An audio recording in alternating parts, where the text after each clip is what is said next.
The smoke clears.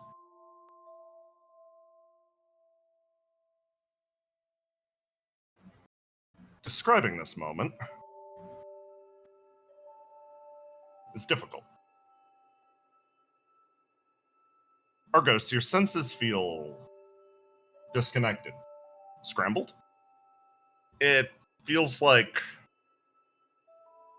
your brain isn't picking up what your limbs are putting down, so to speak.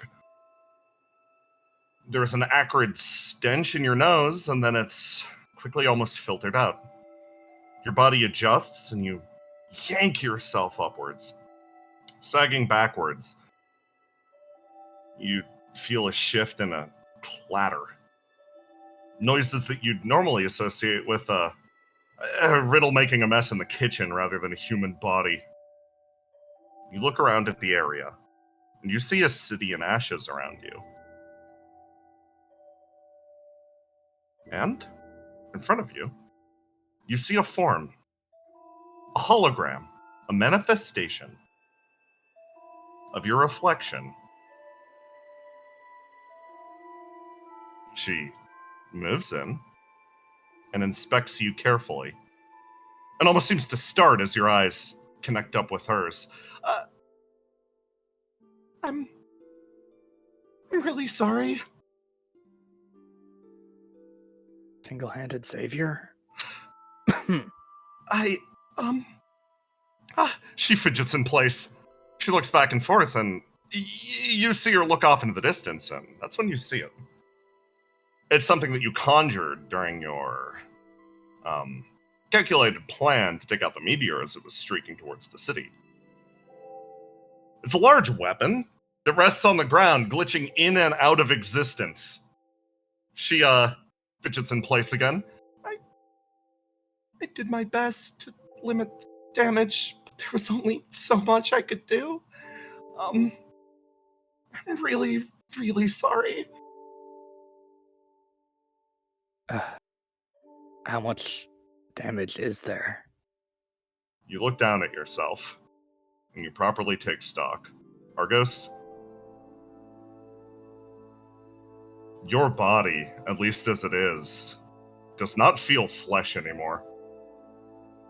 Metallic joints lock under an outer layer of flesh. Electricity hums through your veins. Whatever you were, you are not any longer.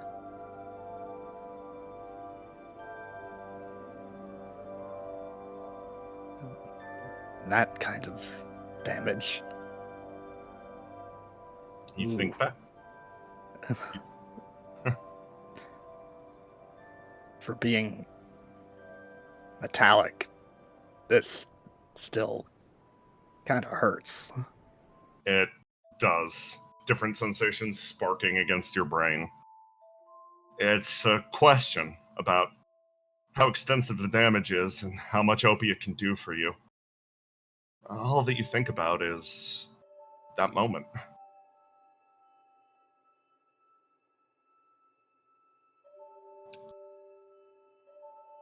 You think back to the panic that you and your team entered. Staring up at that construction in the sky, Fateweaver quickly hooked you into the network of Fuse City. Using all of the electrical power scattered around the city, she focused it into a single point. For Argos, managing that amount of energy, that amount of flame, should have been an impossibility. Yet, somehow, by some miracle, you managed to focus it all into single-handed savior, not letting even one, not averting your aim 1 millimeter. You aimed up at that object hurtling towards the city. But the price you paid is something you keenly feel in your body now. I'm really, really sorry. You feel parts of your body. They still feel somewhat intact, like someone was trying to shield you. The girl in front of you shivers and cries. Can I reach out and touch her at all? Which hand do you do it with? Right hand? Now, that's the one that Single-Handed Savior is bound to, correct? Yes. Reach forward. And almost through the metallic senses, there isn't a person there. You make a connection just the same. Your now artificial limb feeds you back as if you made physical contact with someone on the far side, and she starts as if that similarly happened. See? It's not all bad. That's an upside. You watch her expression split open as the tears start to pour down the side of her face.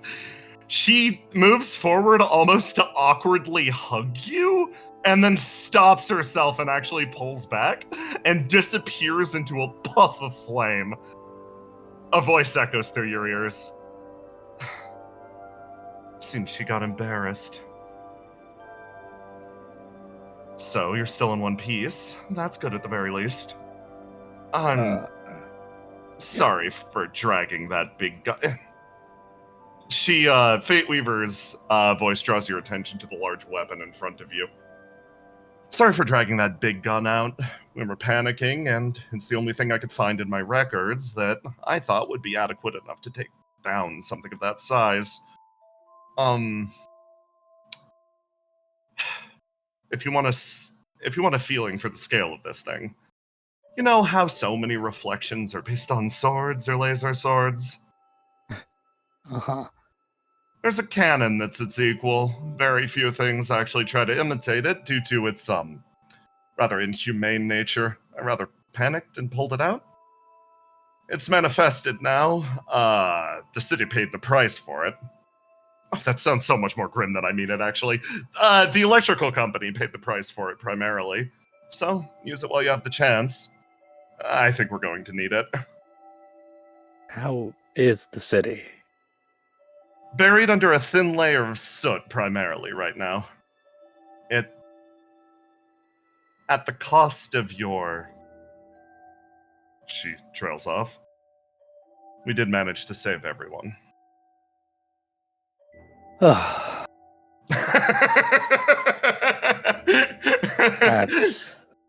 That's a relief. You feel her almost fluff up in the side of your mind. I would prefer it if nobody questioned our status as the number one team of Reflection and Reflection Wielder. It hurts to laugh. Thanks for such good work. Well, seems like our work isn't quite done yet, she says, as you feel your comms start to light up. Almost as expected. It seems Mike's side of the mission was successful. You see a burst of flame in the old world. As everything, despite complications up to this point, starts to come together. Oh no. Single-Handed Savior rematerializes. Oh no. Argos, you have orders.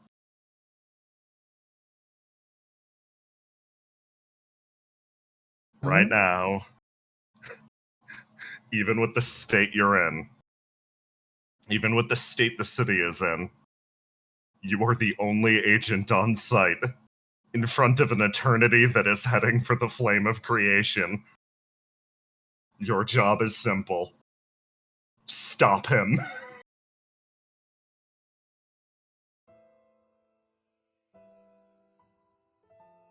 All right, mount up. You pick yourself up and your body responds to its new shape. The motions grinding into place, servos carrying you up, and you feel your coat rest heavy on you again. You don't feel tired, despite the fact that you feel your body should be beyond exhausted. this metal frame is not capable of feeling that fatigue. We're just gonna count that as a good thing for now. I'm gonna single-handed savior. Let's scan the area and find eternity. Okay. She vanishes in a puff. Fate Weaver speaking up again. Do me a favor. Carry that thing with you. I think it's going to need to be physically transported. Carry. Just stick your arm in it. It's sort of like locks into the ground like a gigantic railgun. Oh, cool. Okay. You move your way forwards, and you sort of put your hand up against the weapon, and just like that, it manages to sort of like attach to your upper arm, and it rests over your shoulder. Argos, if you highlight everything now, you should be able to click and drag it with you. Oh, okay. So, a few upgrades with this change. Single-handed savior lets out a tiny yelp as Fate Weaver's like, no, it's good that he's taking it. He's taking it well. Yeah, I mean, this is... for this situation, it's not so bad. Alright. Let's see, I use my new cyber eyes to look around. You look at the surrounding area. Whoa, God. Oh, I just zoomed in and made myself feel a little sick. Okay, let's try zooming out. Oh, only one of them. Okay. Oh, this is weird. Let's move a little bit forwards. We can get a good vantage point from that building up there. Do I make mech noises when I walk? Ka-chung, ka-chung, ka-chung. You feel the mixture of robotic servos underneath your legs as you begin to walk. And it feels like the ground almost like compresses beneath your feet like a fresh snowfall. Argus, you walk your way deeper into the city. And when you get there,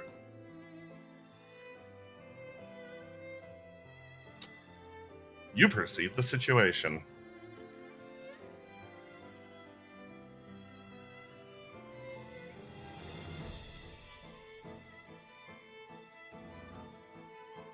You stand alone in a destroyed city.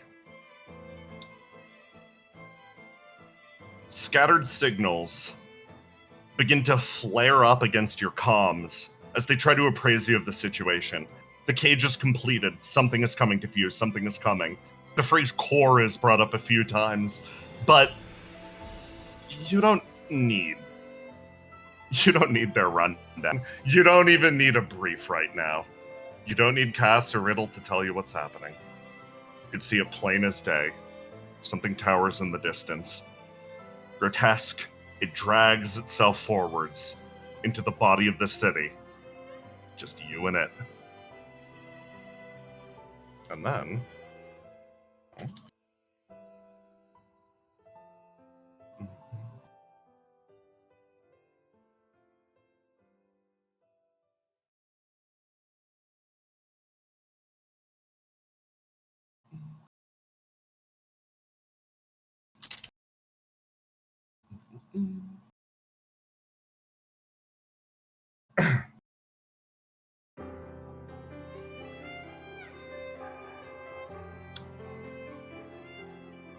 Being is from on high. Watch the situation as it plays out. The large one drapes herself over this desiccated bit of existence, watching the situation unfold. And somebody almost seems to pop out of the material around her. Frustrated, she emerges. Okay, that should theoretically stop up any leaks. Oh, I thought that single-handed savior was one of the good ones. I thought that she was going to accrue her savings and eventually buy herself a new life. But no, here we go, spending it all in one big shot and stealing that weapon from, I don't even know who would have access to that. Nysa watches down quietly. If I had to guess, Fate Weaver must have ties to, the 5th? Oh, that's frustrating. Okay, that makes sense. Single-handed savior herself has ties to me. Correct. She sort of lounges on the side looking over. Speaking of which, what do you think about, microphone? Ice's head tilts. I mean, somebody else with 6 crowns funneling a gigantic amount of flame? Aren't you worried that somebody out there might be getting a little better at channeling than you? Her tail lashes, disrupting the water behind her. I think comparisons at this point actually serve to undermine the value of what's happening here. It is a rather unique point in history, isn't it? Let's not make it based on who is imitating who. Let's instead enjoy what is new and emergent. Oh, okay. Yeah, you are threatened. Well, I'm just curious how she's handling it all. Ice's face splits into a wider smile. I as well. That much flame would drive that much flame, independently willed as it is, might even drive me mad.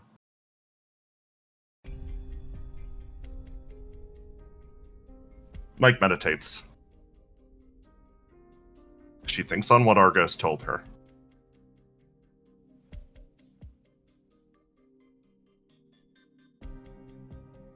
A thought travels through her head. It is a singular emotion that almost sparks against her. She draws herself back, almost cringing, spreading through her body. It has the same resonance that it always did. Mike, when exposed to emotions, her own or those from others, has this habit of drawing away. But another comes, and then another and another. A collection of all the various flames.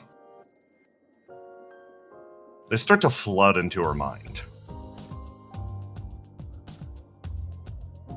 She thinks.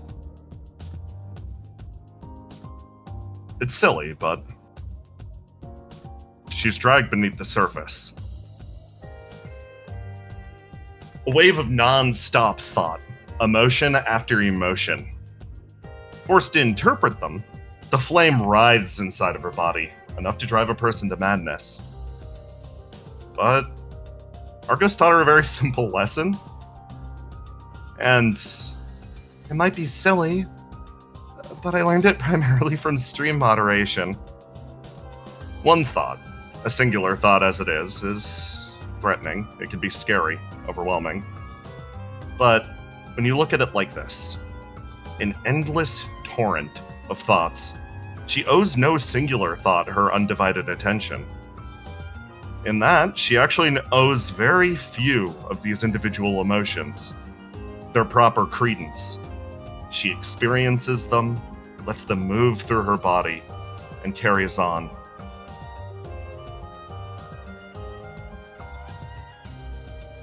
She snapped back too.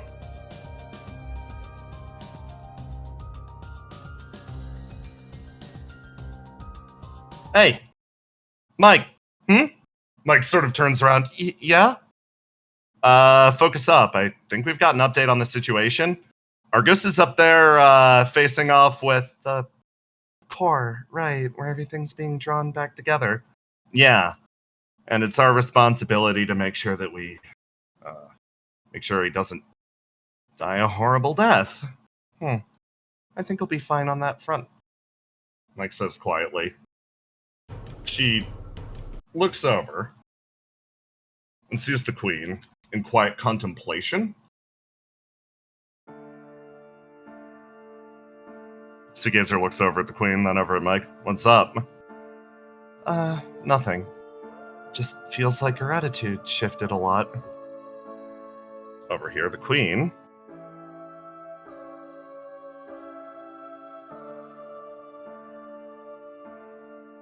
touches base with the various pyromancers. So, as far as I understand it... Oh, hold on. Let me give you control. So, as far as I understand it, things are going well for each of you. Yes, I have managed to survive up to this point. Things are going great for us down here, yeah. They're going about as good as they can. The queen's eyes slowly drift open. Opia has provided us with the coordinates of the various nodes scattered around the world. I'm afraid I understand the basics, but could use some clarity. Compulsion. You have more familiarity with this, correct? Compulsion nods.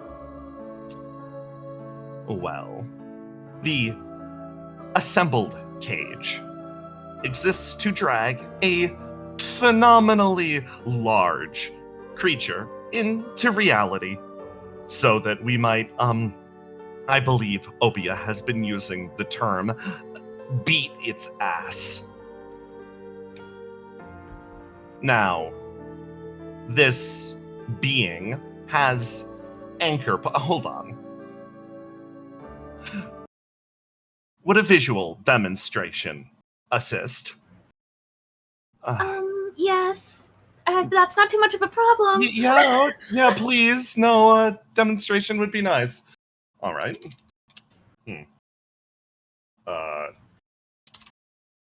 Grab this. Well, very simply in that case.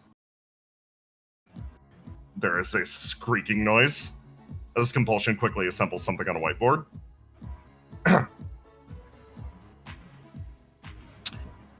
I have represented eternity with these small rabbits. Oh, cute! Oh, they're adorable. We hate these things. These are the reviled enemy. Oh. Now, 6 nodes have been scattered around the world. Think about it as individual points that Eternity has driven in his fingers. Originally speaking, these were immaterial on the outside of reality. Microphone's cage has dragged them in, made them accessible, killable. We run into one issue. Eternity is a grand being. Whatever point he is deciding to currently occupy will be viciously powerful, the full strength of the Tormented. As such, we need to be very careful about how we approach each node. Our goal will be simple. Sever every single one. And this, of course, Fio puts up her hand, does not lead to the instantaneous death of Eternity. No. He will simply gather at center mass. The point that he has extra-dimensionally placed his weight on this world. So effectively, right now, he's split up into 6 parts, and he's moving between them, and we have to make them all one big part in the middle? More or less, Fio says, sparkling. And There- then one of the parts is going to be really strong, and then when we beat that one, another one's going to become really strong? Yes! Theo says, sparkling. Okay. The one in the middle. That, I believe, is what Argos is currently facing down. A drain for the collected power of the tormented. Is Oh. Eternity you said that the one that he's possessing is the strongest, right? Is he there? Is Argos fighting the biggest, baddest version of him all by himself right now? With an eternity, with a being as large as eternity, the best way to put it is, it is like Argos is fighting his incredibly dangerous. She pauses, thinking hard about whether she's going to say this. It's like Argos is fighting Eternity's ass currently. While the node would be his head. As we whack-a-mole him down, he will only gain power and ferocity. Okay. Yeah. So, okay. What? That might have made it more confusing.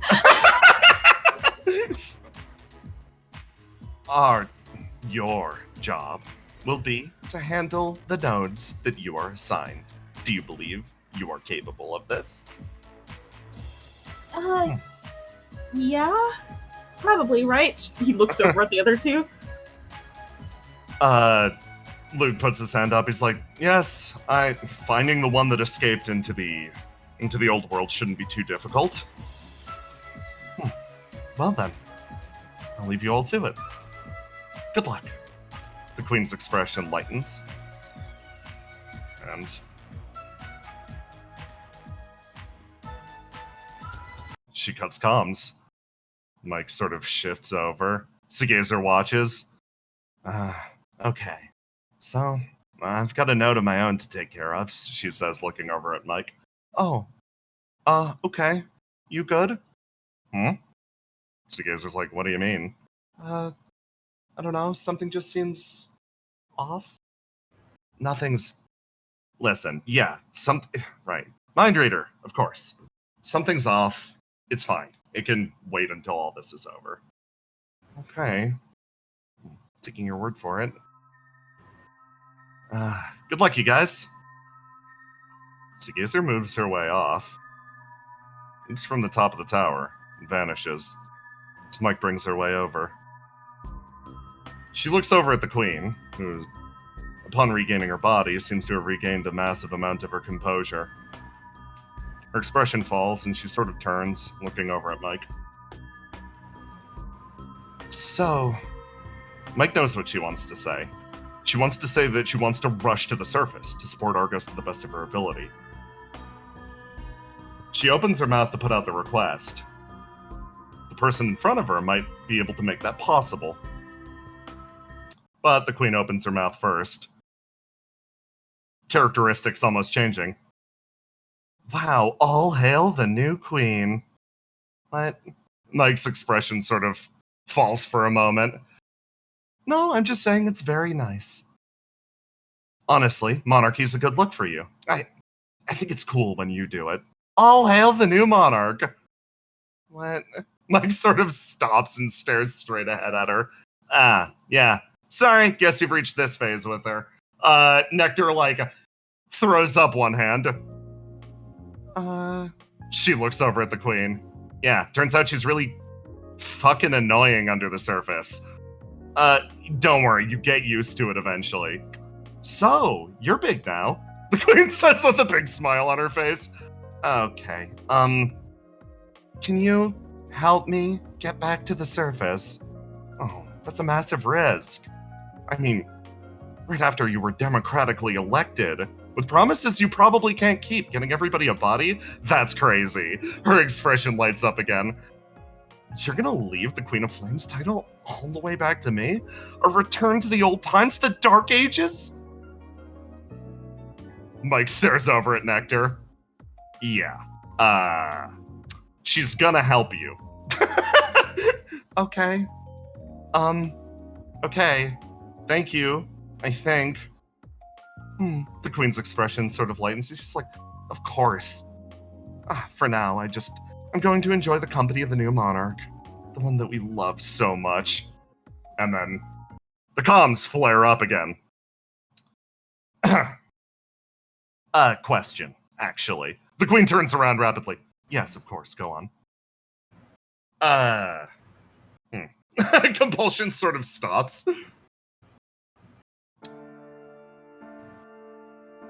Aiding the individuals from the surface. How should we approach this? We should definitely help them, right? Yes. Obi has fought hard for us. It might seem difficult to believe, but I truly think they're on our side. Or, at the very least, they have a vested interest in seeing this war to a peaceful conclusion. To the best of your abilities, aid their efforts. Even if it comes to deploying Sun Shadow. I give you my full permission. Mike watches the change in attitude, and then just slowly shifts in. She leans her way up to the front and is like, by the way, Queen of Flames, it was really, really cool when you showed me all of that fan fiction that you wrote about your subordinates. That was really cool. I didn't know that those people would work well as a polycule, but you showed me. The queen's body goes frigid. I'll call you four back. The Queen of Flames looks up at Mike. You little creature. Stein, she snaps her fingers. Yeah, what's up? Get her out of here. Okay, let's go. Oh, wow, I think I actually made her mad. Mike says, looking over at Nectar, as boom, disappears. The queen goes quiet. Am I gonna have to explain to Stefano what fan fiction is, or will you? He's old enough to know, right? Meanwhile, up on the surface, Jackson, it's time! Let's go. Let's fucking go! There is a breakthrough as you hear crackle. Cast over the line. Arcos? Cast. Okay, you're alive. Backup's coming. We're gonna get everybody out there, but for now, I think it's just you. That's okay. I just learned how to strafe shoot. Okay, Argos, I'm going to link you something. This is the, speaking of new mechanics. Get fucked, idiot. Hold on. This one is, it's very simple. It's so simple. The Ring of Salvation is the name of this weapon. To give you a quick explanation, it has an ammo counter. Ammo is gained via people contributing flame to the gun. Every point of ammo, auto wounds, or auto heals a wound, depending on if it's an ally or an enemy. Once you fire it, you can't move afterwards, and if you've moved, you can't fire it. That is how this thing works. Straightforward. Okay. This thing in front of you towers on the far side of the city. It doesn't seem to have noticed you quite yet. Its mammoth shape dwarfs even the buildings. And Argos, your scanner flares a few things up. Give me those points of interest. Yep. Scattered throughout the city, there are civilians. Oh no. You mean ammo?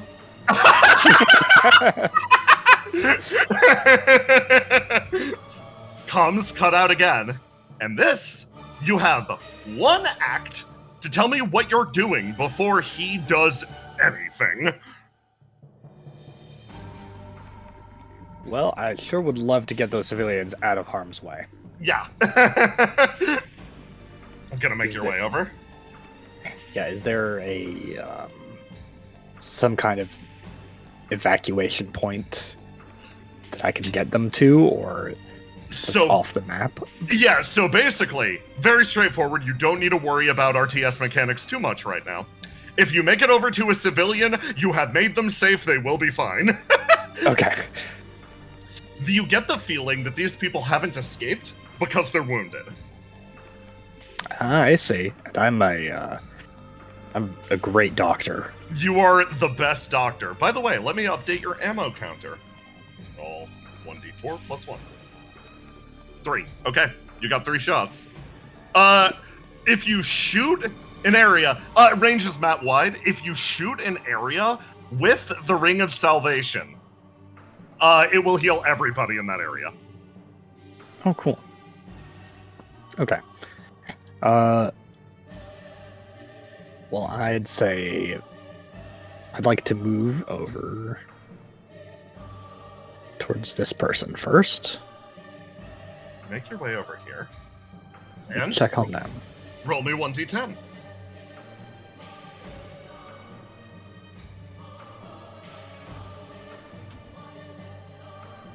Okay. So yes, you will find a group of civilians here. As you come over to them and Do not be alarmed. they see the scariest thing that they've probably seen in their entire life, sort of moving over, and you make your way up, and they seem shocked and then stop, recognizing famous streamer Argos. One of them turns towards you. I'm sorry, we've got wounded. We couldn't get out. What the hell is that thing? Don't worry about it. We're taking care of it. This is all just an ARG. You'll be fine. Let me look at your wounded. I'm a cyber doctor. You tend to the wounded here, and Argos, give me a roll to die and then a roll to do.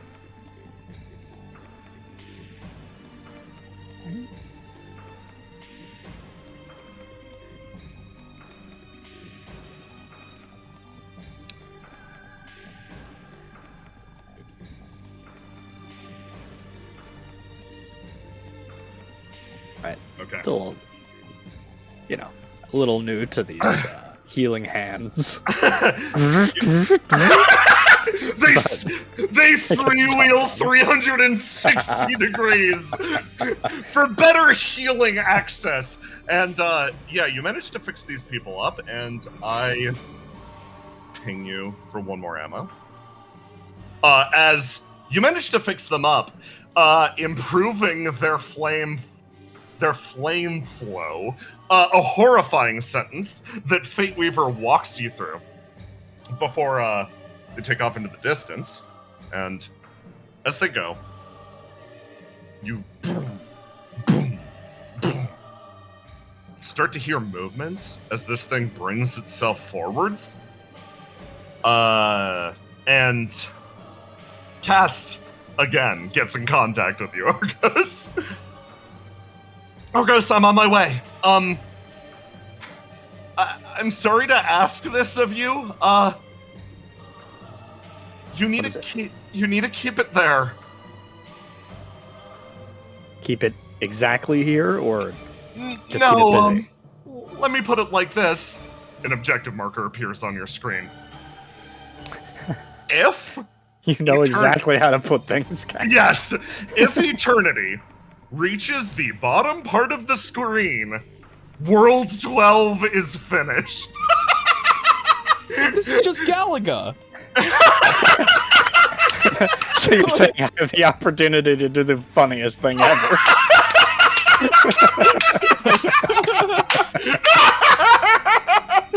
Argo's like, Cass, like, wait a second, you're thinking about doing it for the bit, aren't you?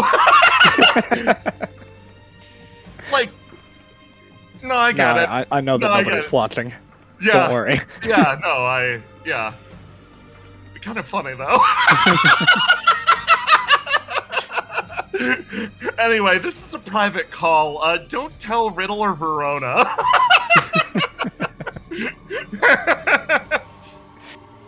Yeah. All right. You okay, Cast? I'm doing fine. I'm more worried about you.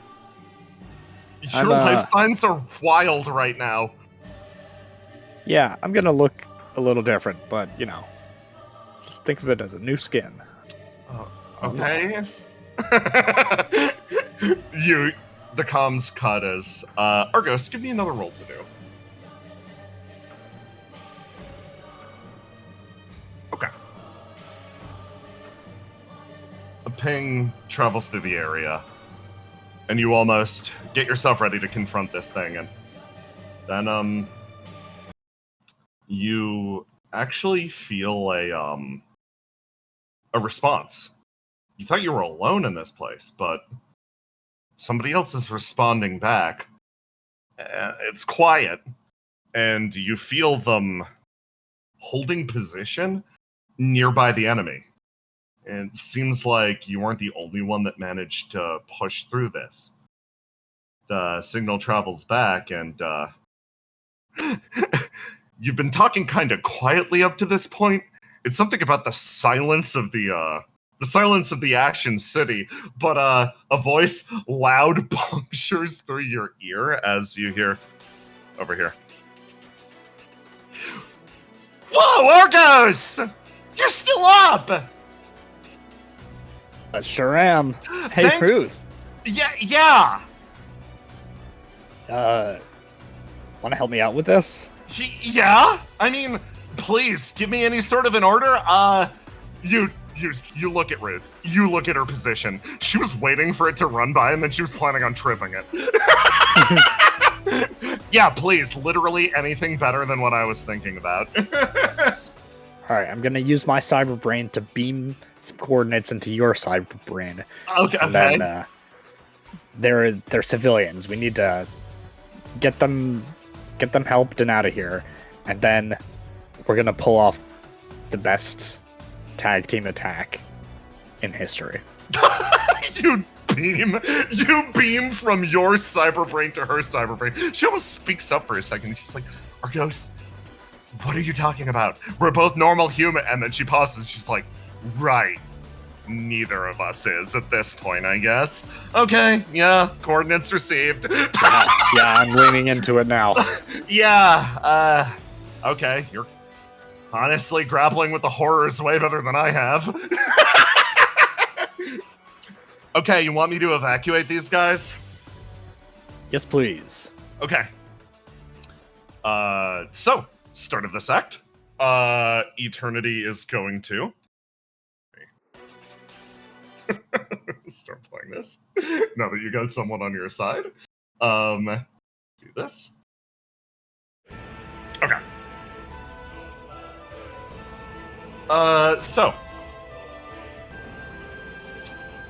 I'm rolling 1d3. 1. Okay, that's pretty good. Meteor. Eternity's body starts to shake and calls out something. It will be 1, 2, 3. 2. Oh, that works out pretty good. You look up in the sky as something starts to burn.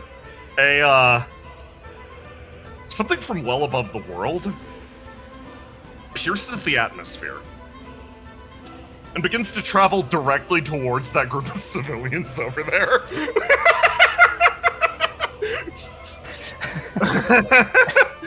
I feel like I keep having Ruth deal with meteors. Ruth like, huh? What? It's nothing. You've got plenty of experience here.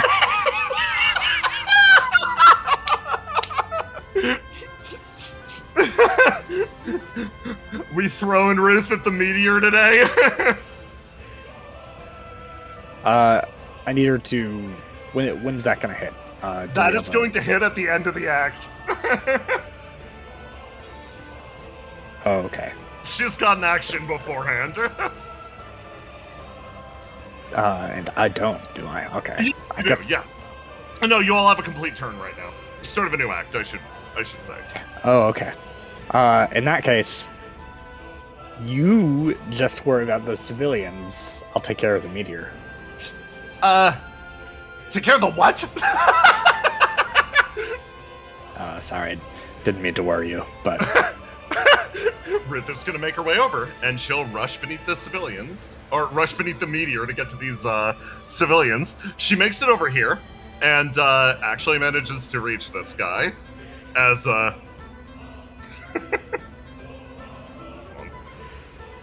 got a map for this. Sorry, Roll20's navigation swapped up. So over here.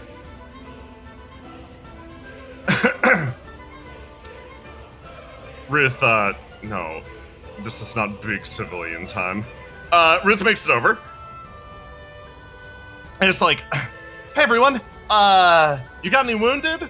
They, like, look at each other. Yeah, one wounded, amongst the three of them, and she's like, yeah, don't worry about that.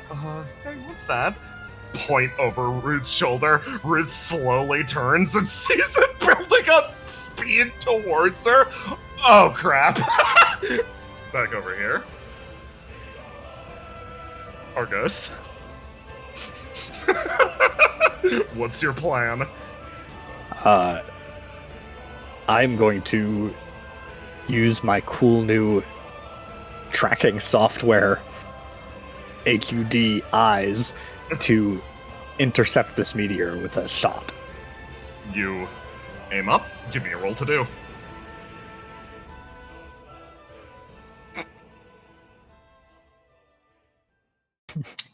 You aim up, sort of like angling the shot correctly. Single-handed Savior's like, okay, a little higher, a little higher. Oh, it's fine, just pull the trigger. We'll correct in the air. You're going to make yourself the bullet and scream the entire time anyway. Okay, yeah, just pull the trigger.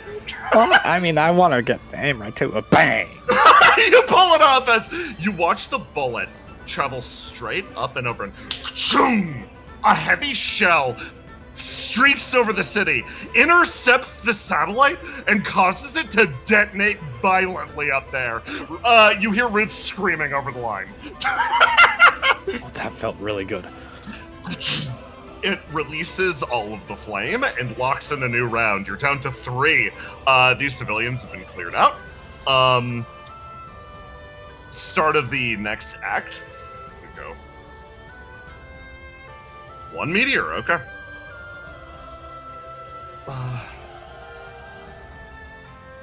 Eternity's head whips around, and from that almost void, it seems like he seems to notice you. Argos? That's right. This next one's coming down on top of your head. Single-handed Savior locks in his Fate Weaver, starts to panic. She's like, okay, he definitely saw us. That meteor's coming our way. If I had to estimate the destructive power of these meteors, as far as, like, to the city and terrain, it'll level this city block, but nothing beyond that. The civilian is outside of range. I'll show you an area. They have minor tracking. This civilian is out of range. This is about the range of it. Okay. About 20 feet. You know. 5 squares. Yeah, 20, super feet. 20 super feet. Yeah. Okay. Is this the start of the... Yeah, start of the next act. Alright. What's oh, right, I this? forgot. He's gonna... Okay. Alright, I think I want to... Ruth, could you head to your left and... clean up that squad? Yeah. Yeah. Oh, good. She'll take off and do that. She's gonna make her way over here to gather these people. Argus, what's your plan? I'm also going to move in that general direction, start strafing, but this time, fire a shot at Eternity. Okay. See how that goes. Remember, you cannot shoot, and you cannot move and shoot. Oh, with this gun. oh. Yeah. You gotta set yourself up. Ooh, Drag this over this way. do I eat a meteor? Nah, do you eat a meteor to shoot the guy? Do you shoot the meteor? Many choices. It's only Oh, 60 sorry. damage. How much HP you got? Only 60 damage. I don't know. This body feels pretty strong. All right, instead of shooting, I'd actually like to scan eternity. Ooh, okay. Give me a roll to do. Don't you get a free scan? You do? I'm giving you something else for this. Roll 1d10 for me. 26. Okay. Argos, your scan moves through the city once more as you scan Eternity. I will reveal some aspects of him, but in the process, I'm going to reveal a secondary effect of what you can do right now. You can scan the city to try to pick up any civilians that might be nearby, for example. One over there. One over there. But you get another signal, too. Give me one more 1d10. You have to determine how lucky you are. 4. Okay. If you wish, you can spend your action functionally calling for help. You could try to get in touch with other flow agents scattered throughout the city. You actually do get a response from this, as Argos, your comms flare up. As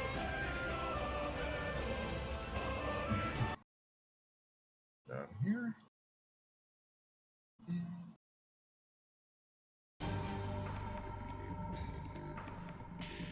Nearby building.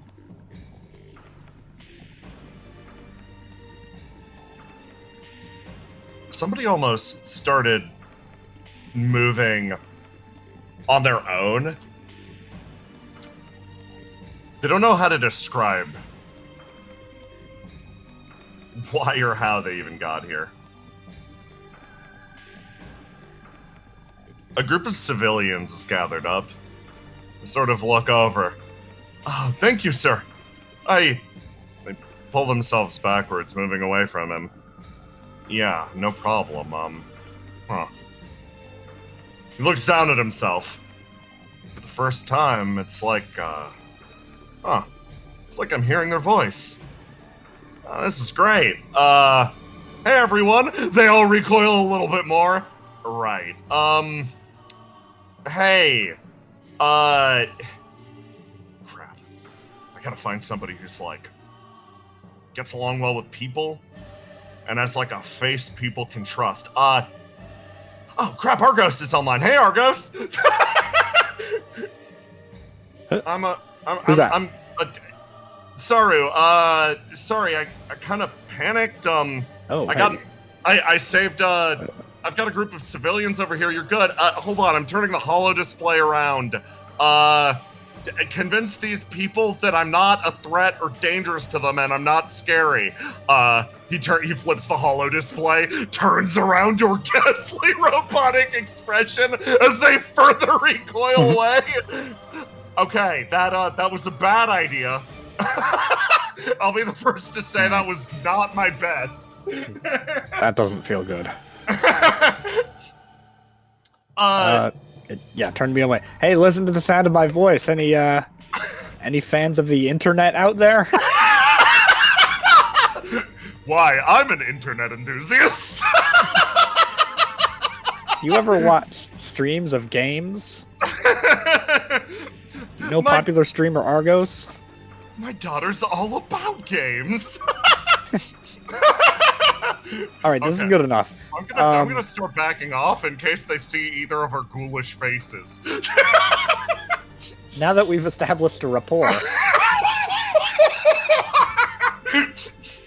I need all of you to be very calm and understanding that some people look a little different from how you might expect. But that's no reason to be afraid. Be afraid of the giant thing that has no face that's encroaching on us. I I don't know. He's got an extremely compelling point. There's murmurs over in the distance as I bring Saru onto the map. Over here.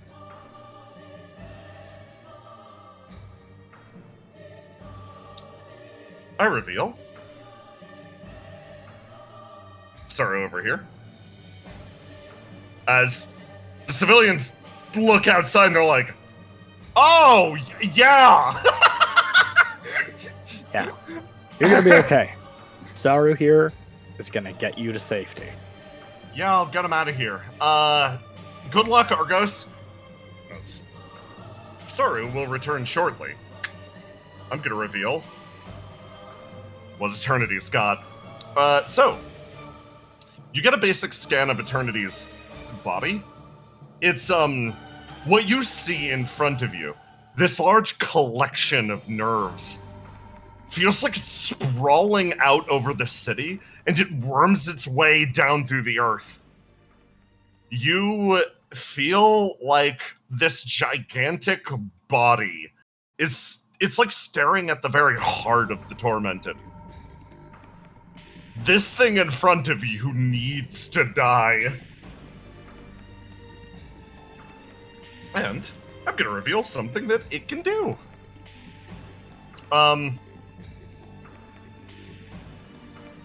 It has siphon and recycle all. Deal 20 damage to all creatures within 30 feet of Eternity, obviously using the super feat, and heals him an equal amount.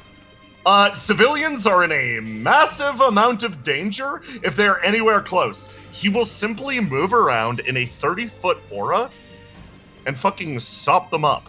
Which means these bastards are exactly in range. And these guys are going to be in danger soon.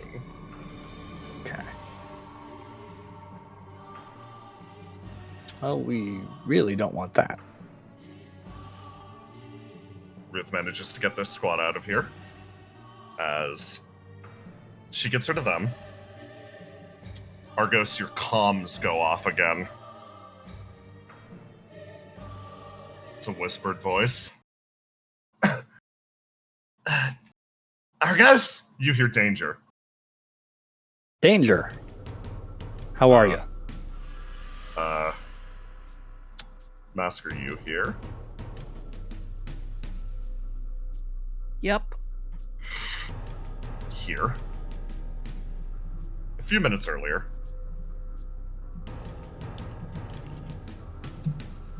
Danger finds himself shoved into a nearby bathroom. Somebody managed to shelter him, take the majority of the incoming meteor damage. Justice is now slumped over as Danger's like, hell, why would you do that? I'm way less useful than you.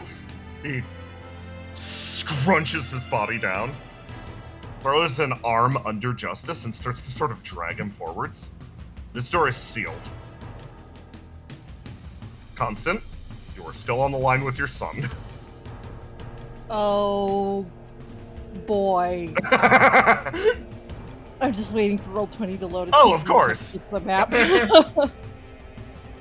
Oh boy. So.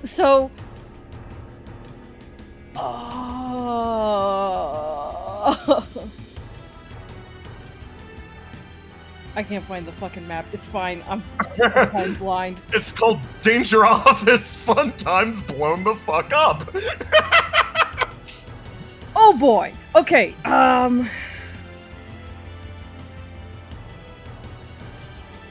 What can? Sorry, I'm immediately in it, and I'm just yeah, like, sorry, Mask. I'm throwing you into the deep end. Okay, Const is going to check in with his boy, signal-wise, like, he's going to do as much of a check of the area as he can. Can I get any information on the area itself, or are we just... Yes, you can. So here's what happens, Constant. You try to scan the area. You try to figure out what's going on with Danger. Complete blackout. This is the point in time where Argus is gaining consciousness again. He's pulling himself up through this destroyed apartment. He's dragging himself forward, Justice over his shoulder. You hear him just muttering, "Come on, come on, come on," to himself, as you recognize the man over his shoulder is bleeding to death.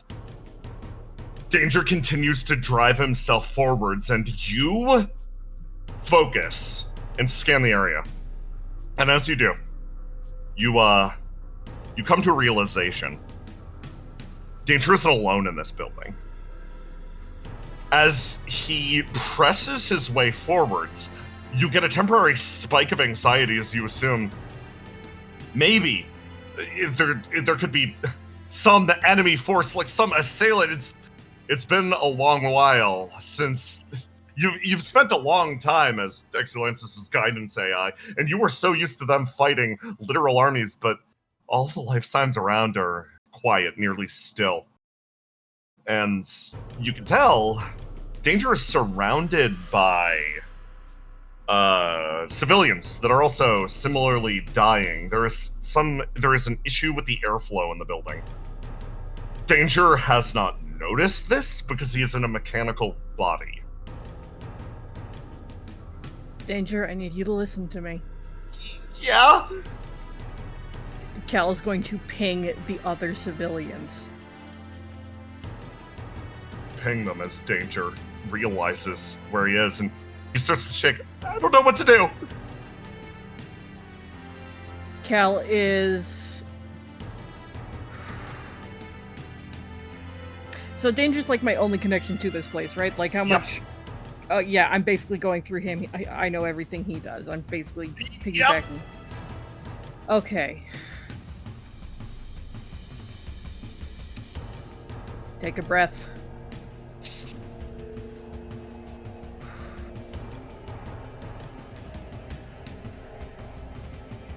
All you can do right now is what can help in the immediate. We gotta use your senses. I don't have anything there on the field. Take in your data. What can you use right now to improve the situation for the most people possible? Based. Okay. Time for Danger to roll. Oh god. It's not good, Well, bro. at least he can have an entire D6. Oh, 1d1! Okay. We're doing great, gang! Danger starts panicking. And, he, looks around and he makes his way over, and then he realizes he fully processes what the ping was. What the risk is here. The civilians in the other room. He panics looking over at Justice. He feels the weight on his shoulder, and he starts to fold inwards. And, Hey, listen to me, buddy. Cal's doing the equivalent of placing a hand on Danger's face. Listen to me. yeah. Right now, we do not have room for anything but making sense, okay? Whatever you need to do to focus, there's a part of you that's still working. Focus on that part of you. That's the part that's gonna get you through this. He thinks. Danger? Okay. He tries to come up with something, anything. Bolt Watcher's gone. He's been given a riot shield to get him out of the situation, and that's the point that Argus, you get the point of connection, and Constant. Your connection broadens to the rest of the city. Basically, the building that Danger is in is buried under this sun. It's right over here. No signals are coming in or out, but apparently something moving caused the slightest disruption in the crushing sand on top of it.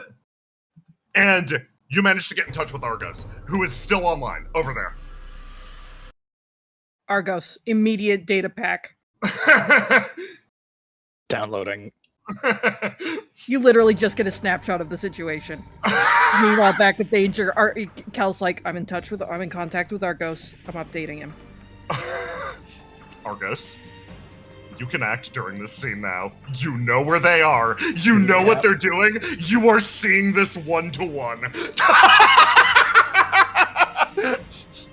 Okay. Yeah. Danger. Yeah. First of all, you're doing great. Second of all, we're gonna do something really cool. All right? Okay. All right. If any debris comes down, I'm gonna need you to parry it. Okay, yeah, I can do that! Yeah, you can. Damn right you can. Okay. Argos, I'm Right. gonna drop you your little targeting, Argos. A memory of what once was. So, Argos, Beep, beep, beep, beep, beep, beep. if you need to roll anything, you know what to do. Yep, I'm gonna blast this place open with some Yeah. healing. Fuck yes. Get some fresh air in there. Yeah. Rain Yeah! down healing goodness. Okay, give me a roll to do.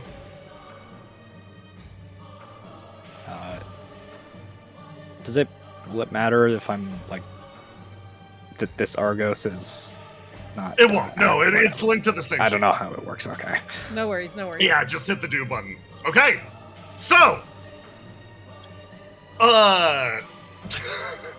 Constant, you hop on board with the other golden-colored AI as the two of you coordinate a strike, and the bullet travels directly into the side of the building and causes a disruptive explosion as, again, the fire starts to spread through the area, and it's horrifying for a moment as this shell of raw energy detonates. But the shock that moves through the building actually manages to reinvigorate everyone here as, hold on, that's a wound healed on Justice. Oh, fuck yes. Justice picks himself up, grabs Danger, sort of ducks in, runs, immediately ascertains the situation. Danger holds up the shield as intended, as the trio manages to break their way free. And the civilians contained in here are all healed for one wound, getting them back up on their feet. The wall exploded out. You get a hail from Justice, just like, thanks, boss. I think I almost died. Glad you're still with us. Yeah, fuck, me too. Oh my god. The civilian, he's like, I'm gonna get the civilians out of here. You got orders for the guy who's sniveling and crying on my shoulder right now? Meanwhile, in Danger's connection, you did so good. You're doing amazing. I'm so proud of you. You're gonna get through this.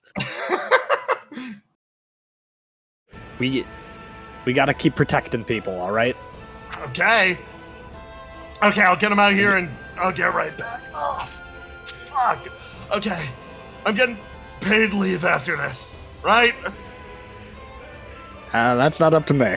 But, You're gonna have to speak to my supervisor. Justice, like, damn it, okay. By the way, I just put tactics on everybody who's been yeah. blessed by Fuck my yes. healing Blessed shell. by your sweet healing bullet. Danger's gonna enter the battle, and as he does, Argos, roll me 1d10 again.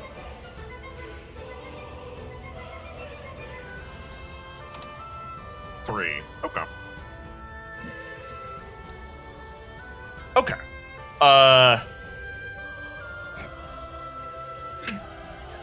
Hey, Brent, are you here? Yep. Ka-chung. Kerchung. yeah. The large shape moves its way forwards. The meteor impact hits here, and you are barely buffeted by the shockwaves over here. Your body rocking sideways over the nearby building as you try to steady your sniper rifle.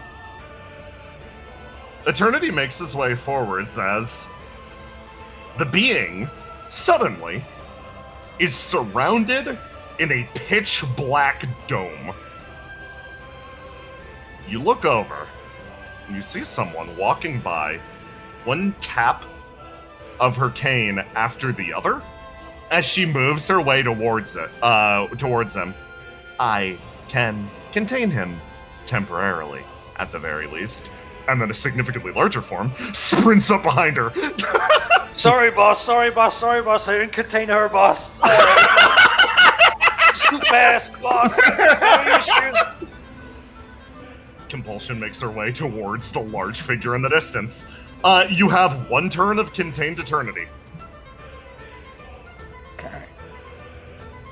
Start of a new act. You've got all of the squad assembled in front of you to order. What do you do? All right. Well, let's get ready for this thing. Just jump him when he gets out of here.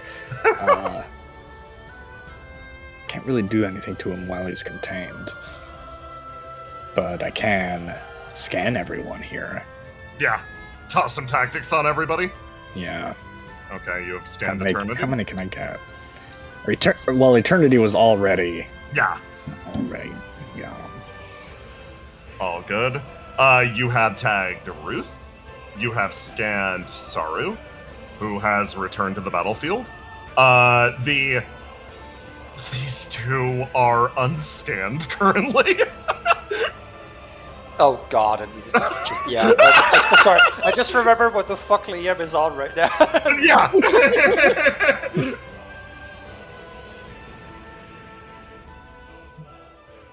Alright. Can I go ahead and scan them, or Absolutely. was that? Oh, yeah. So, gonna scan these two. Doink. Doink. You give Compulsion a quick scan. She, looks back at you, seems to notice that this is happening. Sarah's like, what are the orders, boss? Alright, we're gonna focus our attack on pushing Eternity. Literally pushing him back north again. I can do that. And sort of to the east, so we avoid the civilians. If you, can we get someone to go and help those civilians too, actually? Any volunteers? Sarah's like, hold on. I actually think, wait. He, reaches up to his comms. It's like, yo, 04, are you in that area? Huh? Which area? God, just Which people one? popping up everywhere. You, over here. Hiding in over the shrubs. Before I swear, you better go help them and pop off the map, or else I'll have to put tactics on you too, and go another step. Wait, where am I going? What am I doing? There's some civilians over there. I can't share But it. you mean on the other side of the big scary thing? Yeah, you're gonna have to jump worry. it probably. Yeah, he's contained right now. This is your chance to jump it and do a cool stunt or something you'll never get the chance to again. Okay. Or just run right by it real scared. She sort of crouches down and she gets ready. She hunkers down, her wings unfurl behind her, and she's like, all right, I'm gonna jump it! She just starts sprinting! You make your way over. It's you're, oh god, running past this gigantic being in front of you. Argos, 04 is gonna do what she's doing. Start of the next act, the barrier starts to crack. 04 will make it over to the civilians, screaming, as your squad sort of makes their way forwards. Riz you said we were gonna jump them with the coolest super attack ever, right? Yeah. You ready? Yeah. Got even more people than I expected, too.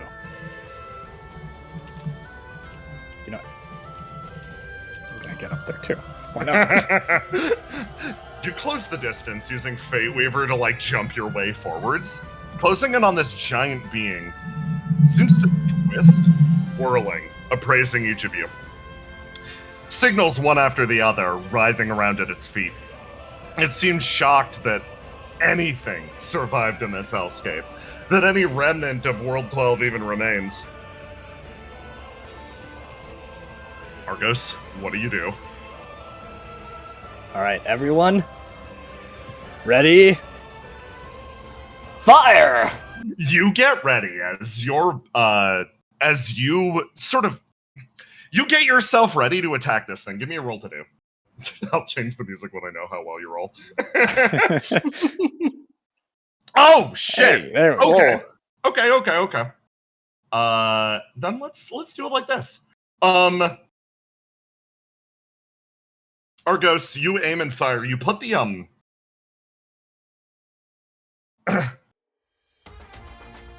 you put the large ring of salvation off to the side, and instead decide to focus more on small arms fire as Ruth closes in the distance.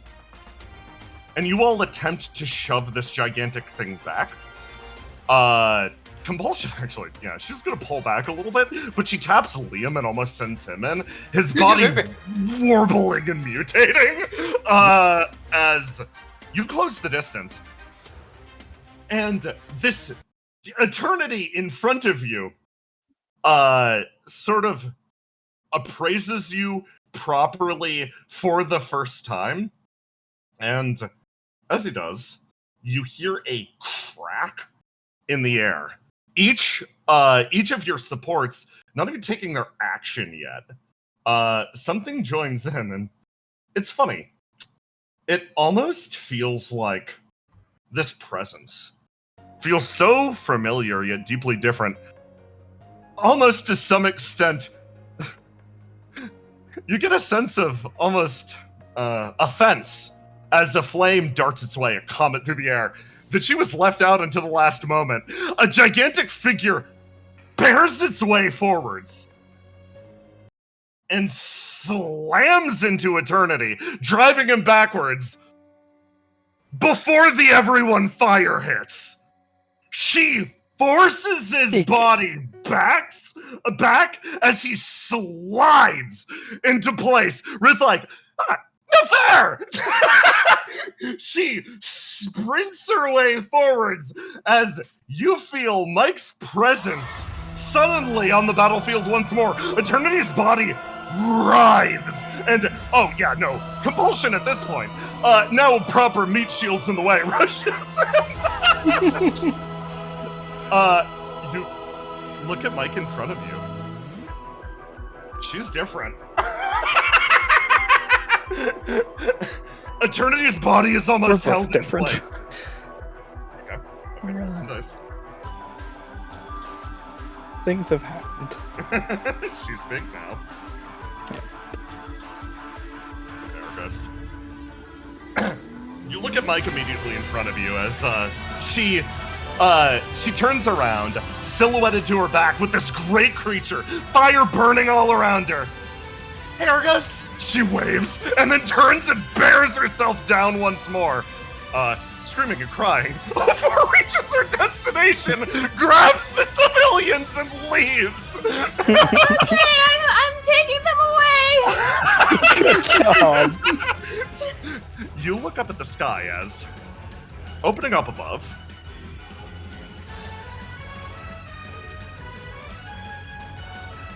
satellites burn into existence.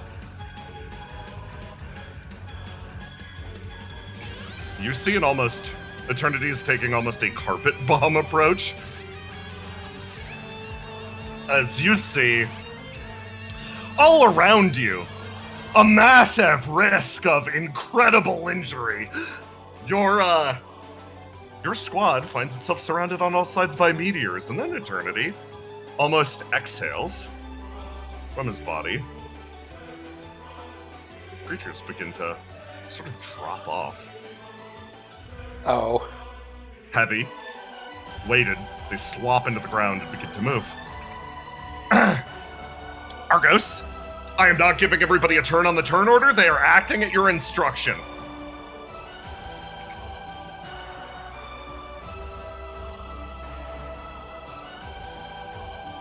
It is your go. Let's see. I mean, Mike, just keep beating up Eternity. That is the coolest thing I've ever seen in my life. Mike, And Ruth, I did promise you that you'd get in to do the big attackies there, so I want her. I want her doing that too. Compulsion over the radio is like, I'm going to fall back. If that is all right, I will maintain a safe distance. Okay, Compulsion. She's dipping over here. Liam, where are you going? I mean, gotta follow the example, you know. I gotta do the thing. I was told to fucking push him back. I'm gonna do that. He starts fucking going in there. He starts going in there. His body fucking mutating out of fucking control as he is unwittingly channeling something way bigger than he is. You and Mike place yourselves in front of Eternity and start to shove. Argos, what is your plan? Alright. My plan, this might be silly.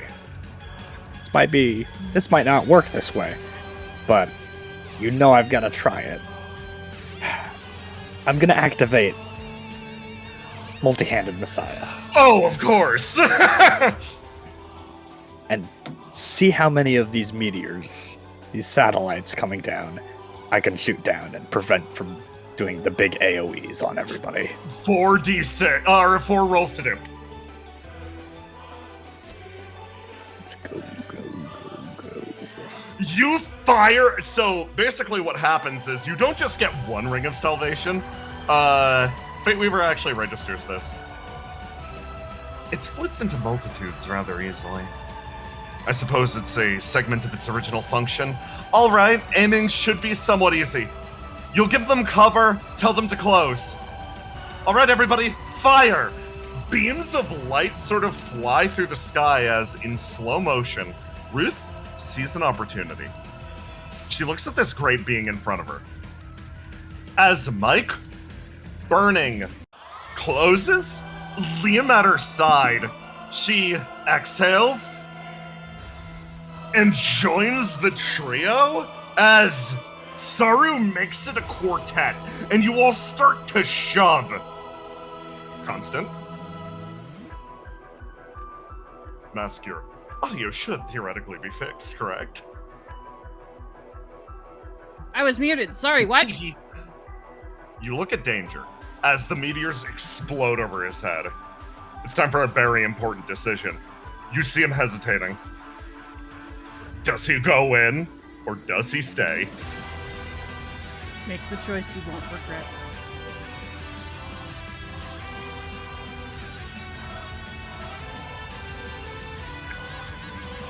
You look at Danger. You see his expression.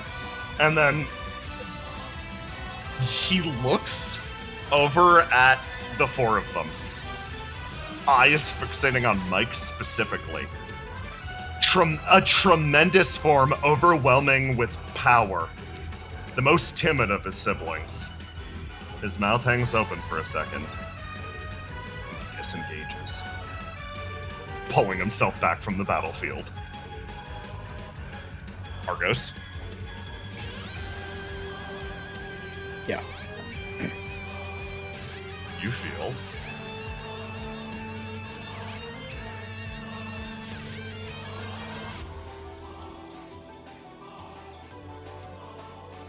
you're up here. Hold on, let me make you accurate size. Let me make your gun accurately big. Mike just buzzed over you like a fucking fighter jet. God, that was cool. You find yourself right here as someone actually catches up with you. They touch down on top of the building next to you and sort of look, and they're like, oh, whoa. Okay. The change is substantial. Hey, cast. They place themselves here, move over, sort of raise a hand to the side of your face. You have an expectation. It almost feels like they're looking at you, and what's that expression? Is it pity? For how much damage you've received up to this point? For how much is still left to do? But their face slowly calms. Wow! You're beautiful!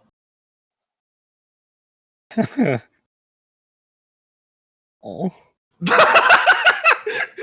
place themselves next to you and they're like, oh, so this is the... Right, okay. So, you need a little extra firepower, right? They say with a big smile. Would love some.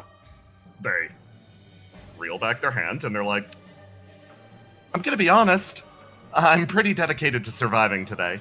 So, I'll give you whatever boost I can, and then I'm going to swap back to a logistics position. I'll do my best to direct you. But for now, I guess carry my flame forwards. They reach down, and they slap the side of the gun. And they are going to hand over their stat related to having fun, as well as their stat relating to keeping balance, and they're locking entirely into focus. You're back to 4 shots. Thank you, Cass. You you actually hear someone over comms is like, oh, Cass beat me to complimenting Argos. A little disappointed. It's like, what was that? Sorry. What was that? Nothing. Okay, back to boosting.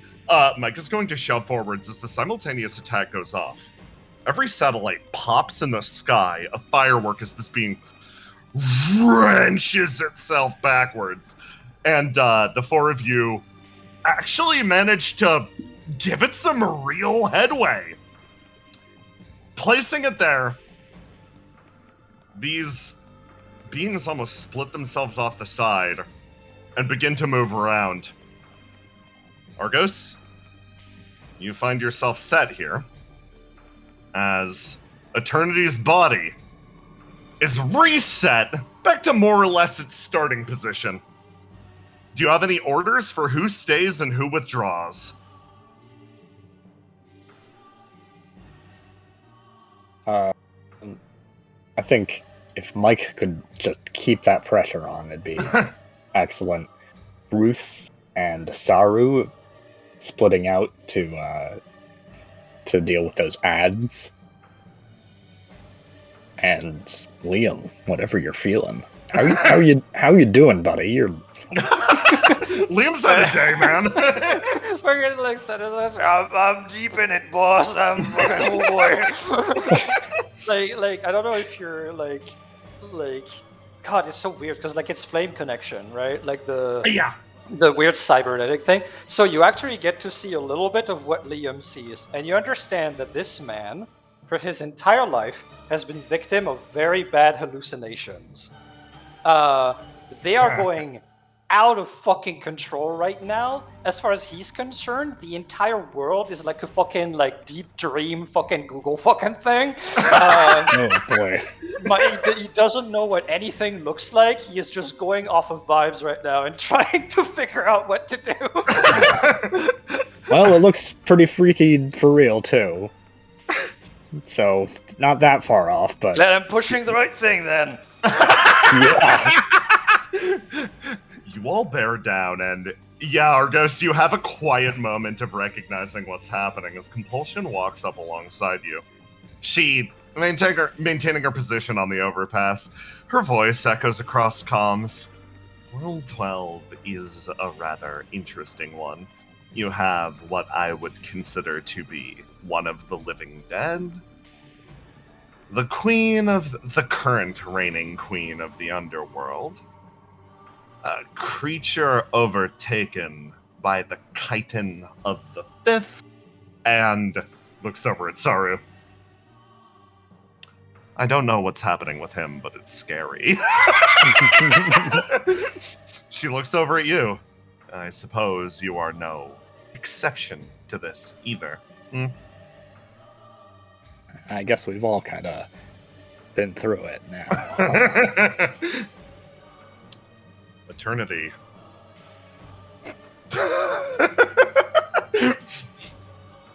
Eternity, sort of having been reset to his original position, is going to do something. Let's roll.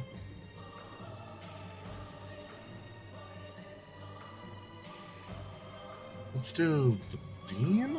Yeah, the beam. Eternity very, very deeply does not like how this has gone so far, and as such is aiming a beam straight ahead. Pretty much like picking a direction and just firing it straight down this overpass to clear himself a path. Argos, start of the turn. What is your tactic? He's charging a big, like, the ground itself is shaking, air is distorting. Well, I Okay. probably wouldn't stand there then.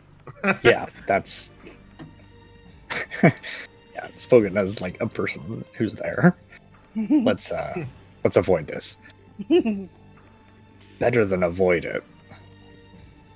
If we can just trip eternity right now so it fires up into the air or something.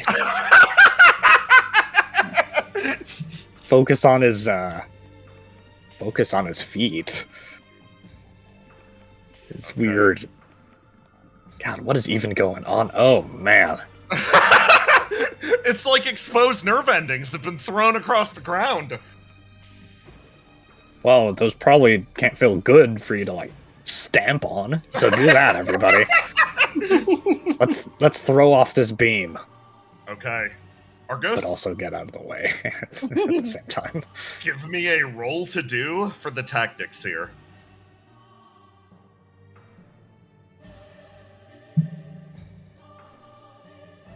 Okay. I know how this goes. Oh Also, my these god, okay. Civilians, can I assist You them? get a D6. You get a D6. Okay, I know how this is gonna go.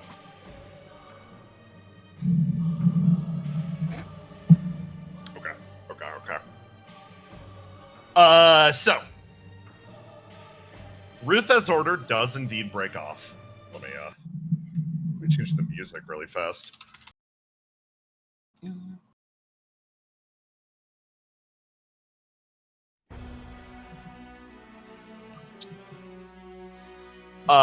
Saru breaks off, Ruth breaks off. They start engaging their individual opponents. Liam and Mike start to focus on smashing the legs. Argos, are you going to fire a shot of your gun, yes or no, is the question. No, because I'd like to move. Understandable. And can I assist the civilians nearby? Yes. Make sure they're So, nowhere Argos? near. you moved your way over here. Compulsion is fucking off. Yeah. Yeah, no, she is. That I could Yeah. count on. Yeah, no, she is so dedicated to this lifestyle of not doing anything except moving on her turn right now. Mike and Liam start to focus on Miss Bean's legs as I roll some d20s. Oh. Okay, I know how this goes then. Argos, you make your way over to the group of civilians. Jumping off the side of the building with your gun, you move your way over and you start to assist their flight. Mike, Liam, they start wailing on Eternity as he starts to charge the beam, and his head writhes downwards, aiming it almost at the ground, the surface of the road, as a beam fires straight down into the asphalt, starting to superheat the earth, causing it to melt away. And it travels, his head reels back and it travels straight upwards, neck reacting as someone has a moment of realization and horror. Oh my god, he's got Argos? the Hidekiano beam. Argos, you make it over to this point, and there is a crack of light as Constant sends you a message, but It almost feels like it's too late before you see that growing light build, almost connect with you, and there's a moment, a flash of flame, and then everything goes dark. Argos, your body feels like it's been tossed into the air and is ragdolling, but that is likely due to the effect of the person who's transporting you. Hi, Mike's crit 20. You feel yourself rather uncharacteristically tiny, held aloft by this gigantic being that sort of floats her way up and over, and she's like, "Okay, honestly, I think you might have made it out of that. I might have been overreacting slightly, but at the same time, it'd be a shame if you just got hit by a big laser." You are so right. That would have been really lame. Thank you for saving me from being really lame. Like, no. all the time. I mean, you're not really... You've been taking charge of the remnants of Opia. Like, I don't know. You're not really lame. I can't think of a time that you've been really lame. I mean, there was like that one time that you forgot to turn your camera on for 4 hours, but, you know, that wasn't that lame.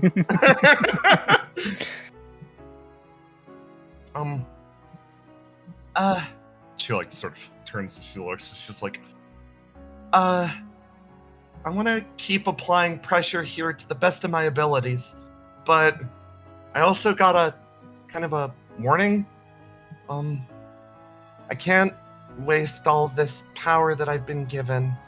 Eternity's going to siphon it away from me. So you feel her staring at you. This is weird. Again, you are being held by Mike. She is 5 times your size at this point. I want to do what I can to save as many people as possible. I don't know how to put it, but it feels like moments like these, I risk losing the people I care about most. It might sound like I'm overstepping, but today, I think I kind of want to be the hero.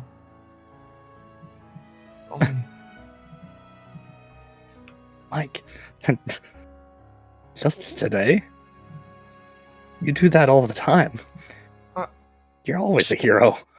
You see her lip genuinely quiver.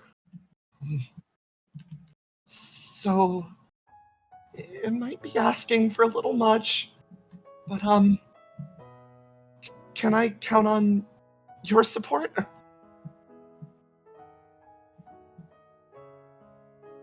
You already know the answer to that, but I'll still say it. Of course. You see her wings flare up to either side. Thank you. Okay. Let's get this guy. Back over here. The winged presence sort of unfurls around you as Mike makes her way forwards and invoking the power of the Queen of Flames, she begins to cross the distance again. And you watch your partner, a shape that for so long lived in your shadow, now instead darken the skies of this city. Flame begins to spring around her, and almost like missiles, one after the other, a technique stolen from the Queen, the 6-fold bore rains down like a missile barrage on the area. Her strike, clearing the way as the fight against Eternity continues. You have one last action, Argos. What do you do? This one's for you. I wanna support Mike however she needs. Roll to do. What does Mike need me to do?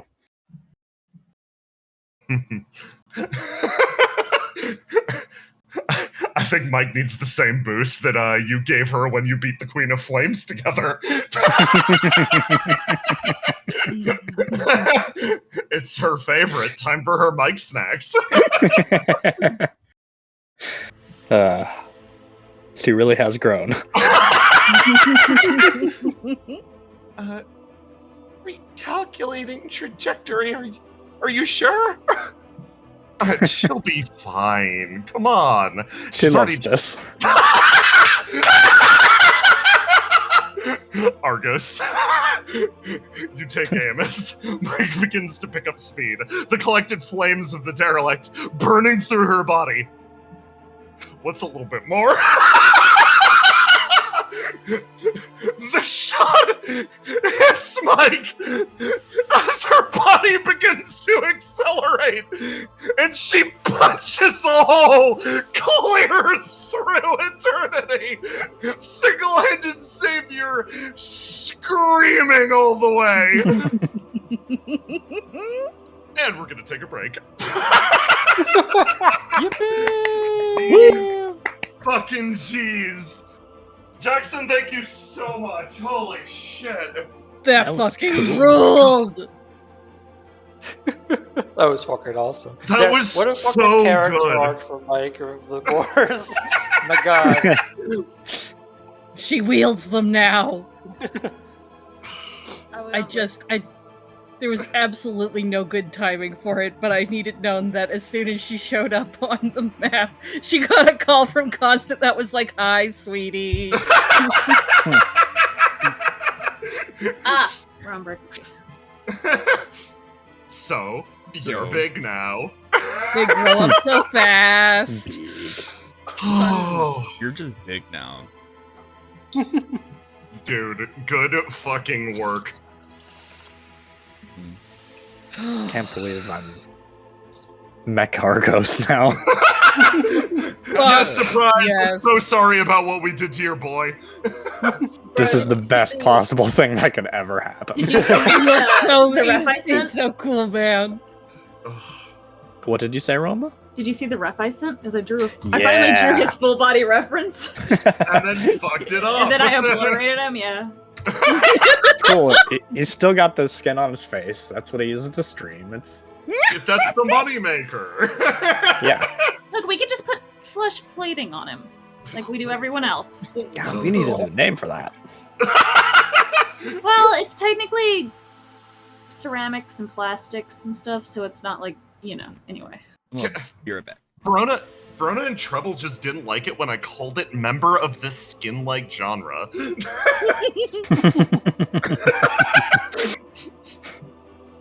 It's in the skin family. It's in the skin Skin family. Riddle, stop talking. Guys, I finally figured it out. I got the skin element.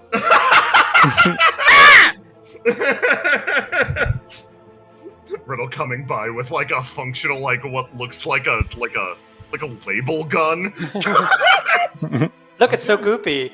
Come on, guys. Come closer.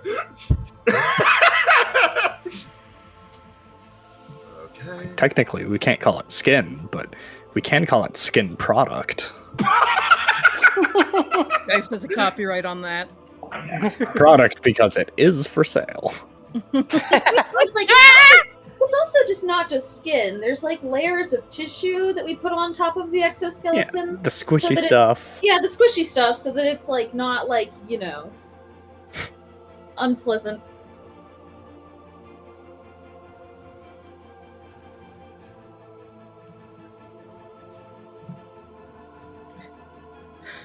Man, things are going great. Yeah, I mean, like, they're going Yeah, pretty the good. thing is, normally when I say that, it's a bit, but they kind of look like, well done, sir. Yeah. I mean, like, of all the times to be turned into a simulacrum, just robotified, like, in a battle where you can now use this cool hard light howitzer and have all these new powers. That's great. I mean, maybe the existential horror of your body changing That should in be later, but yeah. That's a later. You'll have thing. time that's for that, future Argos probably. problem. Yeah, whatever. Right now, Right you're gonna have the now. benefits. Exactly. The Benny. It's all about compartmentalizing. And company funded therapy. Argos just being like, all right, battle over. I'm going to my scream room. Don't talk to me for like 4 hours. God. Dude, I loved seeing the lineup of characters that showed up like for this final battle of like, oh, literally only monsters are left. It's hilarious. Yeah. It's so Almost like we've cool. got been almost like we got a kind of like a thesis going with this campaign or something. That's nuts. Like Yes. a theme or something. That couldn't Yes. possibly we're be all Crazy. monsters on the inside. Oh my And now the outside. I think those civilians are the real monsters. Ace Cox gun. Oh my god. I did have a moment where I'm like, is Cast going to be off-put by your flesh falling off of your face? Looks at Cast. Right, you're Riddle's developmental partner. No, you're into this. Yeah, you're into this. In fact, it makes it better, probably. Yeah, no, I'm like, Mike is gonna be like, oh my god, it's not so bad. Look, I'm big now. I'm big now, and I've got a bunch of horns. Look, we both changed. Cast just like, damn, beautiful. Mike's like, can't beat that. Okay, later. Cat shows up like, World's damn, nice hair. resin. Oh my I'm god. showing the Oh design. my god, your servos are so oiled up right now. Just like, damn, is that ceramic? Because that's fire. Things that Mike would think and then be like, I'm not.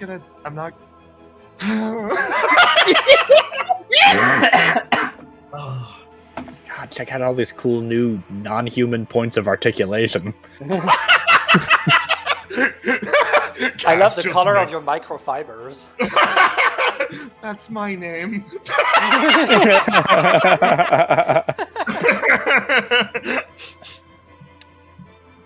Getting lost in your optics, dude.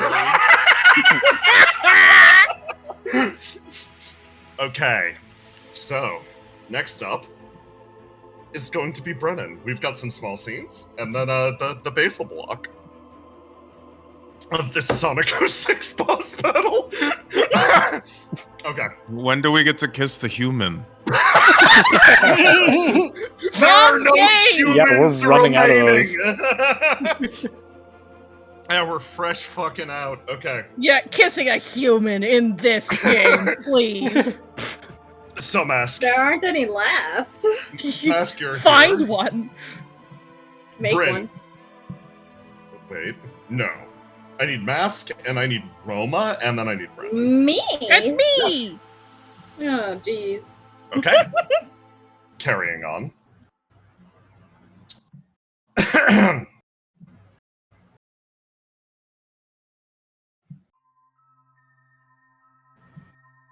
Where the fuck? Roll 20, why would you do this to me? Everything's under control. Because it can. It only knows malice. It does only know malice. In the old world,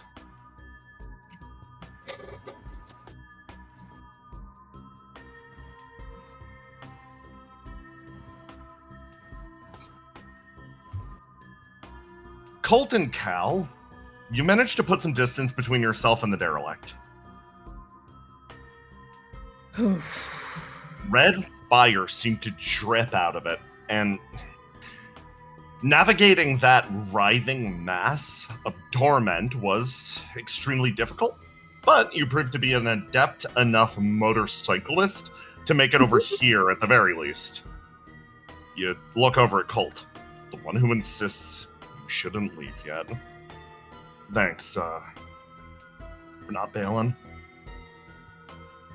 No, I think that's safe to say for both of us. Yeah, you must be thinking I don't got my head screwed on straight, and like, I might not. To be honest, emotions are still growing wild, but I mean, if I lose myself now, and if anybody else loses anybody important to them, then they'd just be going through the same thing, right? So, gotta stay behind and make whatever difference I can, and I do still got this reflection. Looks over. So, I was hoping to get your help saving someone, actually.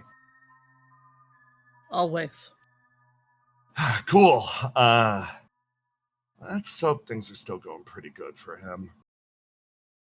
In a place where communication has been mostly cut off due to heavy interference.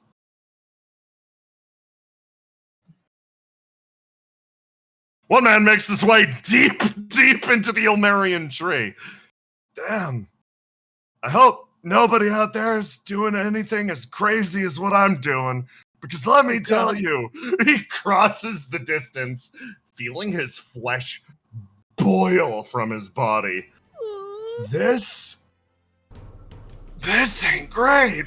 He makes his way to the middle of the chamber. And he looks up at this towering, twitching mass of flame. Hey, buddy. You still in there? He knocks on the side of it. The entire tree seems to alight for a second, responding to his call. Okay, then. Well, I don't know what type of guy you were, but I'm sure you probably wouldn't want to explode and kill everyone, right? He reaches back and summons Monster. The tree twitches again, almost responding on an instinctual level. Oh shit, you would? Oh, sorry, yeah, I'm gonna have to kill you then. My bad. He, takes his spear and jams it forward as a rupture in the side of the tree's heart starts to burn. He feels his flesh giving way once more. That almost heavy chitined scale material spreading more over him. He puts his head down and drives himself deeper into the tree.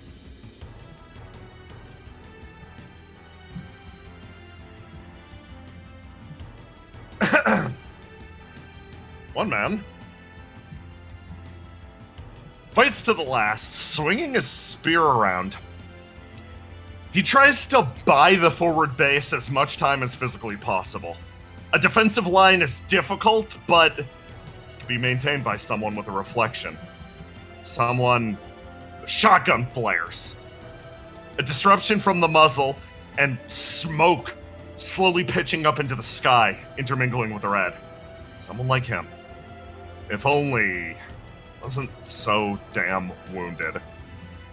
Aura sees the figures bearing down on him. Then the sky clears. That wave as the derelict is overtaken, sort of causing the heavy mist to part away. He looks around. Huh? As the figures around him stop and slowly begin to almost dissipate into thin air. A few individuals reach the shore.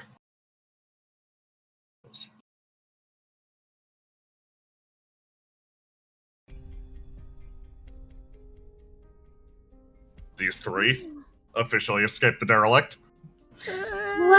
Well. Deca walks forward and just throws a sword at this one, dissipating it. That guy was on his way out. What the fuck?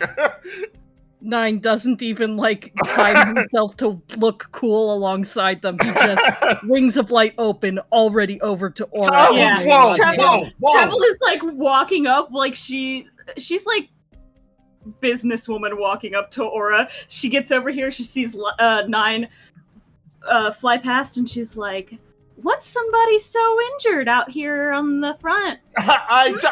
Well, somebody so injured is out here doing his best to make sure that nobody else gets as injured to see us. By the way, can you put my arm back in place, pretty please? 9 is already doing it. I was... Jack holds his hand back. He was about to offer to help. You know, it's crazy. It's almost like Yeah? getting yourself killed would be more bad. I am not getting myself killed. I was ready with my... He pauses. Signature You're technique. what? My signature Yeah, you technique. call it fucking back shots, huh? Now you don't want to say it in front of my face? I didn't want to say it in front of 9. You call it what? Hey, those are fucking back shots. What the hell? Okay, listen.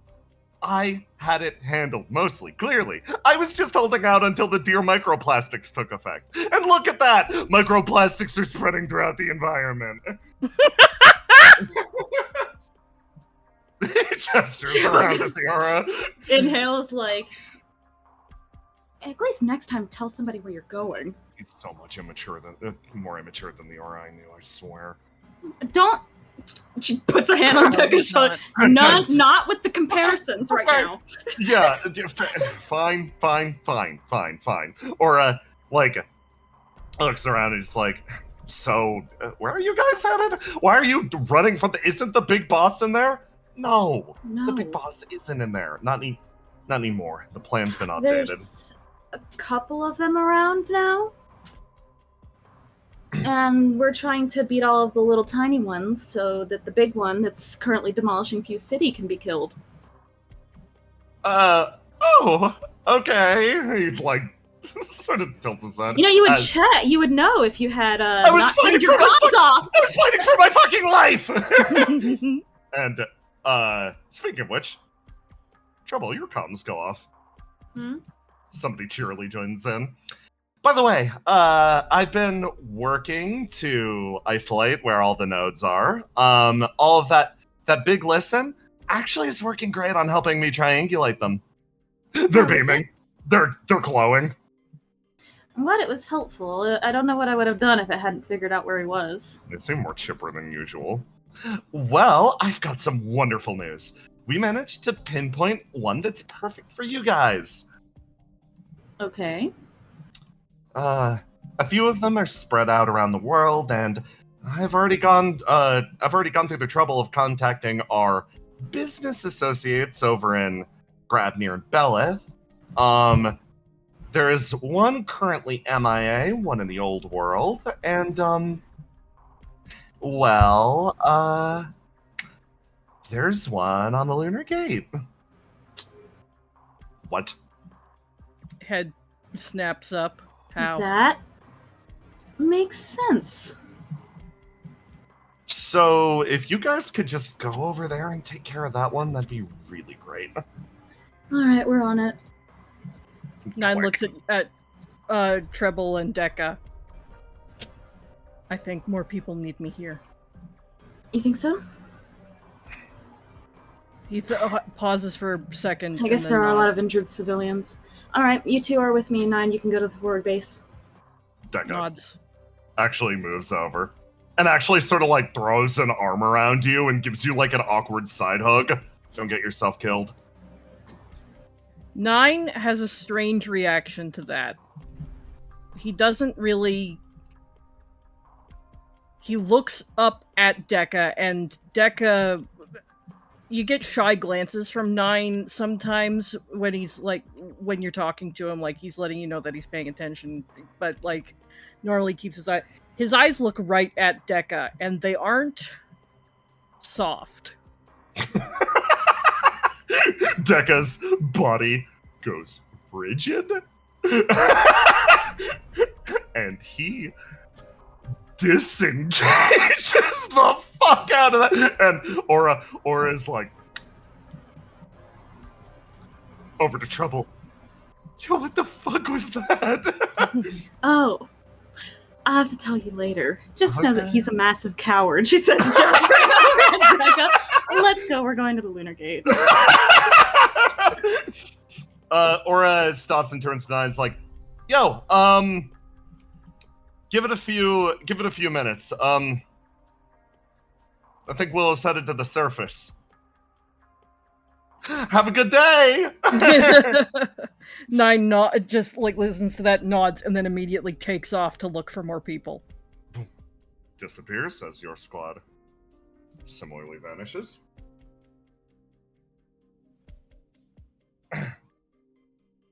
Over here.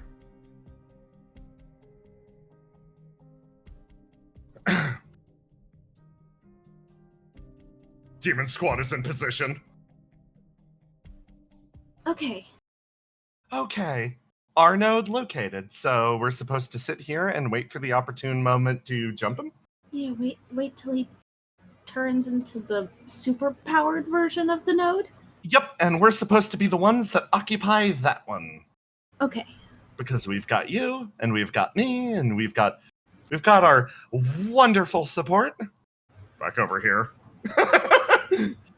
These three are like, sort of like, you see the GK's expression sort of overlaid atop his pyro suit smile. They're discussing something over there.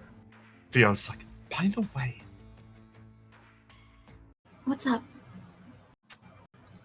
How did things go between you and him? Oh, Are you guys like dating? Did that happen? I don't know. Okay. So, okay. You know, in all of the books you used to read me, there were always, like, the really big, like, scene where the person comes out and is, like, you know, being really emotional. Yeah. And normally those are, like, big confessions, right? Yeah. But what do you do if somebody does that, but they never say that they like you? Oh. I have no idea. How do you know if he likes you or not? I don't know. Huh. Yeah, I don't know what to do in that case. Over here. Yeah, I'm dying. I'm dying a little bit. I'm dying. GK sort of like drums his hands against the wall. There's a boom of flame as Nectar appears. Okay, so how are things oh no. Okay, yeah. We've got Theo and Stefano becoming an impenetrable black hole over in the corner, as usual. Cool. So we've been told to Queen's orders, sit and wait, because she has, quote, important business to attend to. GK's like, sort of sighs, looks at everybody around him, and he's like, hold on, I'm about to sort out the situation. What? GK walks over. Theo, like, oh, hey there! Moves over. Literally leans forward, brushes Stefano's hair aside into the freaky tentacle hole, places his mask over there, and he's like, there you go, kiss for good luck. Theo starts screaming. Stefano starts screaming! But you made it worse! Nectar's like, okay, cool. Yeah, we're gonna chill here. Eternity's node remains none the wiser. Elsewhere, on the surface, or no! Hold on. Eternity's ears pick up. Someone's being gay over there. There you go. Over here. Someone walks back in through the door as, there's like a moment of silence as Gene enters the area and he's like, ah, hello there, everyone. He says with a big smile. Helena, you're actually shocked at his presence? Didn't she, like, opens her holopad back up, like, no, I swear, aren't you dead? Listen, I was close. We have your, I guess, body destruction notification right here if you need to see it. I'm going to be honest. I wish I could pull this off as I secretly had some sort of plan or something. Argos saved my life. So, I'm only here thanks to him, which means, all of you can thank him and me because I am taking charge of this forward base. He says with a big smile on his face. Okay. Okay. All right. At least somebody's doing it. Okay, let's start organizing everyone into long lines, unless, of course, you need treatment. Start gathering everyone. Does anyone know where, it seems like the chain of command is rather disintegrated in front of me. Does anybody know what's happening? Quick update. Cass sort of chimes in. No, it's chasing them, etc. Jean, for no reason in particular. He turns. If you had to guess where the one MIA node that Eternity has is, where do you put it? Well, let's say theoretically I were him, and I was in a situation like this. Well, I'd be walking right in through the front gates of Opia right now!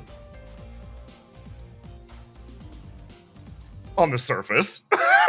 Crazy thought. If I was Eternity. Not saying I am, though. Not saying I am!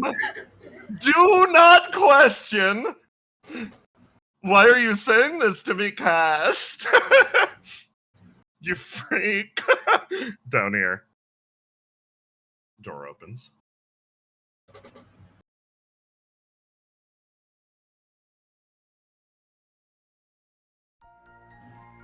As the currently occupied body of Eternity moves forward, he's been jumping between all of his various segmented heads, leaving a body inert. At least right now, used to not be a risk because they were more or less phased out. Nothing could grab them, but it seems like through sheer force of flame alone, someone has yanked him into the corporeal realm, which means people are going to start picking off his spares. It's going to make getting around significantly more frustrating, and the risk is real. True destruction. True death for a tormented. He doesn't know if such a thing is possible. What he risks isn't the true death that mortals might face. What he risks is a loss of this brilliant body of his. This body that has granted him so much authority over the ages. It is a loss of his power and status within the world. It is a lowering of himself to the same plane as those who enter the cycle and come out different. Being dragged low, given mortal form, run and hunted and killed like they are. He moves into Opia. It's time to take it from the top once more. Two defenders stand in his way. Basil. Oh, we keep on getting interrupted right before we have our conversation. He looks between you and he looks over to Ascalon. Ascalon doesn't have her weapons drawn. They're put away. She looks over to you, Basil. You got this one? You can take the night off, or probably help somebody else. They'll need it. Yeah, fair enough. She moves her way past, and then Eternity guards himself for a split second as Ascalon runs past, exits the building, jumps and leaves. He looks over at Basil. What is the meaning of this? Why'd you flinch? He Violence tilts and his head. fear aren't the criteria on which our conflict can be solved. I'm here to have that conversation that we were supposed to have. He stares straight ahead. Conversation. You're almost gone, aren't you? Madness is how they kill us. His body pauses. Fortunately. Oh, you go. Ooh, fortunately, we here at Opia consider ourselves doctors, so I'm here to cut you away from the cancer. He stares straight ahead at you.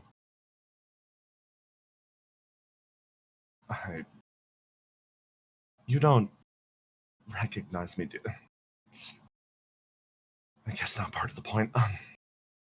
What do you mean? No, I don't recognize you, but some part of me feels guilty. I've seen a version of you that's running around happy, and I feel like at some point that should have been my responsibility. He tries to take weight of your words. You were never responsible for me. It's a doctor's job to care for their patient, not the other way around. It's one-sided. What do you think I'm trying to do? Damn. He has no rebuttal for that. Now, I'm sure everybody else is going to fight you, but I want to try something different. Something that probably nobody has done in any of the worlds that you've destroyed. She takes a step forward. I want you to be completely open and honest with me. I'm not afraid of you burning me. Burn is a fear response, and I'm not afraid of you. You stand face to face with this person. He stares down. He opens his mouth for a split second, and the orb sweeps around the two of you, and with a wrenching crunch, eats you both. Inside,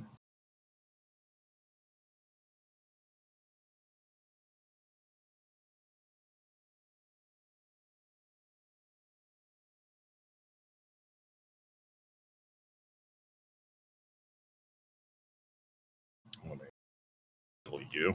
There we go. Okay.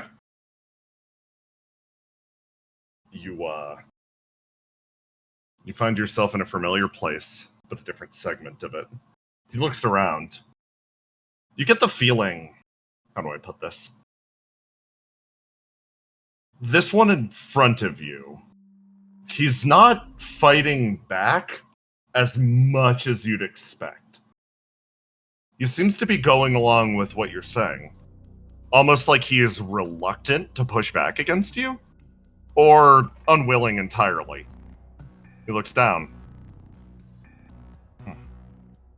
Utterly. Then why? Why?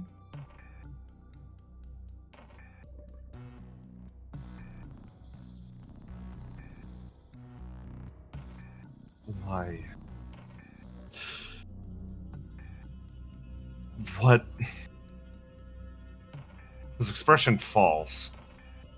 He tries to process why you'd be doing this with him. What do you have to gain?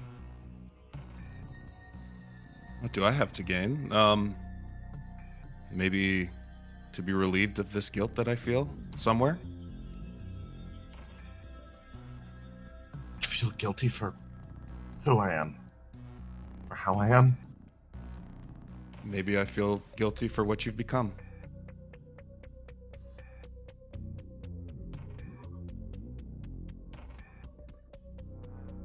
What do you have to gain by destroying everything? Another chance.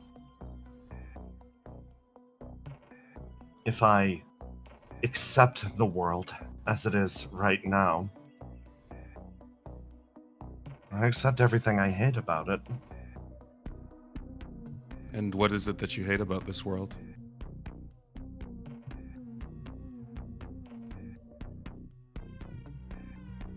It's devoid of life as I understand. But isn't that the nature of life? To always change, evolve, become something else? Just because it's left you behind doesn't mean that it's not life. You say these words to him, and you get the feeling. You see a spark of anger travel through his face for a split second, and then it actually fades.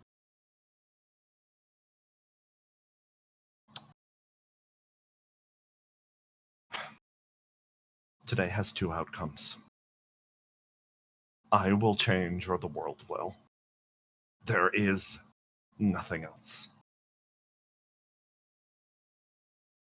Well, changing you sounds a lot easier than changing the entirety of the world. So let's get started. What exactly are you offering? A chance to be happy. I think it's my job to make sure that you don't fall into complete and utter despair. Because as long as there's hope, even eternity can be bearable.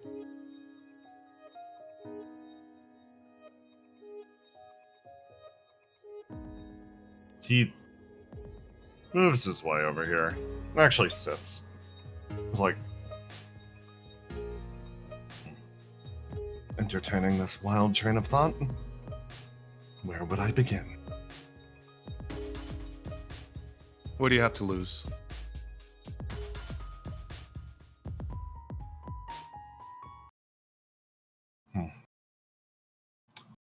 You said you're not afraid of me. You are the one who stands to lose. And you haven't made me lose just yet, have you? So, some part of you, maybe the part I'm trying to reach, is still there trying to call for help.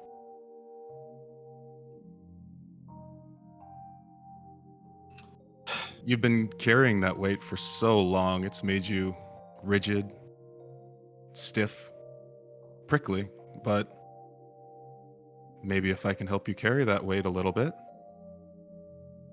then maybe you too could be happy. He knows what he wants to say. It's a dismissive declaration. Something very straightforward of, you don't know what you're signing up for. You don't know how heavy the burden you'd carry is. You stand to gain nothing, and when somebody stands to gain nothing, particularly from an action, they reach out to some functional stranger for. They cut bait. They run away. They let it fade, because it is easier to promise good than to be good. But if you want to make this decision, then so be it. He says out loud. She reaches out a hand. You reach out a hand, and as you do, you sort of feel it intertwine with eternities. You feel a sudden connection to him. You feel like he's sharing things with you. You feel like within this space, you might be able to actually understand him, consume him, to add him to yourself. But as you try, a voice calls out through the area.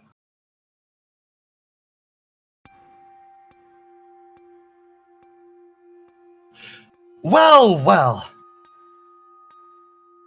Okay, I think that's good enough. So, you two were about to join up, huh? Going to, what, keep a localized record of the big guy over there? That is charming. I mean, if we hit the reset button on him, means parts of him remain behind. You feel a sensation on your back, Basil. Eternity's expression looks past you. You saw him open for a moment, and on seeing her, his body goes frigid. Okay, well, we can't exactly be having that, so, Basil? Kill him. It's a quiet command. but your body starts to move on its own. And Basil, your hand, which was interlocked with his, raises to his throat. With one arm, you carry him down into the muck and sit over him. One hand placed over the other around his throat. Okay. So, my good little reflection. Let's make sure that eternity is disposed of nice and clean. Complete reset. That's as he put it. Take it from the top, she says with a big smile. Basil, you look Yes. down at Eternity's eyes, and he looks back up at yours, and you see him close his eyes, and then open them again, with a light smile. As you choke the life from his body, he will connect with you anyway. So, Basil, Oh boy. let's get to your minigame! All right. So, here's how this is gonna go. I gotta. You gotta choke him to the beat. Basil, without a doubt, you were killing this man, and he's allowing it to happen. You will, one way or the other, deal with the node in front of you. But that's not it. That's not all you're trying to do. Basil, you were trying to make it so that Eternity, the person in front of you, isn't lost entirely. In this world, everything operates a very specific way. When you re-enter the cycle and are spit out anew, you are, and you know this more than anyone, you are yourself, but you are another fresh link in the chain. You're trying to preserve just a little bit of this person in front of you. But holding on to part of the tormented comes with a great cost. So Basil, in this connection, you are going to see snippets of his past. Labeled 1, 2, and 3 over there. You're going to be able to save as much or as little as you want. But every single entry saved, you have to give up something equivalent in exchange. So I'm going to do you a favor, and I'm going to read these stories to you, and you decide which amongst the 3 that you're going to save. We're going to do this 3 times. Okie dokie. 80% zoom works the best for me. Spires driven into the ground. Structures both rigid and twisted. Every contour the life of a great craftsman committed in marble. A palace built for my sake, not requested, but freely offered. The people of this land were kind, I believe. They saw me as something kind as well. I did not have it in me to correct them. Instead, I watched. I offered counsel where I could from a position of authority, but truthfully, I learned. They were a kind people. When they returned to me, the palace they constructed, burdened to the 8 limb with tools and weapons meant to tear my throne down, I knew. They were truly kind. Their kingdom now sits near the bottom of the spiral, atop a mountain of waste. I cannot comprehend the nature of the gift they granted me. I will not let time take their hard work. 2. Again, does this seem right? The 3rd time they asked. 3rd time I struggled to explain. No, I did not at the time have an understanding of old world technology. The 2nd generations, mine, were designed to focus on specific tasks. While our progenitor units, the 1st generation of angels, were designed to act as a living memorial for the human race. A grand apology to the stars. I myself was built for one goal and one goal only. I was built to cure a disease that no longer existed. My goal was seen to by my sister, by my friends. I had no purpose, and I held no knowledge beyond that goal. beyond them. I'm unsure. Let me check it again. All angels are designed with the basic knowledge of the old earth of art of recycling. Unfortunately for my colleagues at the Institute, my area of study was the process of recycling flame. Plastics and the like, materials that comprise the majority of my flesh, are far more difficult. Why? Why do I only know about that hateful substance? The flickering entity that drove them from me. I'm sorry, I whispered. My friend, one of the few mortal friends I had, turned and looked at me. I'm sorry the others are gone. I'm sorry you're left only with me. 3. I awoke long enough to process how wrong this is. A Chemicary meteor shell detonated little more than a meter from my body, and yet the cloak of flame could not approach me. Every spark hung suspended in the air, each mote of flame stuck to empty air like a parody of deep space. Screaming and the sensation of collapsing metal, more touch and smell sensation than anything else. I was on a battlefield, it seems. A call traveled through the air, setting the sparks free from their monochrome prison. I listened, old senses struggling to interpret the signal. A war cry. The angel of the battlefield had descended once more. It helped them before, it seemed. Breath escaped from between my lips. Ally, enemy. I had lost touch with this expression of the world. I raised a hand, watching a line of their machines form battle ranks around me, indistinguishable other than the heart of their formation. This time, it's far too late. Flame billowed through their newer machines. Sleep too long and they discover the fire. To them, I offered the same. Sleep and try once more. Try again to regain that once precious humanity. Remember the reason why we were denied it to begin with.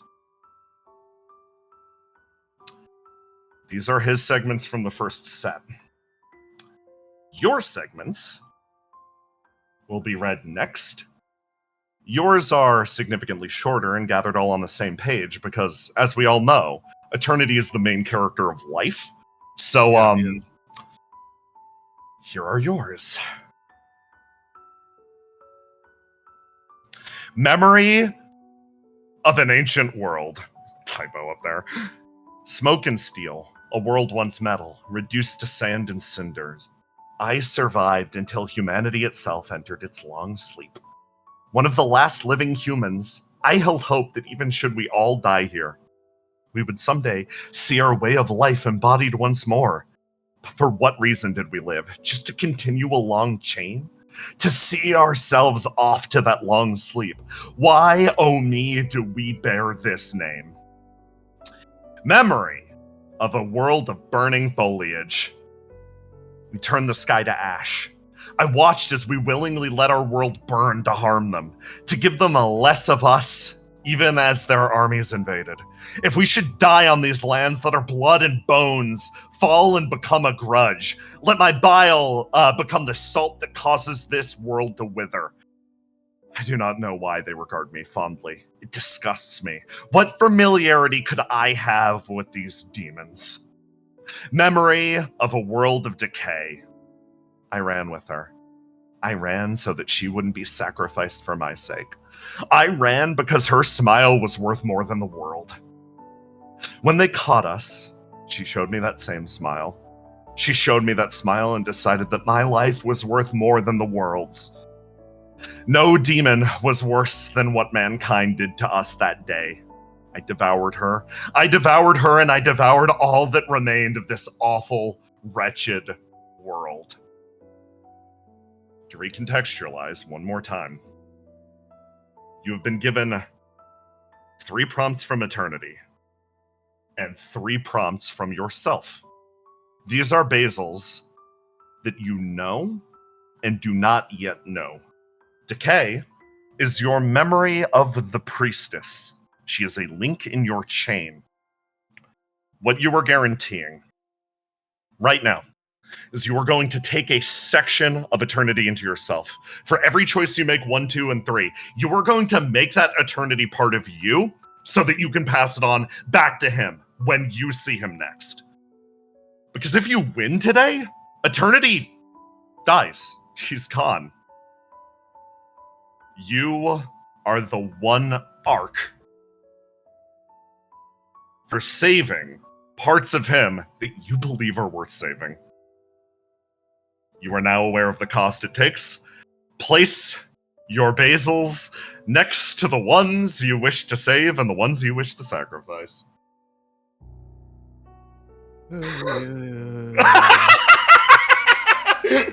I am so sorry about the agony simulator. You say that like you weren't hyping this up for 3 days. It's this time I'm thrilled. It only gets worse. Oh, it only gets worse. These are like baby's first prompts. Yeah, I know. That's the problem. They only get more important to him, and they only get more important to you. Yes. So I put a basil on what I am going to sacrifice on either side. Yes. Okay. I am going to sacrifice Eternity's burden of the past. Sorry. No, you're putting a basil on what you want to save. I apologize. Okay. Well, I'm not saving that. I'm sacrificing. Yeah, of course. So leave that one blank. I will save his first story. First story. Memories of an ancient civilization. Mm-hmm. Lovely. And I will save his third story. Ooh, juicy. And which are you sacrificing? I will sacrifice Ancient World. Ancient World. And I will sacrifice the priestess or burning foliage.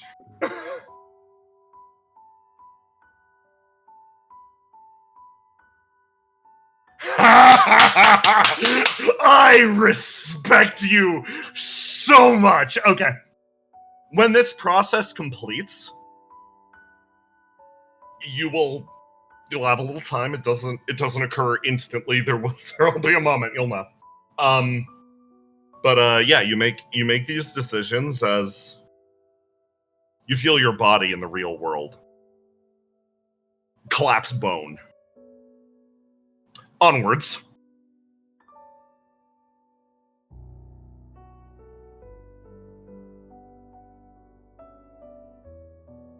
Passage 4. Well after the world had turned to poison, he found me on an isolated shore. 1,000 memories played as he spoke in reverberations. The call of dying machinery. My ears screeched like failing wind turbines. He said as many had. He wanted to help me.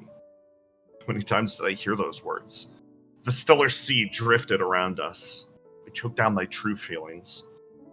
Vile creature of flame, writhing knot of pain, set side-edged against the pit in my gut. Find someone more worthy. I attempted to turn him away, but still he sat and listened, and he spoke of a future for this world that included me. I watched with empty eyes. Certainly he must have known. Certainly they all must have known. My world does not include them. 5. I was told it should taste good. Compressing a grain substance with my molars, the texture nearly made me gag. Some part of me wanted to laugh. You survived the waste for this long, subjecting yourself to such torment. What value does life have carved out of wretched, fetid waters and miserable swampland? And yet her face was one I could see. No hollow husk. A balance of electric lights verging on an expression. Kind expression. She was sick. Parasites and bacteria that would have been easy to treat on old Earth. Easy for me now. Easy for me then, too. And yet, she took pity on me. Thank you. I open my lips and the words do not feel like my own. A poke from a different me. Called from the thousands of human likes I've observed here alone. Of course. Sorry, last doctor headed out to treat the caravan beyond the sand and hasn't come back yet. If you hold out a little while longer, she'll be back. She left. You're sick too, right? You're really pale. And I I think I cried. 6. She finished speaking. I destroyed her country, her king, if the last few words of her tirade were to be believed. Is that so? I mustered, out of politeness more than anything else. Her words seemed to send her contingent into a rage. It makes sense, I thought. I found this world rather pleasurable to walk. Flame-laden as it was, the sickness fled at my every footfall. I could see the lands around me, unable to live without the parasite concave from the purgation of the world's deeper sickness. She drew my attention again. A proclamation of my demise and then a lapse. Her expression must have fallen behind the veil of static. A demand of why her world had to die. I did not know how to properly express that I had no answer that would satisfy her, that her world was sick, that it would die on its own given time, that its life was false-lived, that death cannot come to that which did not truly live to begin with, that the collapse I brought was little more than the natural acceleration of things as they were. I remember thinking that this train of thought was rather silly. I could express these thoughts aloud and allow the flame touch to come to their own conclusions. Likely it would not abate their rage, but it was better than my silence.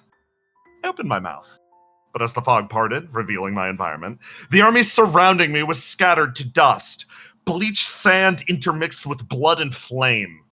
I destroyed another. The hero was no more. In the silence, I made a decision for the sake of future politeness.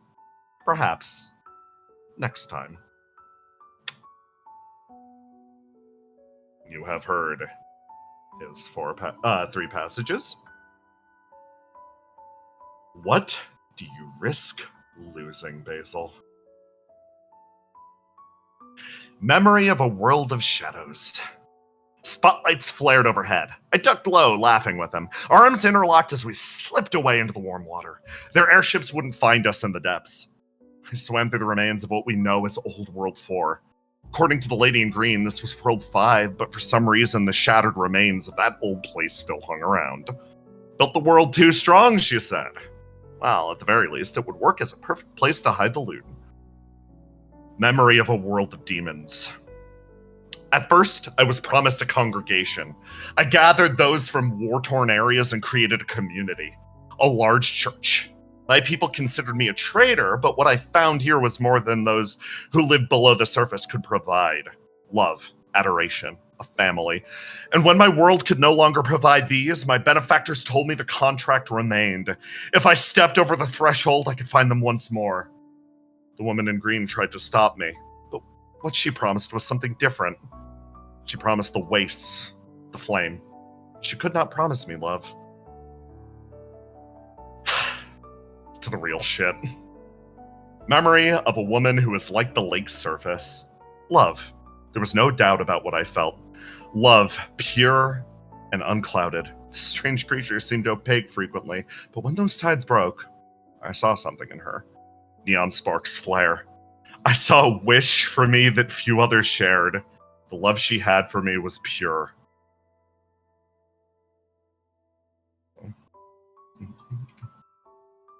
Not things that I remember. How could I not return it?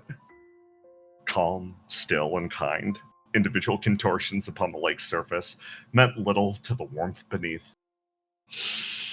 Basil. We're getting into the meat of things. What you can sacrifice this time. Memory of a world of shadows. Your past as a resident in World 10, and your memories of Riddle Arendite, all on the table.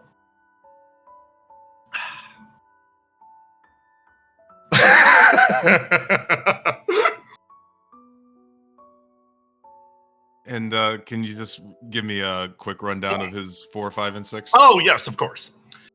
Option 4. Memories of someone finding him on a distant shore and offering to help him. His own feelings of unworthiness related to that. Knowing that he was promised a world, but he could not capitulate. Story 5. Memories of being taken care of by a sick girl who assumed that he was even more ill. Memories of a day that he cried. And finally 6. Memories of confronting an army of heroes and deciding in that moment that he would try to be more polite to them in the future, even after reducing them all to ash. Okay. I save his 5 Save the 5. and get rid of my, I guess, the first one, so 4. Okay. So, yep. Get rid of the first one. Oh, I see it. It's Yeah, at yeah. the bottom. Yeah. I will get rid of. Oh, yeah, and then I'm saving these. Sorry. Wait, which ones are you sacrificing? You're sacacrificing shadows. Sacrificing shadows. Yeah. So yeah, you'll put one here and you'll save those too. Oh, okay. right. Yeah. Oh, okay. Here we go. He's dead. You know it now. But just the same, the node keeps transmitting. Even after his death. You see something buried deep. You asked him to open himself. Find your way deep into his core.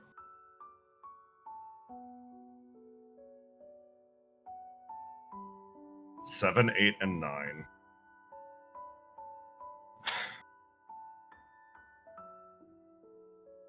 His life was short. When he was left to me, he could fit in the crook between my hand and my elbow. A century later, and time had robbed him of his shape, his vitality, and his voice.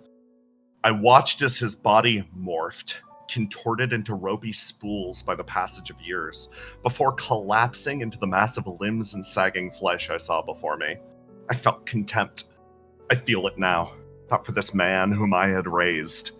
The distaste I feel is bound in words. The words he wished to say to me, I knew, even through the static.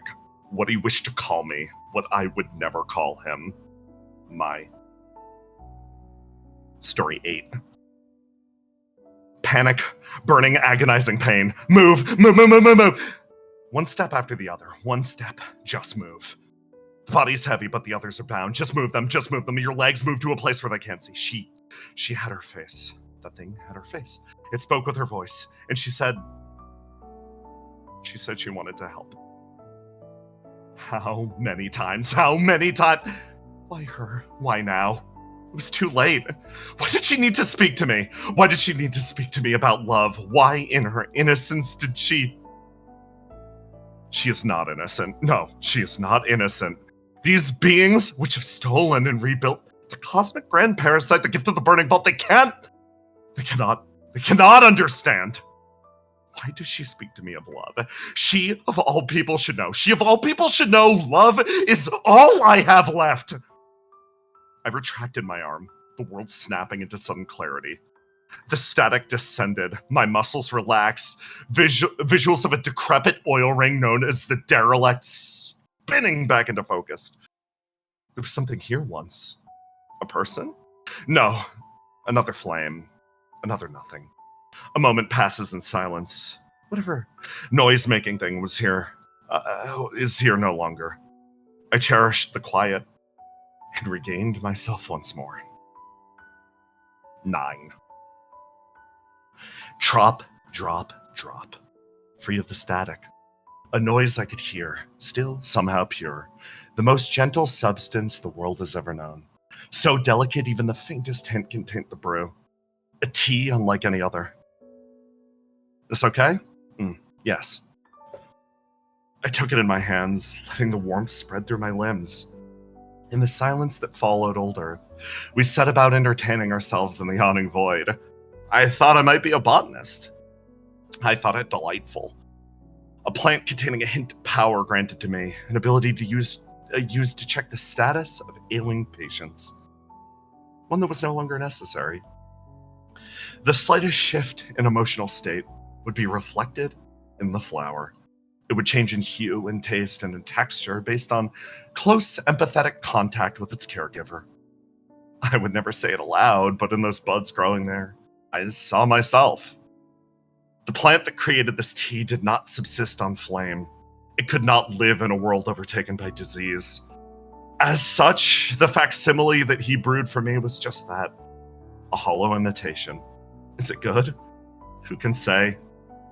I silently grip my plate, a line of pleasant color spreading through the otherwise translucent cup.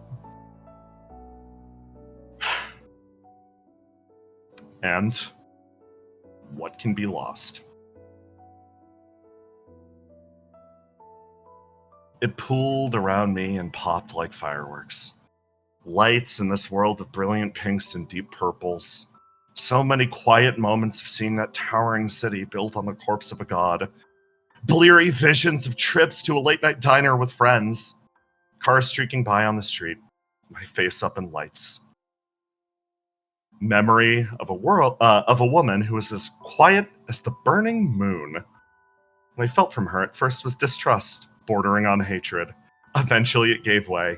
A bridge was formed, and through it, I felt love.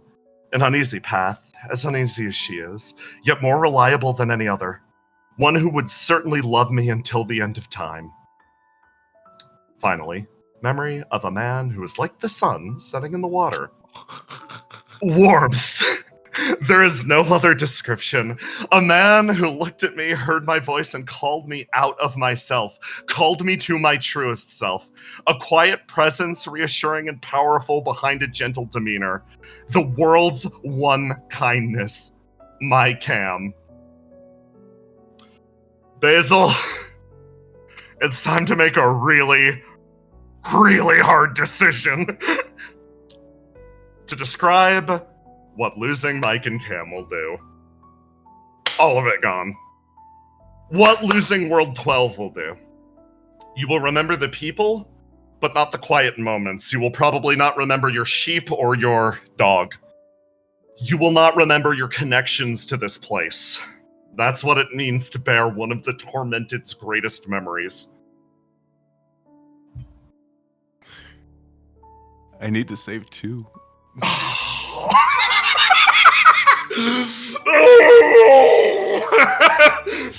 Do it. You know what's crazy? Yeah, I know. Cam will forgive you.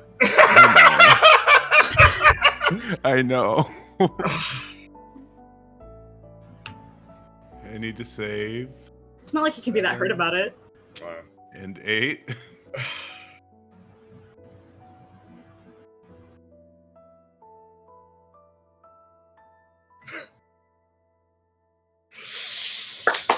Let's go!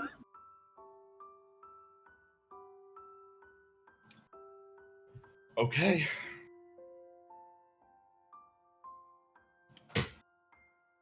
You focus on these memories, Basil. As the person in front of you falls away, when you return, you are standing over a lifeless corpse. One of the nodes has been defeated. Good job. You hold something in your hand. It is the best way to describe it is, it's an orb, much like the space that you're currently in. Something that's been provided to you by a combination of Gnashing Maw, Eternity Zone Ingenuity, the connection you just shared. It is the memories of a non-Flameborn being committed in flame. Flame has this wondrous property. It's able to contain and focus extremely efficiently. And that's what you've done. Letting this loose into yourself, into this orb, will wreak havoc on the Basil that you are right now. You hold it and you stare at it. And She sits on the rock. You sit on the rock. It's ironic, isn't it? He'd probably hate this. Test it in your hand. And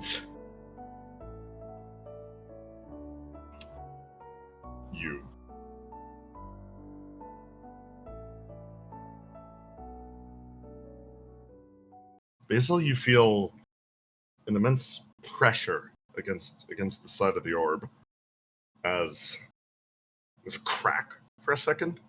It starts to spread, billow, individual bit of flame pushing its way through as an oversized figure drags its way into the space. And Basil, you feel a disruption as a large body tackles you and drives you backwards. Orb fluttering through the air, you find yourself pinned in place by something huge. She stares down at you. Those big spotlight eyes. There's a second of silence as you look up at the one person that you did not sacrifice. She stares at you and she's like, Basil. The connection is formed between the two of you. She knows what's happening. Hey, Mike. You can't. You can't. I did. You hold it in your hand. No. Basil, please. You see that look across her face. Panic starting to spread as she holds your hand. Or still floating there. Basil. There's something that Cam never told you that he was too afraid to say. Is it gone yet? No. Still there. Present so long as that orb is in your hand. Or the second you so this orb is Eternity's Memories. The second you plunge that into you, all that shit's gone. You chose its trajectory. You still have it at the moment. Basically, he was afraid of telling you no. She holds your hand and makes sure you can't press it closer to your body, at least right now. She breathes, trying to center on all the emotions that just flooded through her. The only way that you know how to get anything done for sure is by hurting yourself. It's by ripping away chunks of yourself. She gestures around and you look at this place, a gnashing maw ever binding inwards.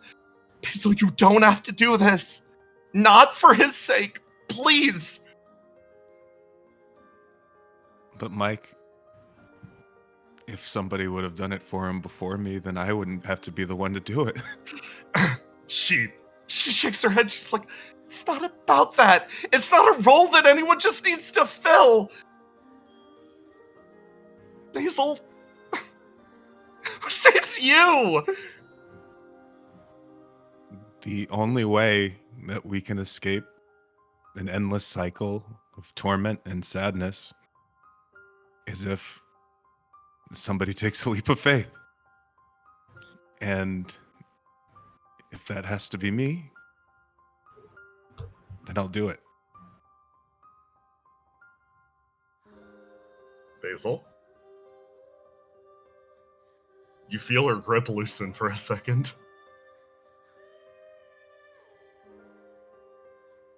Making this decision is as simple as pressing it to your body.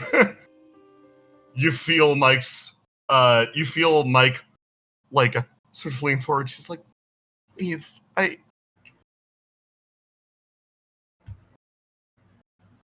did you pick me? To make sure that you have the time to figure it out for yourself. Her hand loses strength.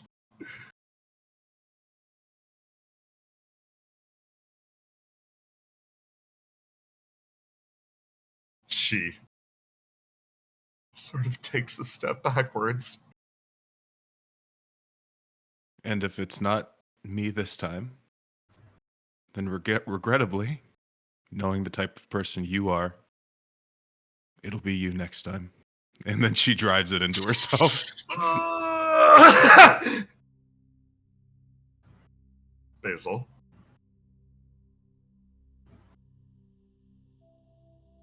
Sweet oblivion moves through your body.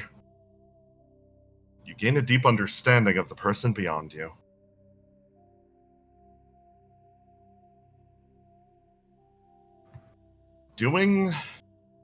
Passing this on.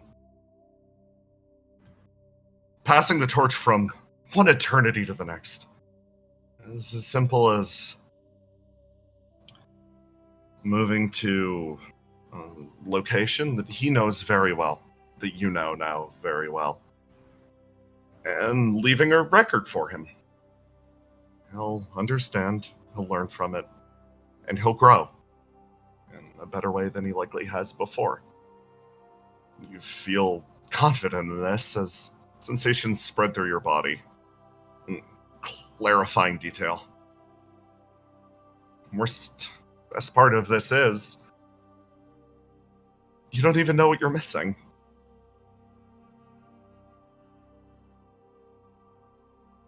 Mike stumbles backwards. Basil, you feel fine.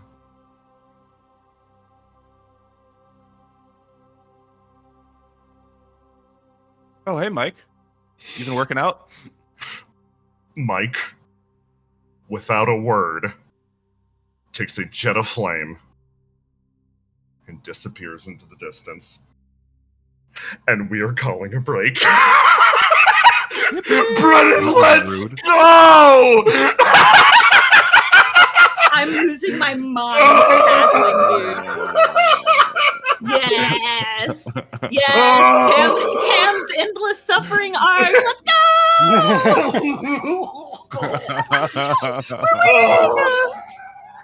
Fuck me, man. Jesus. I heard the sound you made when you realized the last option was Cam. Yeah, I know. Because I realized when I heard the first two, I was like, I gotta save those two. There's something there's some rich irony about what just happened. That was awesome. You did awesome. That was fucking amazing.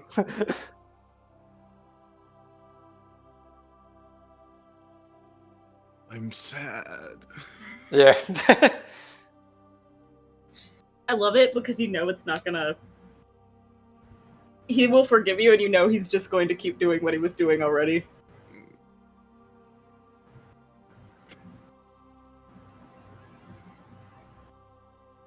I'm so excited. Tell him to stop making boyfriends and girlfriends. Cam Unchained. At what cost? That fucking Thanos meme. What did it cost you? Everything. That's literally what Mike. That's literally what the Mike seemed to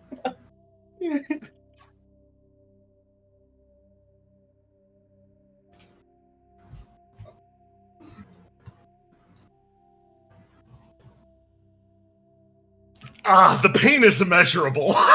You know it hits hard because we're just sitting there. Just stewing. Yeah. Holy shit. Okay. Let me explain the logic here. Yeah. Not that you wanted to give up anything, but the things that she gave up, she didn't want to give up things that she didn't know yet. So it was a matter of giving up the things that got her to this point, knowing that at the end of the day, they still got her to this point. You can still walk the roads that she's walked before. Oh my god. Cam, I get it. I see the vision. Cam would forgive her. Yeah. Oh. Great. Cam lost 2 of his sisters today. Oh, man. Bro, Okay, cool. Oh my god. I love playing this silly game with my friends. I'm warm. Okay. Next up's the Certain someone's block. Certain Galatine someone's block. Okay. I gotta set Ruth things Arc, let's go! Finally, it's her fucking time. Okay. Pull them back.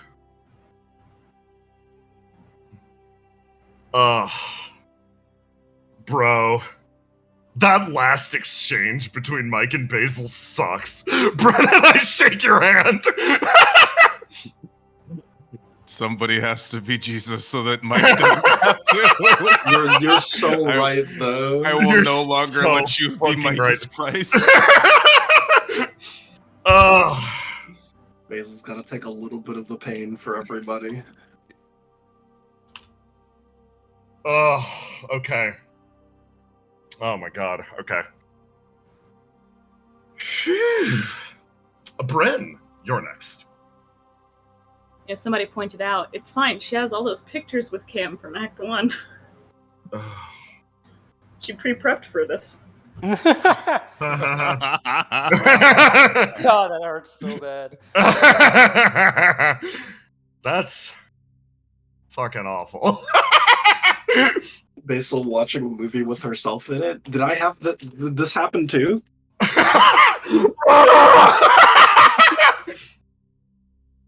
We love it. We love the pain.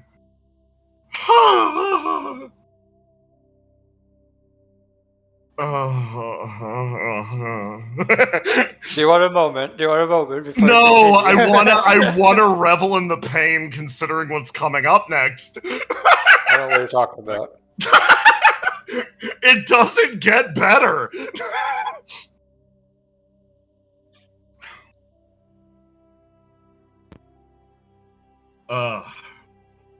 Yo.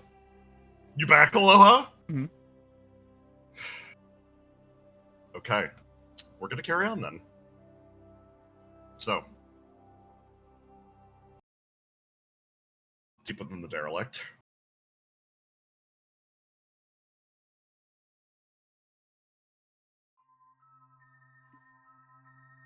The signal goes up.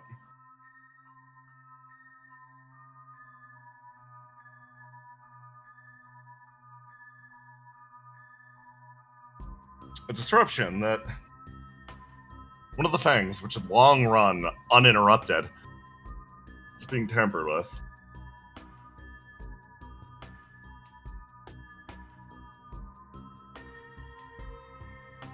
Chief Technician reappears,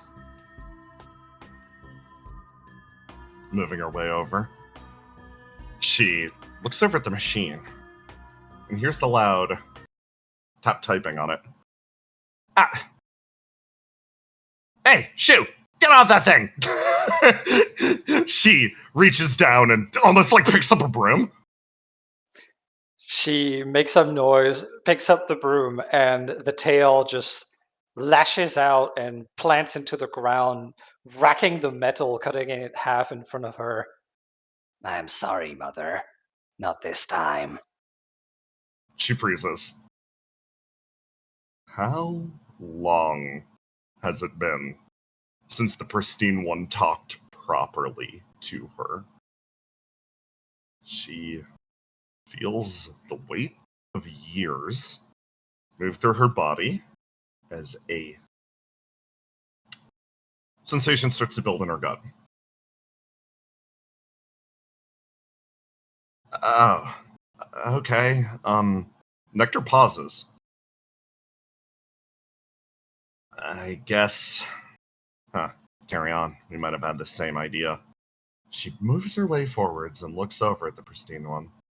That's, you in there, right? Yes. If you had the same idea, and I appreciate that you, in fact, did not forget about us. Huh. She makes her way forwards. And let's do this one. Begins working alongside you. Yeah. How could I? I feel bad about the whole situation. She sort of gestures at the screen. With eternity going on the frets out there, I figured it might as well be a good time to break the devices he had us mined for him. She actually starts messing with the control pad next to you. He lets it happen. Okay, so this is the one that the Enforcer of Morality is hooked up to, and even Compulsion herself is, to some extent, guided by this thing. Demonic Court of Compulsion, or the Fang of Compulsion. She sort of continues working on the control pad. You were. I'm mostly free of these things. Set up to be interpreters for this big machine. An artificial intelligence made from interpreting signals that all originate from some civilization in deep space. She sort of gestures.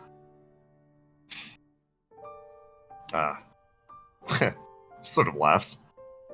The rich irony here is that the assumption is they know what they're doing more than we know what we're doing. All matter following their orders, etc. But we got no real way of knowing if this machine is just picking up static or anything certain. I don't know why the old humans were so obsessed with this shit. Don't worry, I'll break y'all free from it. She works.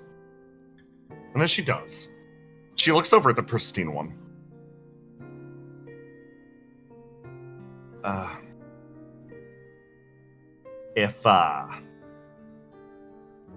Gonna head up the Fang of Beasts next. Is it this big machine that's running around in your head that's causing you to... She doesn't know how to ask the question. The pristine one's condition has always been off-putting for her, to say the least.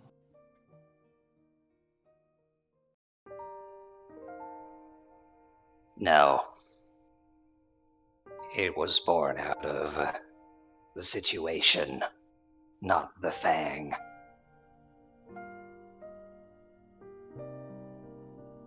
Conflicting desires and growing up too fast. Same offer as always. It's conflicting desires. I can help. Maybe come up with some sort of suppressant or, I don't know, something. He turns towards her, sort of gauging her, the void of his eyes matching hers. Probably something that he did as some sort of mimicry back then. He is your son as much as I am, you know. Shark of I do pain. not feel like I deserve to suppress him.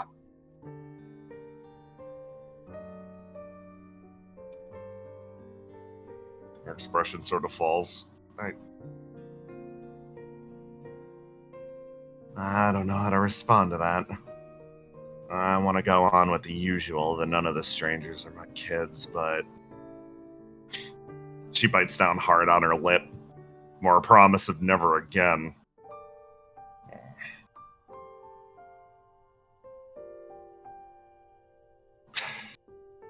Are you in pain? Does it hurt?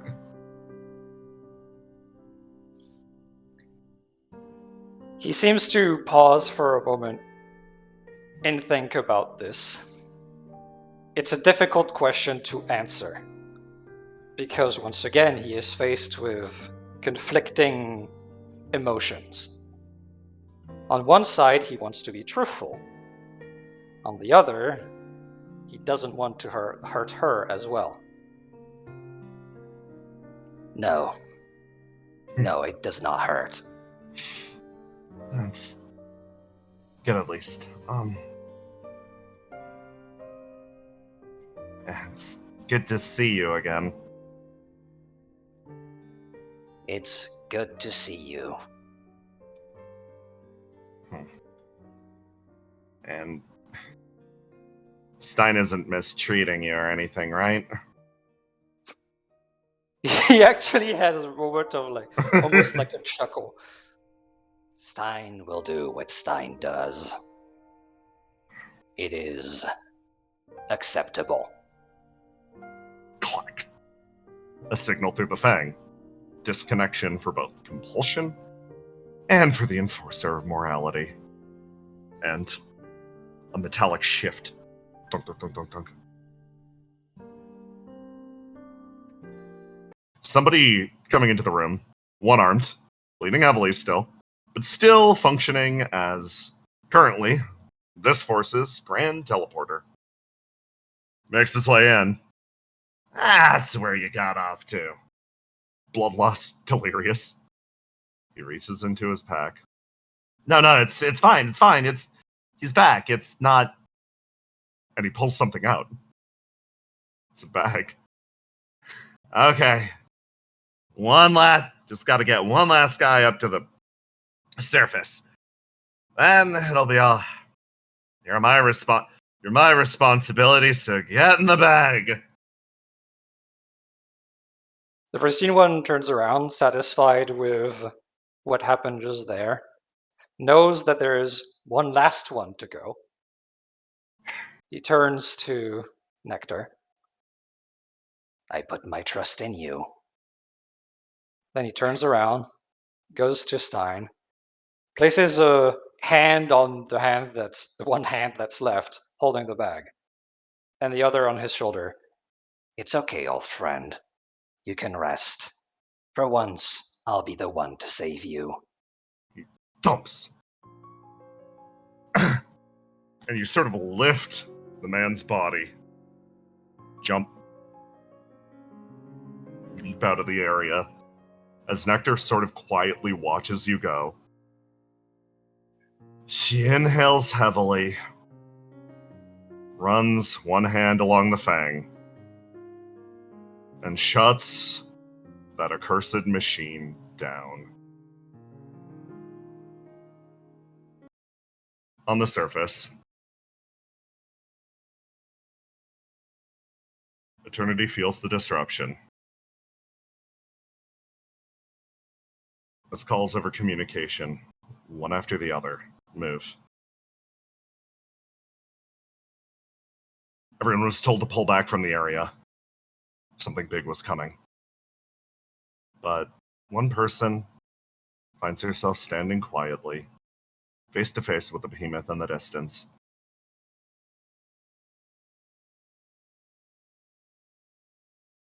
She knows why she's here, or ascertaining the situation from a few context clues. She absorbs why she's here and fills in the gaps on her own. Riddle slowly inhales. Her cheeks puffing out, and then she darts forward towards the large being. She starts to move her way through the city, as, one after the other, areas highlighted around her flare up on the comms. She darts into a nearby building as Eternity watches. With his nodes beginning to drop, consciousness starts to spread through this body. He watches the woman move and disappear into a nearby ruin. Having gained some distance from her, he plans his next motion, but she pauses. Taking an unexpected amount of time, the satellite careens through the sky and hits empty air. She held back in that building, so he'll re-angle. This time, he throws it on top of that same building, and she darts to the side, almost drunkenly. Her movements are deeply unpredictable. Something returns to the side of Eternity's brain, a memory, carried through that large body. Right. If I focus my attacks on this individual, I will likely cause an overload in what she's able to process. She darts her way forwards. A little more than a gnat, but effectively distracting this behemoth. She makes her way to this nearby building. She will forget. Riddle places herself inside, breathes heavily, and lets the sensation of fire spread over her once again. There's a reality about what Riddle Arendite is doing right now. What she's been doing up to this point. Riddle has been well over her threshold this entire time. But even for someone less skilled than she is, it's not difficult to analyze exactly what's happening. So, she darts to the side, forgets, darts out, begins the process anew. A cycle ever repeating itself. Her comms go off, and she sees a message from an unknown sender, a smile slowly spreading across her face. She makes her way forwards.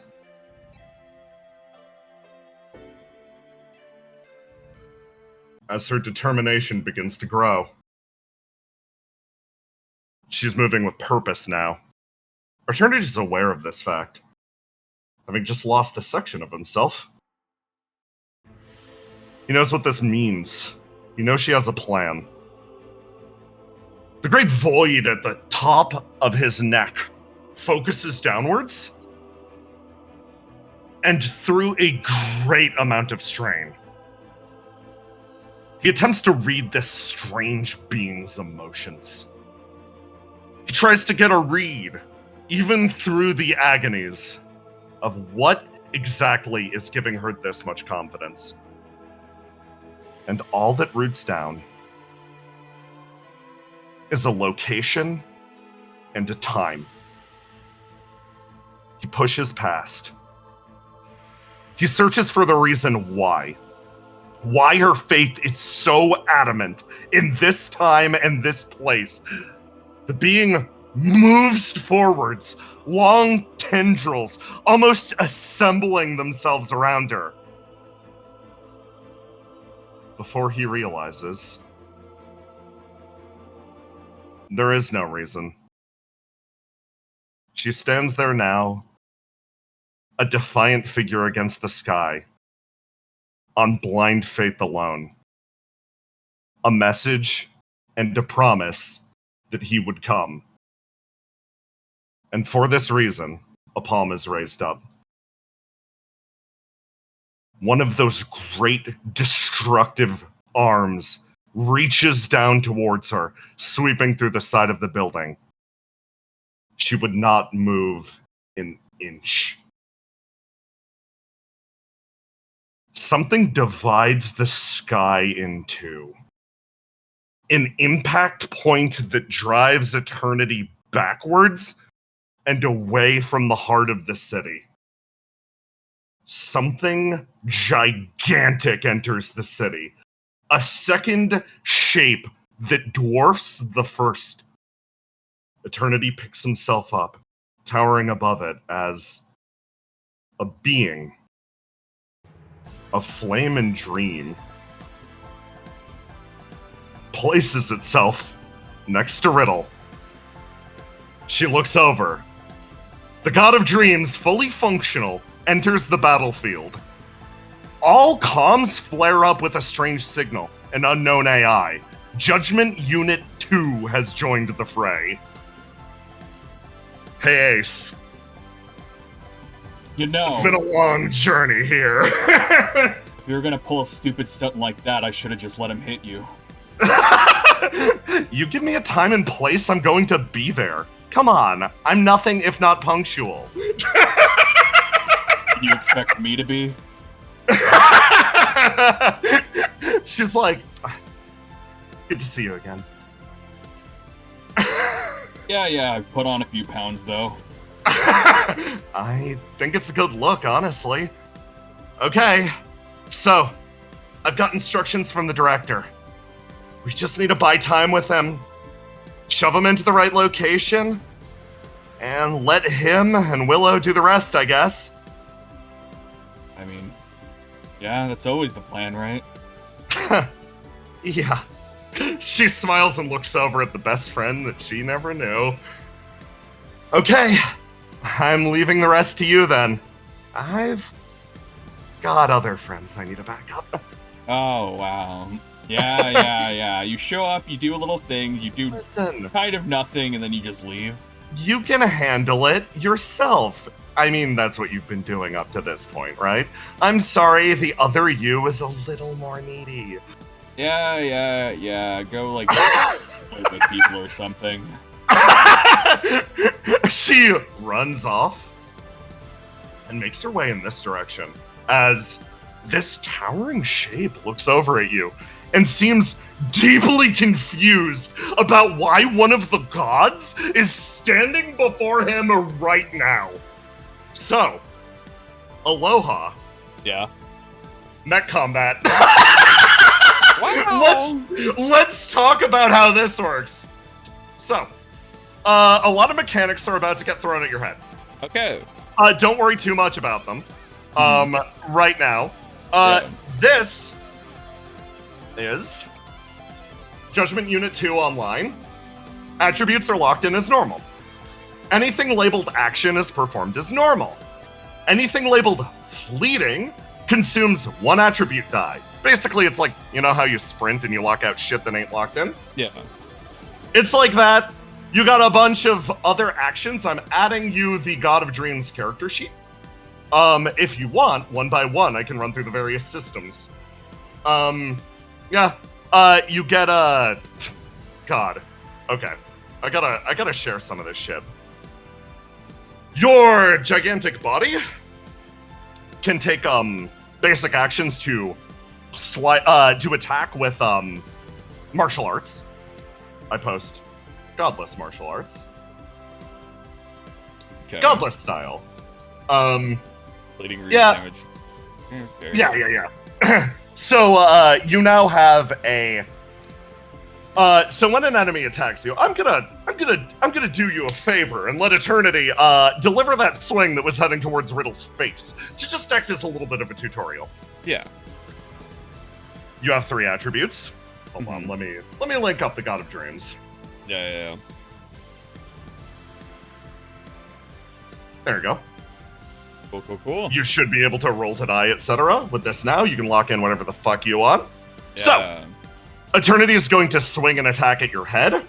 Right now, you can basically guard, which works as it does, except it reduces damage by 3d6, or attempt to parry, which does eat one of your dice, but you roll a 1d20 versus that and try to get them back. Yeah, sure. So, sure. do me a favor, get them with it. I'll do a parry, so I'm going to fleeting my yellow dice. I'm locked into blue right now, so this is a roll to do. 30. Okay, Jesus. 26! Okay, so here's what happens as you fucking level a building. You will win this one as that large tendril swings at your head. Tell me how you parry a crit. So what happens is, think of like, so he's swinging a building at my head? Yes. So what Ace is going to do is he is just going to pick up the building that Riddle was on and just swing it at him, having both the buildings just collide to each other, and it's just like, God. Now I know why you're an asshole. Power's intoxicating. Crunch! The two impact one another, and whenever you successfully parry an enemy, you can use any of your fleeting actions for free. So, to reveal what those are, you have, let me grab them. I believe it's, you can, use your redirect momentum, but that's a response to enemy movement. You can use your Vulcans. Oh my fucking god. You know what? Let's do Vulcans, yeah. Let's go! Okay. Wait, I gotta say Let's this without fucking laughing. go! The Roll. Vulcans were used in something! There we go. And it did damage. Oh my god, so Yeah. literally like slaps in the god's head split open, and you fire shot after shot that move up this being's body, and the strike travels through him. Now, I'm gonna pass you the go. It's your turn, you've got an action, and you've got 1 dice left. Yeah. Yeah. 1 dice left. I locked into blue and fleeting my yellow. So I used one of my fleeting actions, so I should have 2 dice. So, you should have 2 dice now. You've got the exactly. Yeah, okay, cool. You said I had 1 dice, okay. Oh yeah, sorry. So I'm gonna do Godless Martial Arts, World Cleaving Impact action, and that's just is that a roll to die and a roll to do, and I just deal 2d6 extra damage? Yes. So roll to do. Roll to do. 1. 1. Nice. He is going to spend 1 of his dice guarding this to try to absorb it. Mhm. Yeah, no, he's just gonna guard. So he raises up his guard, and your attack hits, and he shifts back 1 space, but manages to stop the attack from dealing any damage. Yeah. He's gonna take his dice. He's going to move forwards. Yeah. And he is going to mark you with a meteor. Mhm. He points at you, and you feel a meteor headed your direction. Okay, you'll go. So, when he moved, let's see. I have a fleeting action where may only be performed in response to enemy movement into or through an adjacent space. Yeah. I mean, I guess, like, is that adjacent? Nah, It's not. he hasn't properly moved yet. Okay, cool. So I'm just trying to take this all in. Yeah. Okay, so what I'm going to do is I'm going to try to there's a lot going on. Yeah. So how much You're movement do I literally got? piloting a mech for the first time. Yeah. So I got movement. 1, 2, 3, 4, 5, 6. And so what I'm going to do is I'm going to do the same thing as I did last time, which is just use an action to try to do the thing that does the knockback. So 26. He will raise his arms as he is going to try to absorb it. Go. He raises his arms to try to absorb it and add the damage and health to him. This is, again, decreasing how many dice he has available. You're knocking him back. Yeah, it does extra 2d6 damage, and I'm going to knock him back towards where the meteor is going to land. You send him flying over this direction. And a fun thing about net combat, whenever you're flown through a building or other prop, you take 1d6 extra. So you pulverize that building with him as he touches down here. And this is... Okay, he gets 1 more. As he places himself here, and to the act, the meteor is going to float down and hit him. He's going to hold on to his actions and just remain waiting to not get bodied by his own meteor. He's going to try to absorb it when it comes down. So, functionally, he raises his arms and preps to absorb this thing. End of act. Free up all your dice. Okay. So I got all my dice. Okay. So now, he's going to try to absorb the meteor. The falling meteor Right, into do you himself. mean Yes. Oh, that can't be good, Yeah. right? He wants it. he wants it. He wants the big space rock. Okay, so what I'm going to do is it's my turn. Yes. Ace is going to move 1, 2, 3, 4. What I'm going to do is I'm going to fleeting to act like an ignite to do something extraneous, right? Yeah. So I'm going to fleeting my red Yes. to jump in the air, so I can just knock this meteor at him faster than he's expecting. So it's going to be a roll to do. And This he is will 18. Okay, so you leap up and you tell me how you attach yourself to this meteor. Your wings basically fully unfurl. So what happens is the wings unfurl with a mighty flap. A lot of the dust and debris that Argos created from shooting the meteor just kind of flies away as Ace goes back up in the air, and he's just going to simply grab onto the meteor and just kind of like pull it down, right? Almost like in a dunking motion to try to make it just go faster into eternity. Okay, so during Eternity's turn, he is going to roll versus you. Give me 1d20. 1d20. Or just a roll. Just a roll. Oh yeah. Roll to do. I mean, I already rolled to do for it, which is the 18, right? Yeah. So that was basic skill check to reach the meteor. Oh, I wanted to see if you were gonna fucking faceplant. So roll to do versus me. Yeah. So 28. 28 versus 22. Hold on. That didn't add 1d6 to it. That could be even. We don't know. Wasn't. Okay. So you managed to catch up. He raises his arms, and you get the meteor and you dunk it straight down into him. As you bypass his guard, the absorb doesn't go off. You crush the meteor into him. He'll take an additional damage from the meteor itself. Instead of absorbing the damage, he was about to feed himself a 60 damage heal. Give me well, you did 11, and then that would be the 60 on top of it as he hits the ground, and your onboard AI actually speaks up. Where goes this? Allowing illusion manifestation. Wow. So, the way this works is, you can spend a fleeting dice to create a duplicate of yourself. You can swap places with the duplicates, etc. The voice again speaks up. Based on the way that you've been fighting up to this point, it appears that you're trying to smash him to death. It is a mismatch to our abilities, as we are more of a caster type, but I suppose if it works. I mean, at the end of the day, you got your ass beat, didn't you?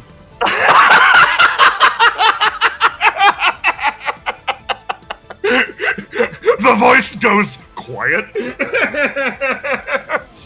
Oh yeah, hey, you, big wiggling thing. It rhymes. You know this is a lot more fun if you, like, talk back, right?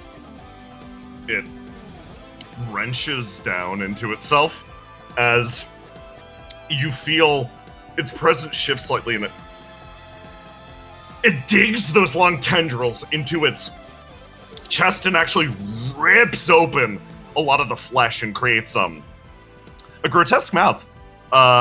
It forms, and a voice actually echoes out from inside.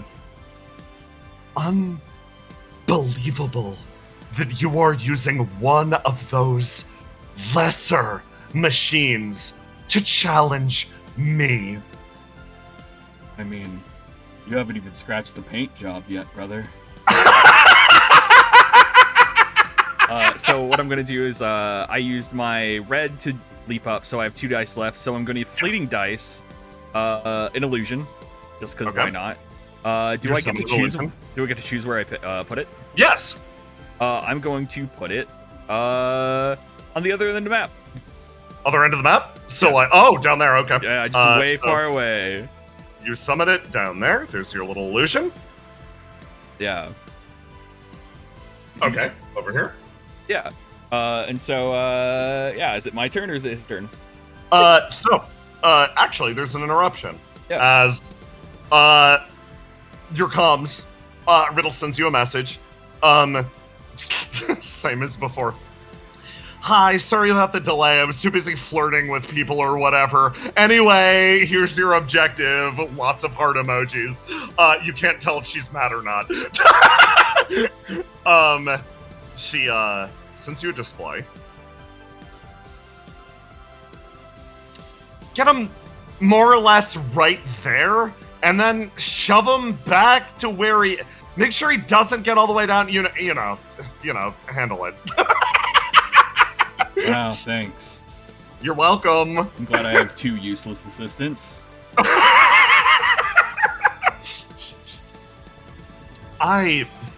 don't need to clue you into any other functionalities of this system. Ace? Mhm. You don't... Here's the thing. This voice in your head, the one that's been echoing, is the one that you fought, the one that drove Thorn to madness. Yeah. You have not cooperated with this voice at all. Most of what you figured out has been on your own. It's come from a deep memory. Here is finally your God of Flame gift. Yay! God of Flame! Spirit! You can functionally take an action to heal yourself for 66 HP, and you can boost once per turn for free. So, you can simply dash all over the place. You fucker. Tee-hee! Oh, God. Okay, Yeah, so it's gonna be the Vessel of Eternity's turn. He is going to... You know what? He's taking a pretty bad beating. Oh yeah, I boost over here. You bitch! Smart, okay. He will not do that! Okay, so, narratively speaking, what you see is him start to draw his hands up and pull the very life energy from the area around you. You're like, no, fuck that. Just dip. And he stops doing that immediately and instead is going to start charging the beam at you. Yeah, that's going to be targeted on your ass. On your tin can ass. Let me post the beam. This is the thing that almost decimated your guys' army before. It basically, targets an area and begins to charge. Must be declared at the start of the act. At the end of the act, deals 3 wounds to the target. Can be targeted to an individual or on the ground. Line of sight interrupts it. The beam. Okay, so at the end of this act. At the end of this act, the beam goes off. Yeah, so, And he's keeping all of his fleetings to potentially slap your shit. Okay, let's see. So now it's my turn? Yes. Okay, so what I'm going to do is I'm going to use my normal movement. 1, 2, 3, 4. Do I get all my fleetings back? Not quite yet, no. Not quite Sorry, yet? it's end of act, yeah. End of act? Okay, cool, that's fine. Yeah. So I should have 1 dice left.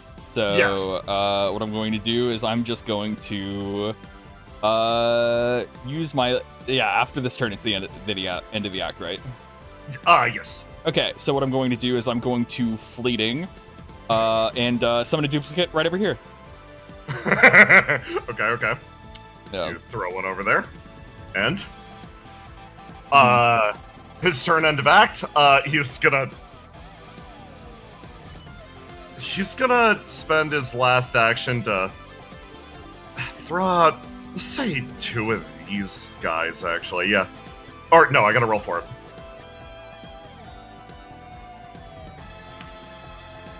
Okay. Mm-hmm. He throws out these. Boom! They manifest in front of you. He's gonna throw them out, and then the beam goes off. And he's aiming it straight at your ass. Oh, okay. Oh, it can move. It's okay. locked onto you, yes. Oh, it's locked onto okay. you, the individual. Yeah, no, okay. yeah. Can I swap? You can swap. I swap with this one over here. Boom! You throw this one to the side, and you jump over to this one. Your onboard AI speaks up. Good. It seems pleased by your usage as a line of devastation is carved through the city. You feel another presence move through the machine. Stigazer, Foresight, action, grants your next parry a +20. Okay. So it'll use one of your turns, but it feels like so long as you focus on defense like that, your machine will be able to see the future the same as Stigazer always has. Okay. So now it's start of the act. Yes. Get all my stuff back, and Get all your stuff since back. my clone at the bottom right there lasted a turn, it gets an Yep. action. Yep, I'm full gonna action. I'm gonna Vulcan these tiny, or at least one of the tiny guys, because I one of them. So Let's fucking go! roll one 2d4 plus 2. Yeah. Was that what it? It's yes. Yeah, there we go. So that's 6 damage to the tiny guy. You just pop that guy. It goes in a line, so yes, that will clip through both of them. Mhm. His go. He's going to. No, I think he's fucking blitzing your ass. Yeah. He's gonna crawl through the city, reel back, and try to use one of his abilities. Mhm. This could just yeah, fuck it. He's just gonna try to cleave the reel around him, which is just AoE wound around himself. So, yeah, incoming attack. Mhm. No bonuses. Let's see, incoming attack, no bonuses. I don't think I can swap out with my 22. clone for this, right? Yeah, you can jump to your clone. Yeah, I'll jump to my clone. Fuck it. Okay. You jump to your clone as he sweeps through the area around. Again, the AI speaks up. Very good. Your go. Yeah, I get it. I understand what you're saying. It's fine. So what I'm going to do is I'm going to spend 2 fleeting dice. Yeah. I'm going to summon a clone right here. Where? Oh, yes. To the left of the marker on the map. Yeah.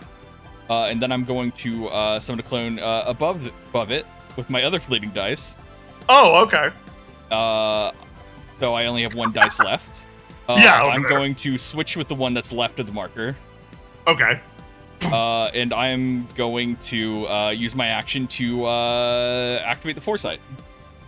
Okay. You just prep yourself. You walk into place as this big body turns and looks towards you. And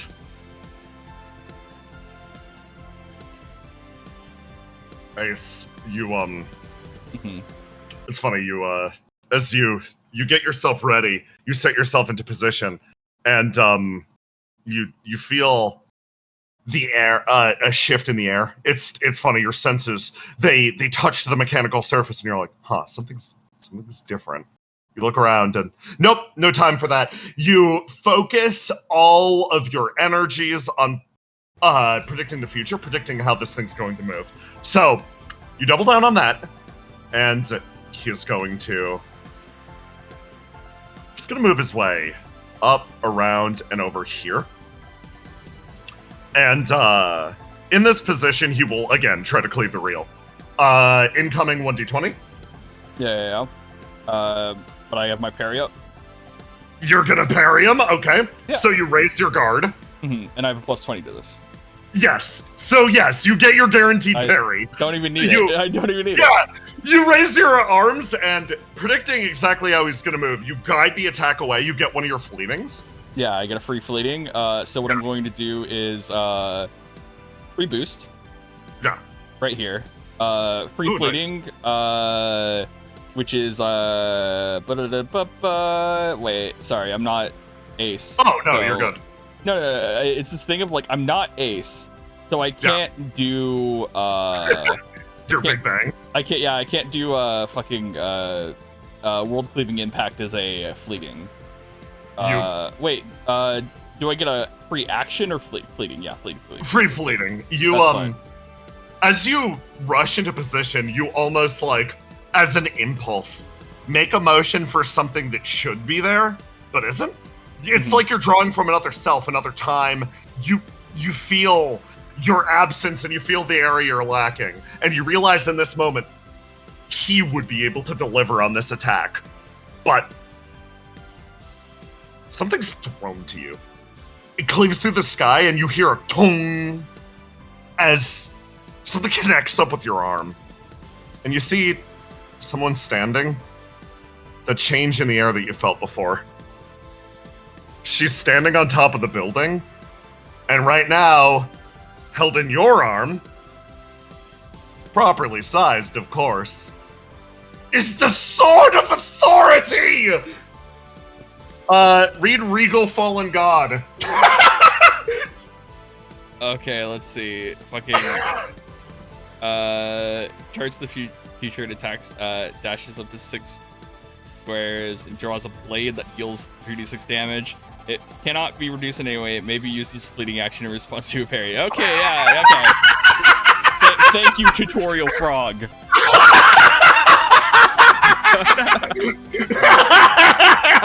Okay, so attacks dashes up to 6 squares. Yeah, so fuck it, why not just dashes up to 6 squares, deals 3d6 damage, so that's roll 3d6 damage. Ooh, nice roll, and this cannot be reduced in any way. Yeah, there we go. Cuts travel directly through the gigantic body as it stumbles and sort of leans to the side as you see the tiny figure off in the distance, like looking up at you, and you feel that same sensation that you always have, a look of camaraderie. She's happy her partner is back. You place yourself here, sort of leveling your blade at the being in front of you, as it's gonna close. It's gonna try to get you one last time. Mm-hmm. Okay. It has to go for this now.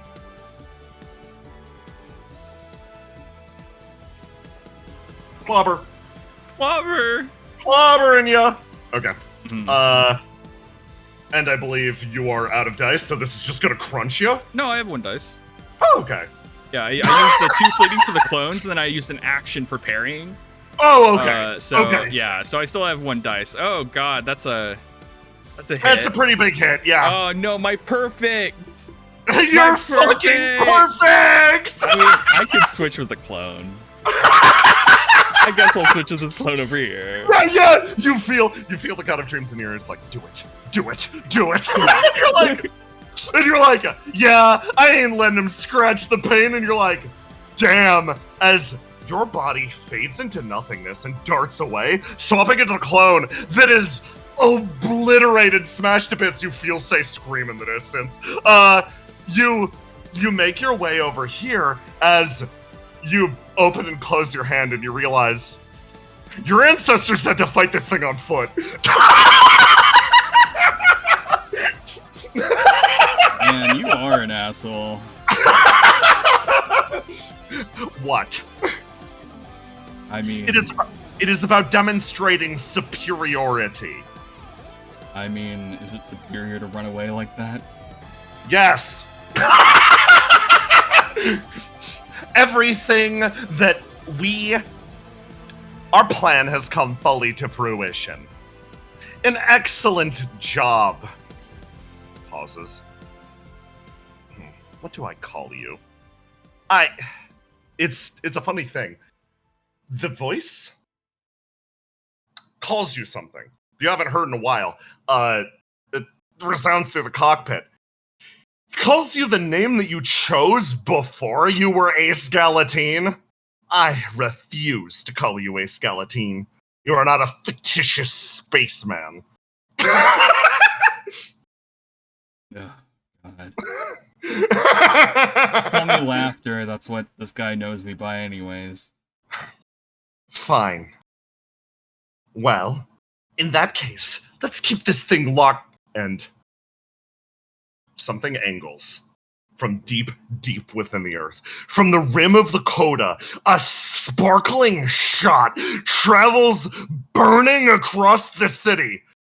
A green light that lances through the center of the creature. And it holds still. Forgive me. I believe I was fiddled into the plan rather late. What was that? What was this payload? You act like I know the plan? Huh. Well, I suppose our job is now to hold the line. The figure in the distance starts to writhe quietly. The green bullet that buried itself in its flesh starting to spread and take shape. And then the whole seals. as if there wasn't an issue at all. That's disappointing. I expected him to fall over dead. But something deep inside this being has changed. On the inside, in an empty space, that comet finds its way home. Striking into the ground, it rolls and pulls itself free. Willow, the payload's been delivered. Alright, where am I? You look around, staring into the open emptiness. As in front of you, someone, the very core of this distortion, turns with a fucking flabbergasted look on his face. There you are. With no more hesitation, Eternity strikes a fighting stance and gets ready! Just so you know, Eternity, I'm not holding back like last time. You have the audacity to say that to me. I'm just trying to make it fair. He watches you. Fair. You attacking me. Here, now, fair. Of course. Fair. Fine. I'll show you fair. He immediately throws his robes off and is just like squaring the hell up. You can tell he's at the same level of durability that he was back at the swamp. He gets himself ready. All right. Will-O-Wisp. Try me.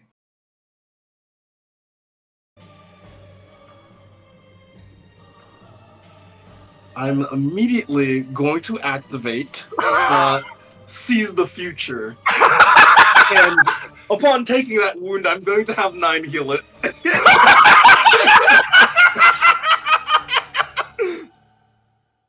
A second meteor bypassing the first. Hey, Mask! You here? You present? Okay. If no, that's fine also. Hold on, my god. Yeah. Let me grab the man. The myth, the legend.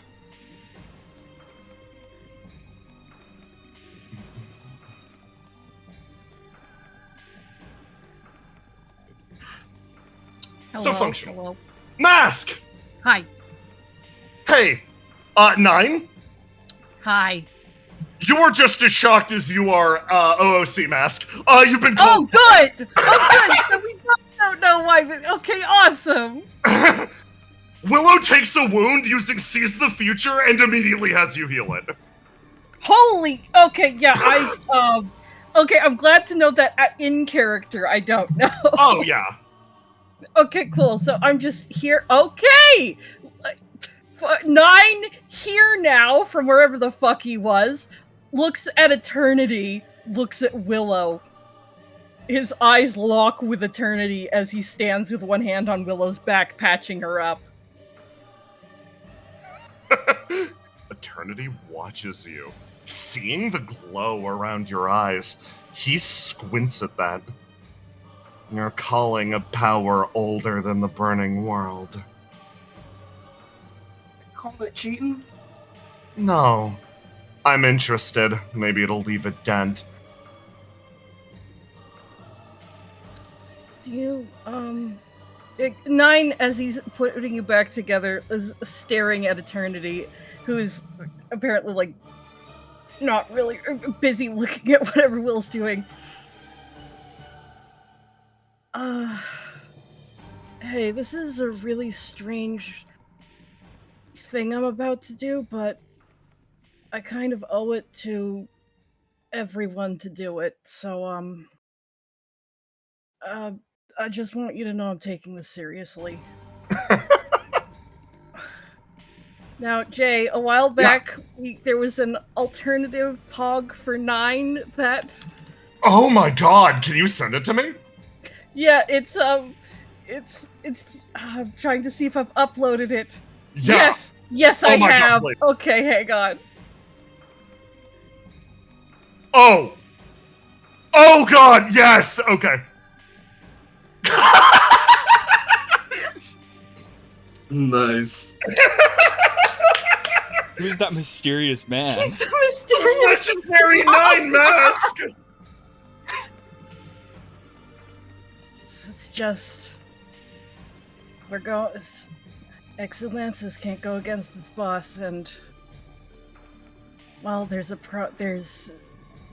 you know what? It's fine. Don't worry about it. Let's go.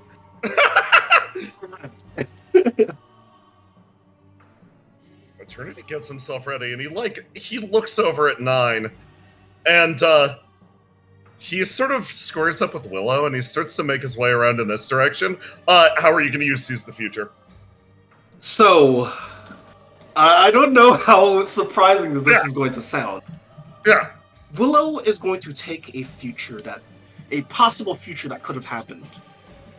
When they convinced Vinter to leave, when they convinced Vinter to trust them. Yeah. In a possible future, Willow went to talk with Vinter, to train with him, to learn a certain move. She takes a specific stance, a specific move that Vinter had. The Breaker.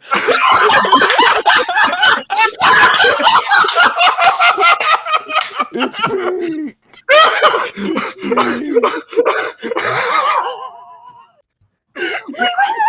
I'm using 9. I'm sorry.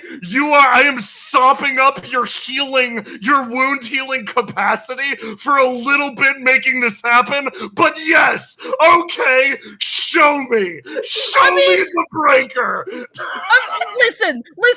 This man, he doesn't have attacks. He heals. You brought a healer in. This is what he can do. All right. How do I do this? What do I roll? So, Willow, you take your stance,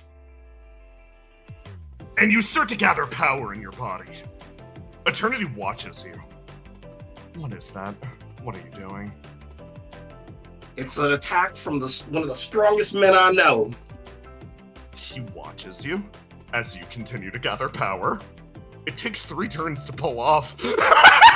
As he makes his way forward, and he's like, well, don't mind me then. He darts in and closes the distance. 9, do you want to do something? Fuck. 9 has the experience. Will getting hit. I gotta into charge this attack. Yeah. You have to hold me for 3 turns. 9 makes eye contact with you and nods, and he's going to stand behind you and place both hands and just keep patching you up. Eternity is Willow. Okay, the conditions are set. Just give me a roll to do at this point, my friend. Right, let me take a color. Yeah. You reel your arm back. As Eternity closes in, he swings an arm up and buries it in your gut. And Willow, you feel your body up as 9 heals those cracked ribs. Eternity swings an arm down and hits you in the back of the head. As your head bobs downwards, another jolt of healing. Using the force, you duck down low. The conditions are set.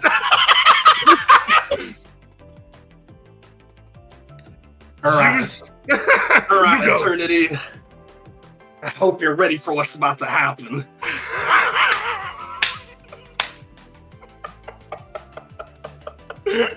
He preps himself. He raises his arms almost out of a source of, is this panic? What is this sensation? He felt it the entire day, leading up to this moment, a sense of building dread. Why? Why did he feel this way?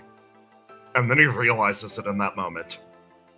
As a future that was never realized happens suddenly. Willow, you cross the gap in a moment. and connect with eternity, obliterating his flame core. The attack travels through his body as this area, this buried segment of the machine, comes to life in a sea of fire. And that is where we're going to call a break. Everybody! Woo! Into the finale of the finale next. Lock the fuck in. I need everyone from here on. I adore the fact that our strat here is we have one girl and we have literally the Burning World's best healer just standing behind her and pumping her. Yeah. It's just like, it'll work. It worked. Fucking like mentally flipping the bird at eternity. Yeah! How do you like infinite regen, motherfucker? My fucking god. I was like, wait, with Seize the Future, wouldn't it be funny if I took Vinter's attack? I went to train with Vinter. Oh my god, Tiny, you're too gigabrain, bro. It could have Your brain is so huge. Could have fucking happened, Tiny, bro. Tiny, you are cracked out of your mind. Okay, we should be back now. Hi, chat. Okay, I know how I'm running the remainder of this session. I don't know. We're going hard. We're going fast. I need everybody on their fucking game. We're going. It's Willow's time. I am pulling out more stops. Oh yeah. Because I got more tricks up my sleeve. Oh my fucking god. Okay.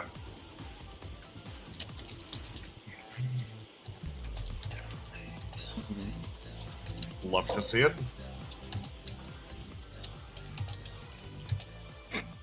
Yeah, I know what I'm doing. Yeah. Okay. Yeah. Sorry, I got it. Watch this.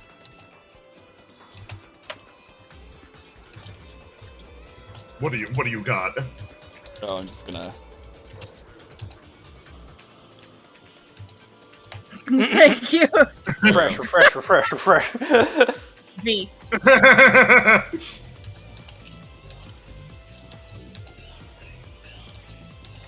There we go. But like I was saying before stream died, the stream is very funny because not only did we get the Breaker reference, we got a Dragon King Onaga reference. Yeah, no, Translate it for me. Do you like the fact that the God of Dreams is just Dragon King Onaga but as a mech? I did not even realize that. You act like I didn't already know that was coming. Speed of Moon, thank you for the sub. Oh my god. Amidst the technical issues, I think we got a couple subs, but they are gone with the refresh, so I'm sorry I don't. Swamp Mist subbed. Yeah, it was Swamp Mist, Person with a Good Hat. Yeah, it was Person with a Good Hat and Swamp Mist, and then Speed Moon. Thank you so much. Thank you so much. Thank you, Aloha. I did not know how to find that. Yeah, I have it in my little stream manager thing. Hell yeah. Okay. Holy shit. Oh my god. Everyone popping the fuck off. Yeah, no, this is fucking great so far. I think basically okay. Yeah, no, okay. I'm just gonna pick up if that's cool. Tiny, you here? Yes. Pick up. I need everybody to be on call. But for now, Tiny. Hell yeah. From his gut to your fist, a memory is directly conveyed.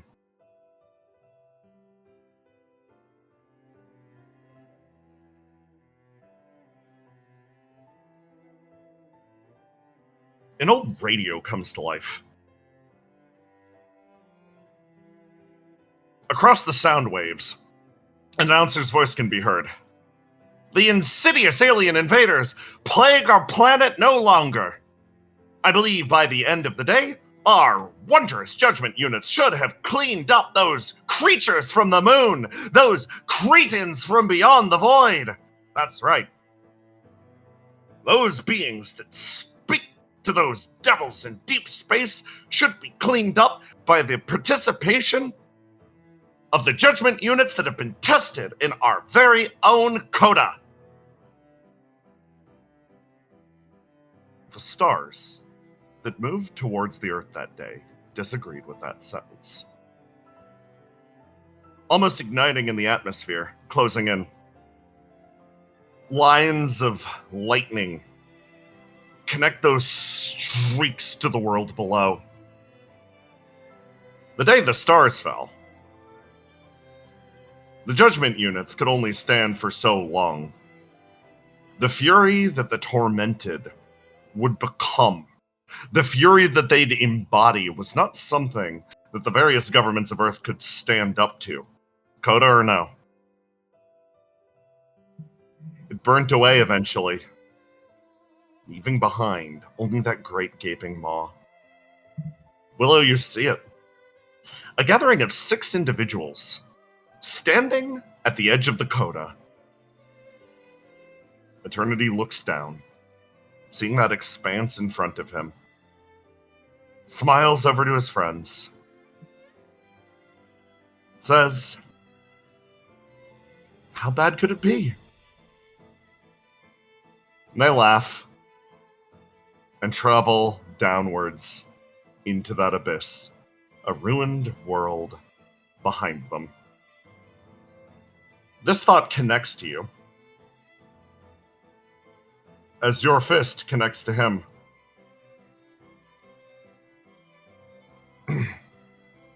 Kerchunk!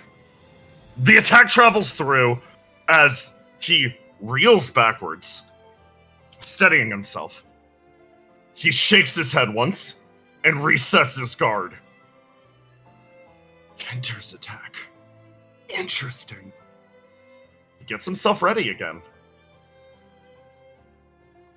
Willow, what do you do? Willow, despite the situation, smiles. You know, even though the threat of my world is at stake, I've always been excited to fight you, Eternity. His expression falls. You hear a strange little chuckle from 9 when you say that. He resets his guard. Well then, come. He invites you to strike him next. But every time you look at me, you never take things seriously. You always think I'm just something you could just brush aside. You never look at me. You always look past me. And this offends you? Yeah, this offends me. Why do you believe yourself bigger than you are? His eyes close. What kind of doctor decides who gets to be a patient? His gaze twitches over. You see a look of agitation spread through his face. And then he darts forwards, no longer offering the invitation. An arm swings at your head, Willow. What do you do? I'm going to clash. Lovely. Give me a roll to do. You feel the attack travel through and it connects to your gut as 9 travels with you. As you throw yourself backwards. Eternity assumes his posture and sort of sets himself. And Willow, you feel a connection travel through your, like a broken rib as, again, 9 starts to fix it up. Eternity allows his cape to flutter behind him as he sort of gestures.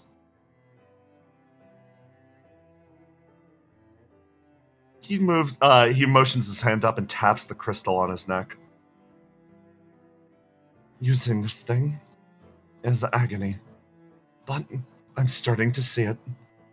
I'm starting to understand you. He darts forwards again.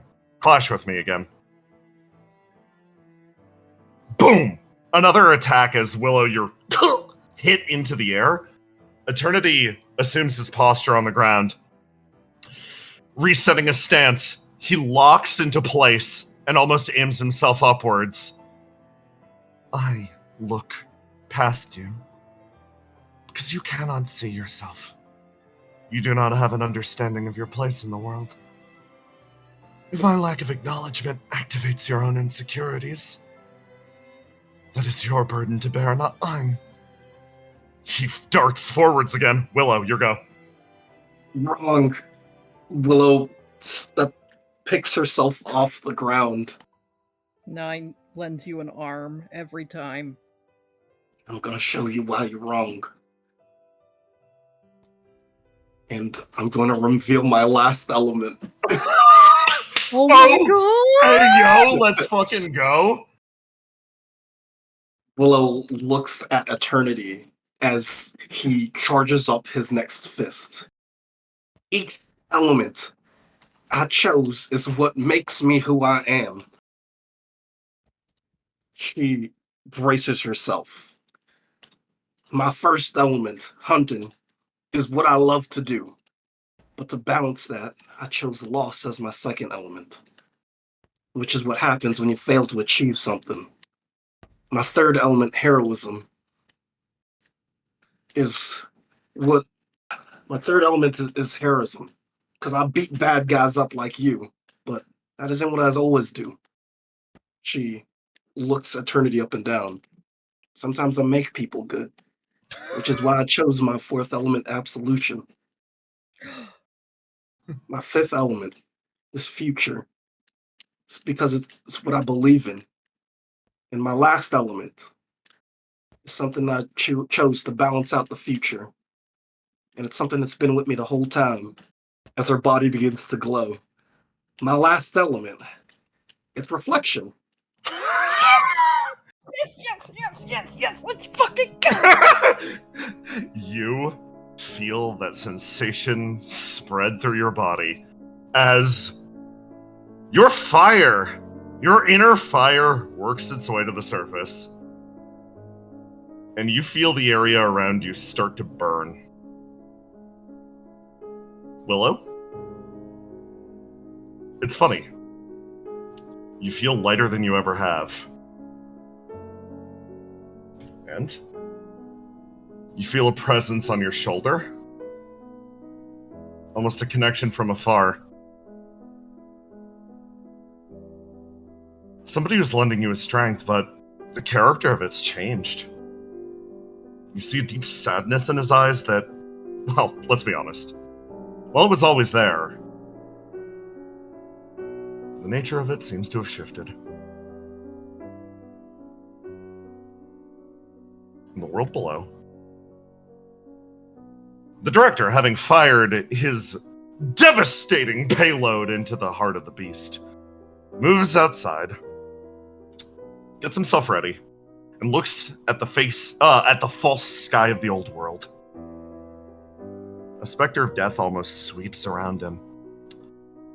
Oh, it's so interesting. Seeing the oldest, and I'm pretty sure only, still living human, throwing his weight behind such a tiny flame. Most humans probably wouldn't believe in her as much as you do. So I've been curious. Why? Why that one?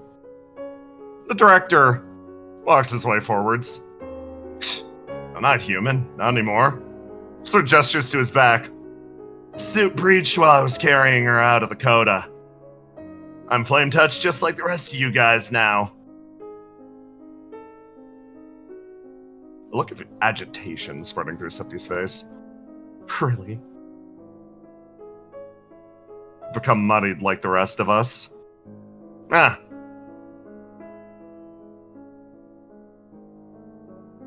Do you value your humanity so little? Nah, pretty precious to me. Folds his arms. Still, deal worth making. That's simple. She's worth more. The man walks away as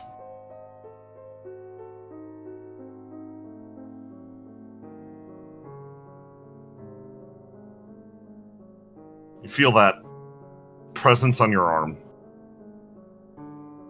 grasp the earth, connecting himself to you. Willow, I'd like to do you a favor. Eternity backs off as he sees your body start to shift and glow. Up to this point, I've seen you do a lot. Every grasp wielder tends to die the same death. Your body starts to glow intensely. The fire is spreading from within. I want to be selfish just this once. We never make it to the end. We Nine always- is watching the light spread, a look of concern on his face as he tries to keep your body together. We die waiting for the cavalry to arrive. We pave that path towards the future so that somebody else can walk it. Forgive me for saying so, but selfishly, I want to see you walk that path.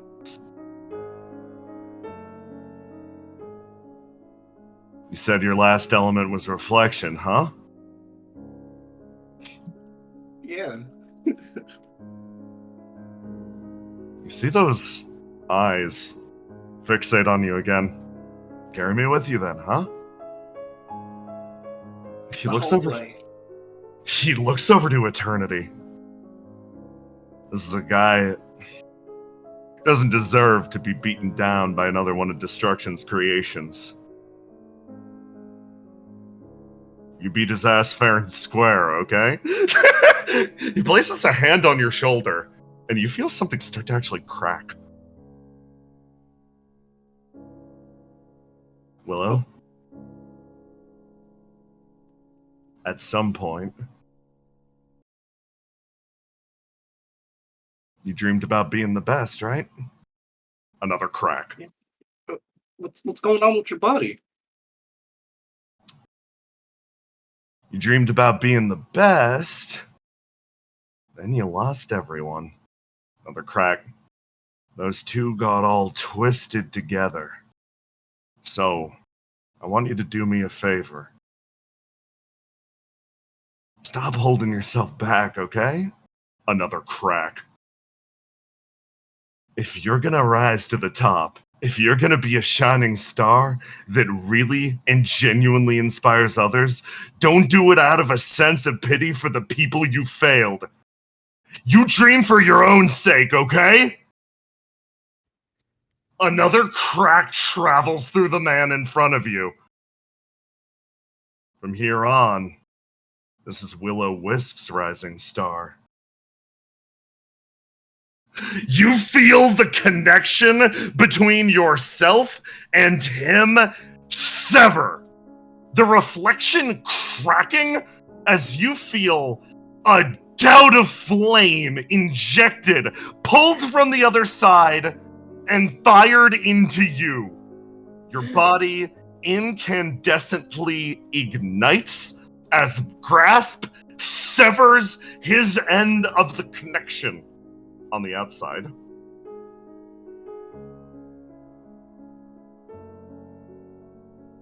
It seems like the world itself almost starts to shift. Laughter. You hold yourself down as an ESP that feels familiar yet distant starts to form and pool, traveling towards the being in front of you.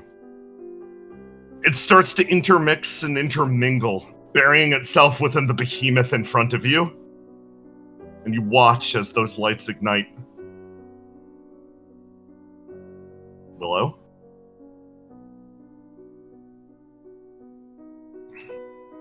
The lights dance around you. And you feel your body almost burn and burst with a level of energy you're not used to. Your last element completed, your body perfect. Your last element, reflection, carried true to your soul. Hello? I'm fine. Willow wipes tears that burn away from her own skin. Willow, you've become something different. Willow, in Grasp's place, he has left you with the strength that you granted him all along. Reflections have always drawn power from their wielder and vice versa. So he returns the gift that you gave to him. Willow, Stand Up is now eternal. It cannot be removed under any circumstances. You can pass it to somebody else once an act. Your connection to Grasp the Earth fades. Right now, it is simply mortal and tormented.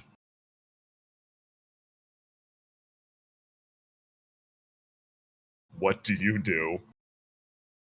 Willow, wiping a tear,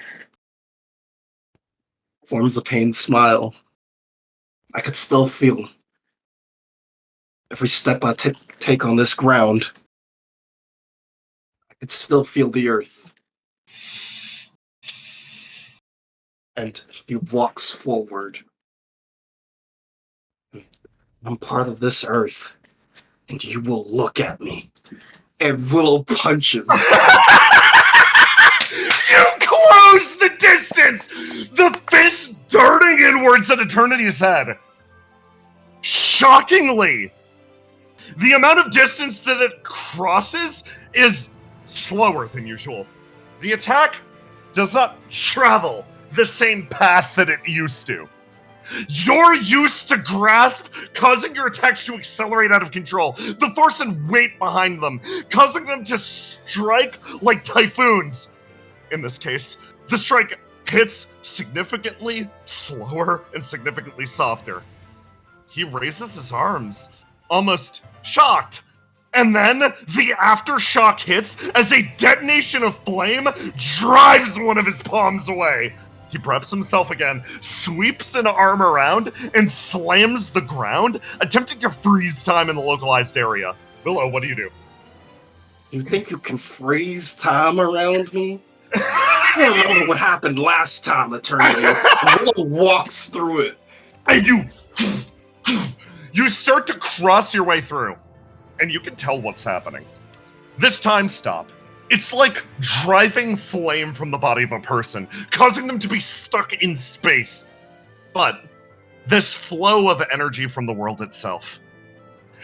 You are in a contested space with him right now. He's trying to pull your flame out. You're trying to keep it. Roll to do for me. We're contesting it. Let me dive first real quick. Jesus Christ. Dive first. Willow is fucking burning out, bro.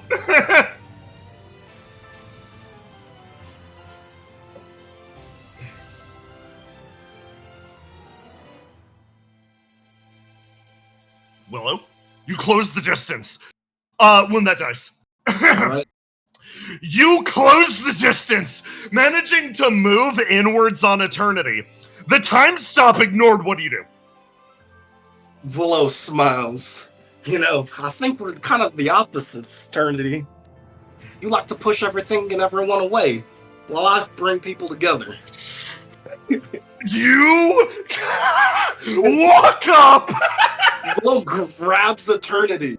And so let's bring us together. And I give you body slam him into the ground. Boom! Yeah. You drag him backwards and hit with a strike. Your flame leaves your body, and something twists around you. Willow, you see a flame pass you by. It disappears. It's the same sensation of loss that strikes deep, deep into your soul. You see a manifestation. Weirdly. Of somebody you saw recently.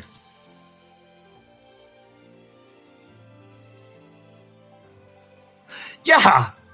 Freaking gonna rise to the top together. 2 rising stars getting ready to inspire the entire world. The flame burns away. Your star exceeds hers. You crash into eternity. What next? Willow looks at Eternity. I always wanted someone who could meet my strength.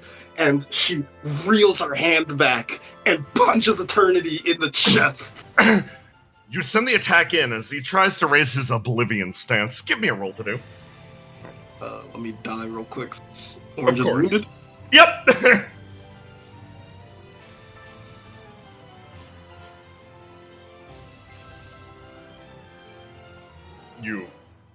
The attack travels in, and he actually raises his palms, and using Oblivion stance, he's going to counter the attack and direct the force back into you.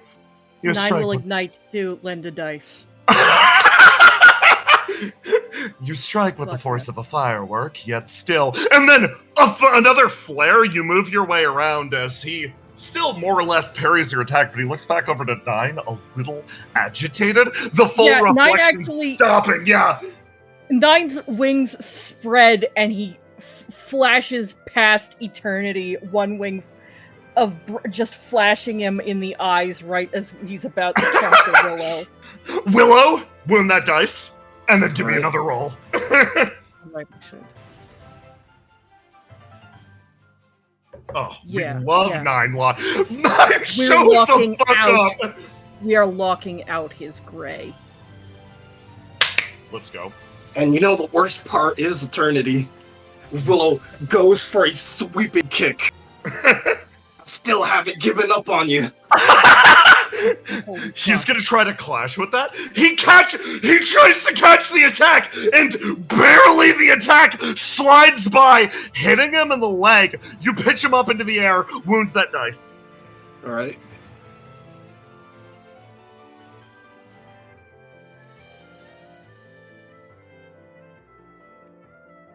Willow, feeling the power leave her body, pushes on anyway. I know you can look at me. Open your eyes. And Willow goes for another punch, but this one more angry and desperate. You go for it, and he slams his head against yours, and he stares you dead in the face, and you just hear the whisper, "There is nothing to see." Willow, wound that dice.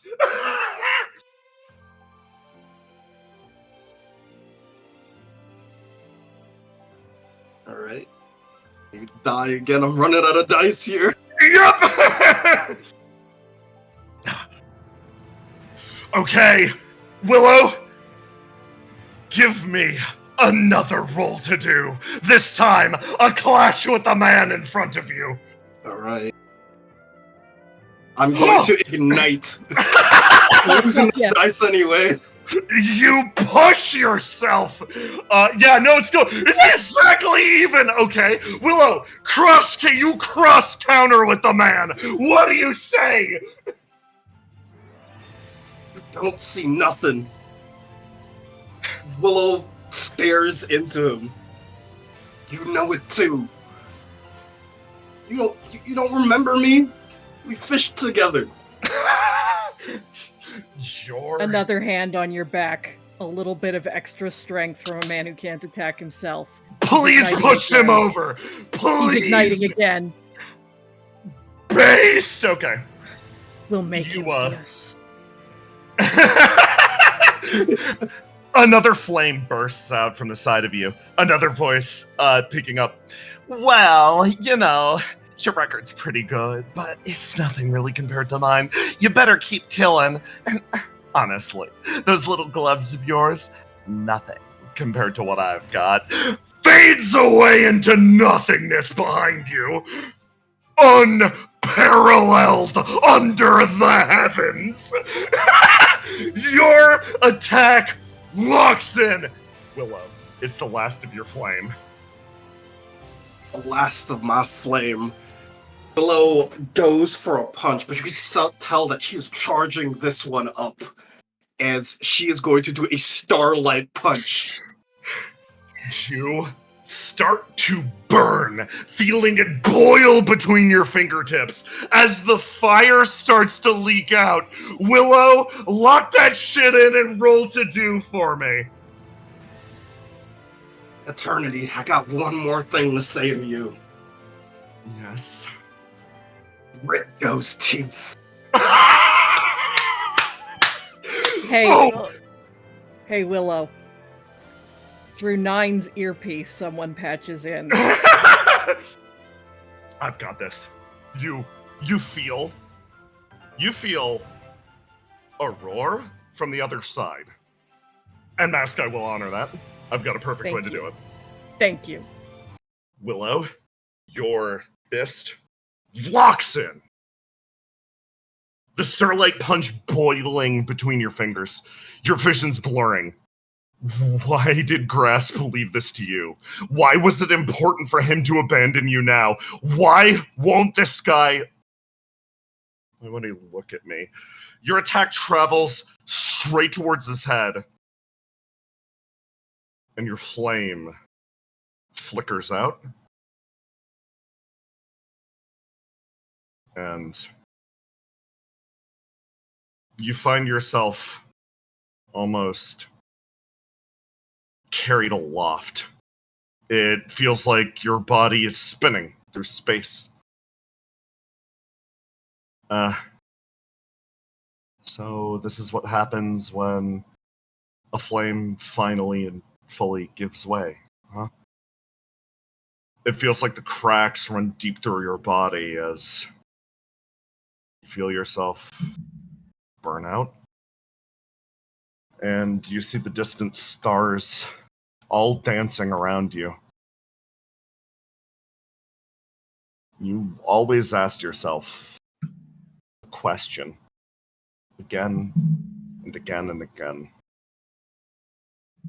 How can I be stronger for them?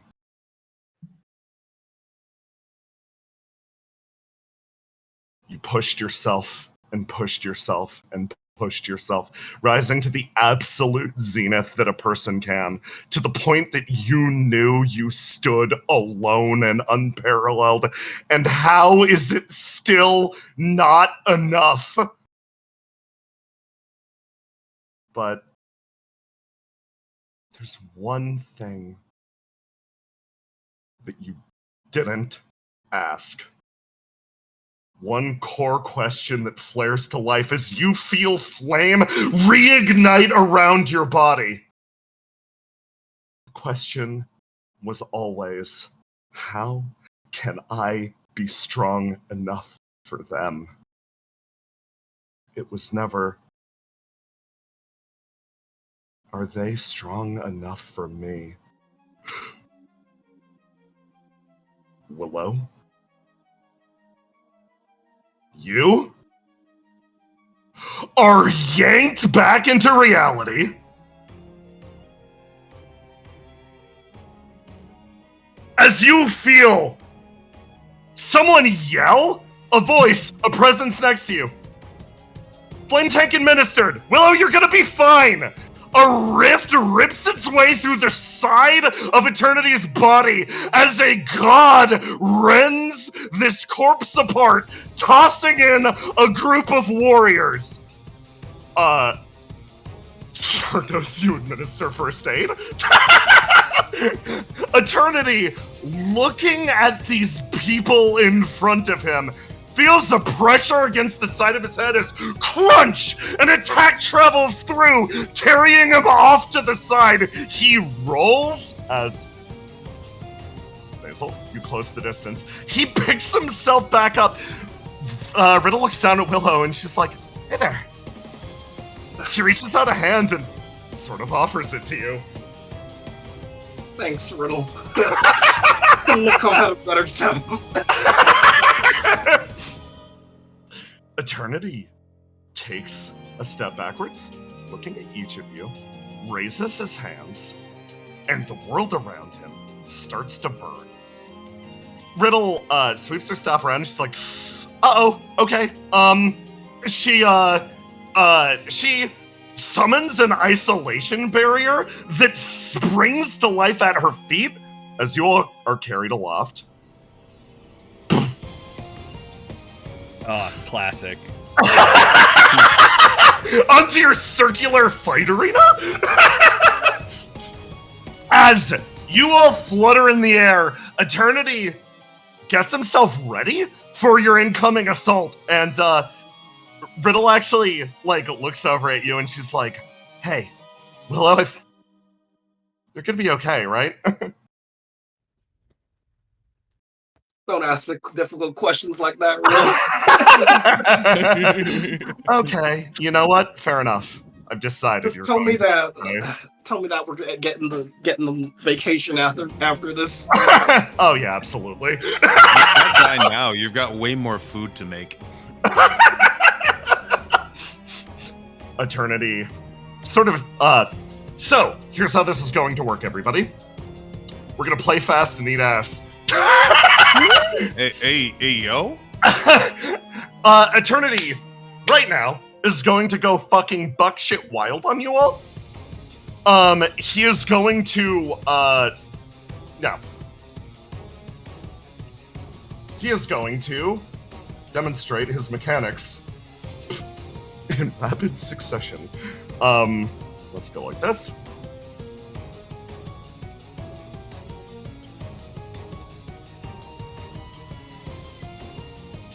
There we go. End of time. So, this is very simple.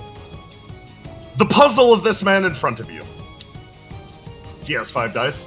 4 dice. Hey, Willow, which dice did you wound?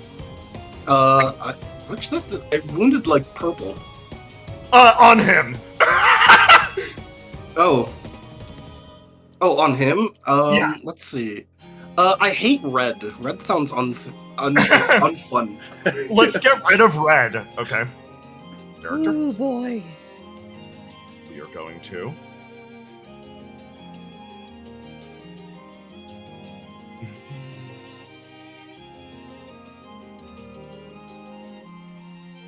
Get rid of that shit. Wound. Red. Okay, so you only got to worry about 4.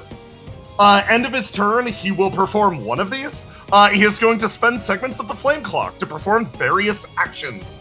Eternity gets himself ready, and Willow, take the first go. I did not expect this to happen so far. So, you might be surprised, Eternity, that I got one more trick up my sleeve. His expression sort of fails for a second. And it's one of the friends that's been with me the whole time. Yes. She points up. It's Swampzilla. I'm so happy for you. Finally, now the whole gang is here. If we were just gonna bring Swampzilla, why am I here? Hey, Yeah, we don't need 2. Let me. You feel a Argos, for a split second, you get excited because this great, gigantic figure bears itself down on the area, and you're like, oh my god, Mike's here to back us up. And then. Oh god.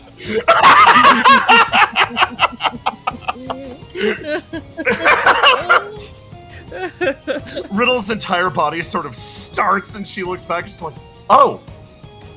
Okay. Well, yeah, I wasn't joking.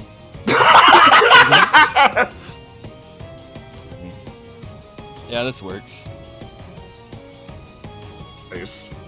Yeah. Yeah, Ace, you know what? Give it a shot next. Oh, my turn? Yeah. Alright, Willow, do you trust me? I got 1 HP, Ace. Don't worry, this is gonna be fine. Ace is just gonna grab Willow. Look, you're gonna love this, this is gonna be great, and I'm sure you'll do fine. Just be careful what buttons you press, okay? What, buttons? I throw What do you Willow mean into Swampzilla's mouth.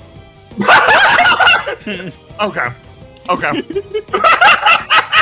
How? What? Okay. Trust the So- process. Everyone Nine Just was say that with everything you do, Ace. No, I get what he's putting down. He's right. You fly backwards into Swampzilla. Tiny, here, take the Swampzilla character sheet. Well, Oh, wow, this seat's comfy. He's liver and riding. so I have some faint memories of things in Belith. Argos, you're gonna think I'm lying. You know Swampzilla's a mech? Oh my god, you're right. I do think you're lying. Look up to the Opium Network on this. Here, Tiny, Swampzilla's yours now. Could you explain what Tiny sees? Yeah. So, Swampzilla, as well as many of the creatures inside of Belith as a whole, its interior has been replaced by machinery. A lot of it, like a lot of the strange beasts that you've seen, have been contorted on the inside, running on a functional flame network. This one, as it spreads throughout the body in front of you, almost like, how do I put this? Willow, it's almost like you replace its nerve centers. You slot in easily. This thing is meant to be controlled by flame. It's grotesque. It almost feels like the swamp itself was actively being remodeled into a machinarium. You feel like you can control Swampzilla to some extent, Tiny. I believe you can move his body around. Yes, I can. Ah, lovely. Okay. There you go, God. nice and safe inside Oh of my the God. Swampzilla. Yeah, okay, that's gonna be right there. Yeah. Yeah. Lovely. Okay. So I'm going to pass it over to Basil. Yeah, sure. I summoned Squeaky. Oh, okay. I don't know what Squeaky does, so let's find out. Yeah. Let's find out. today. Strongest soldier. You toss your strongest soldier onto the battlefield. What can Squeaky do? So, Squeaky has the ability to functionally absorb others and pass them to the hotel. Oh, okay. It's good to know. Then I'm gonna go get in Eternity's face. Okay. You sort of cross the distance towards him, and at the end of that act, Cass' voice rings out.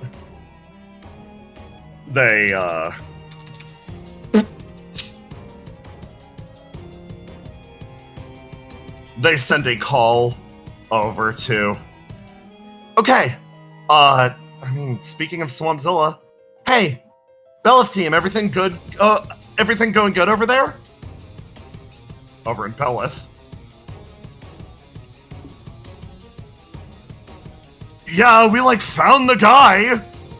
It was a little bit weird. Just very weird fellow. Very rude. Shoot it. Cass' voice rings out yep, nope, take the shot in 3, 2, 1. Wait, hold on. Complication, actually. I'm getting a call from our Gravnir team. Over here. So, they called about that guy that we dealt with earlier? That's a shame, actually. Yeah, I was kind of worried at first, oh, did you need him for something? And then Yeah, right? And then when the lady said, no, we need you to kill him, I was like, great news! Oh, thank God. Wonderful news! I was worried we jumped the gun there for a minute. Yeah, it would have been a real shame if we had killed their teammate or something. And back over here.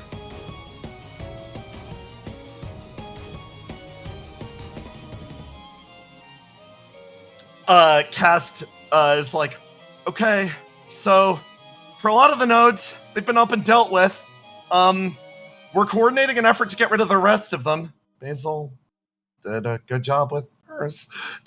They say, sort of trailing off. That I did. Eternity watches each of you, looks at the creature over there, sees Swampzilla. This is preposterous. His upper body sort of falls for a second as Kess like, we're getting more reports in. Over here.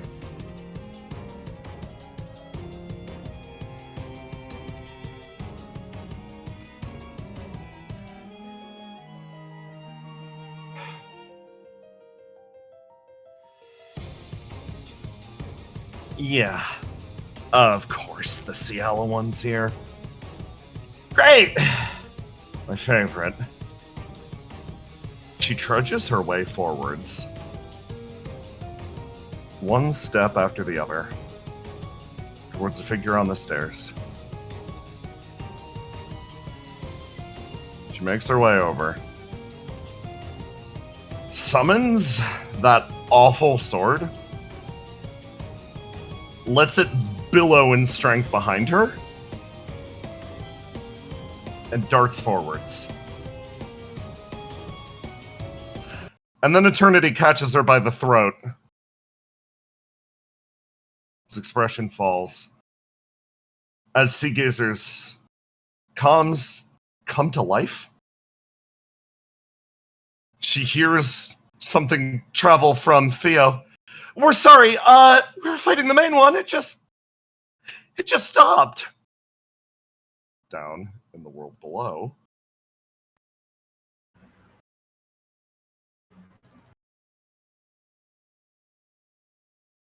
All of you were engaged with the full power conscious Eternity.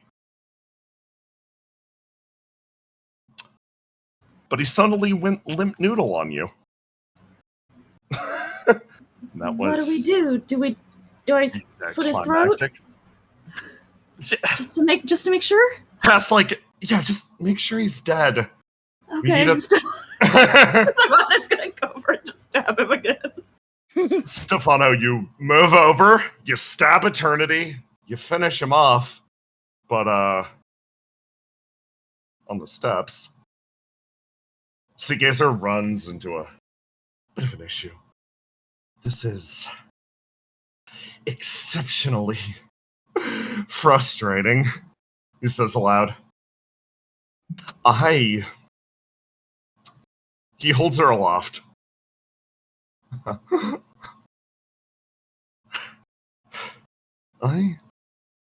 My true body, my center, was made to bleed by some insignificant worm.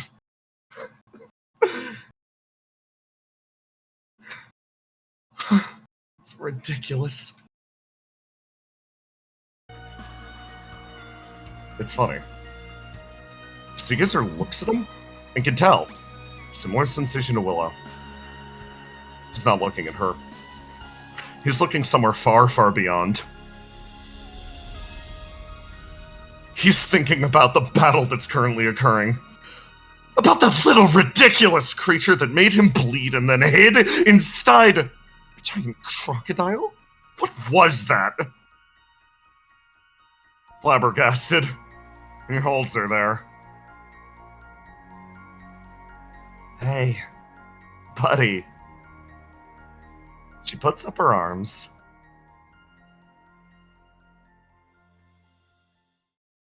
Try to focus on the person in front of you, okay? She places both of her arms atop his, and Sea Gazer quietly begins to burn.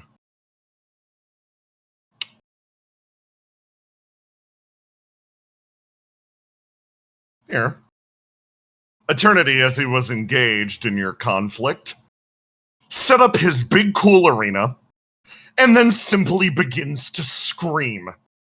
he lets out a gasping, horrible, guttural call as he looks down at his palms, and you watch as his body ignites in front of you.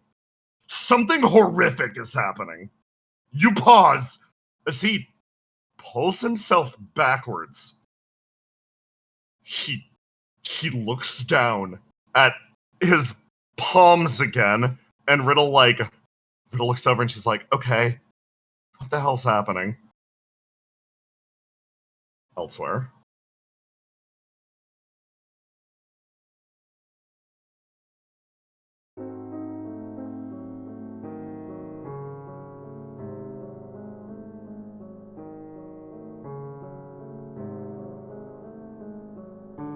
Seagazer just allows herself to sit there, slowly igniting this being in front of her.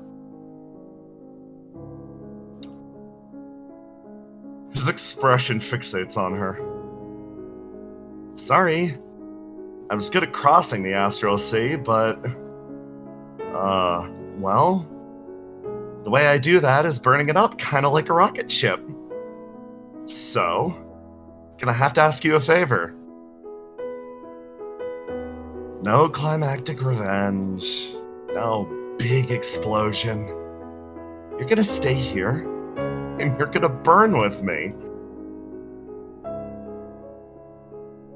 Eternity watches as this twisted being ignites every single part of his composite self.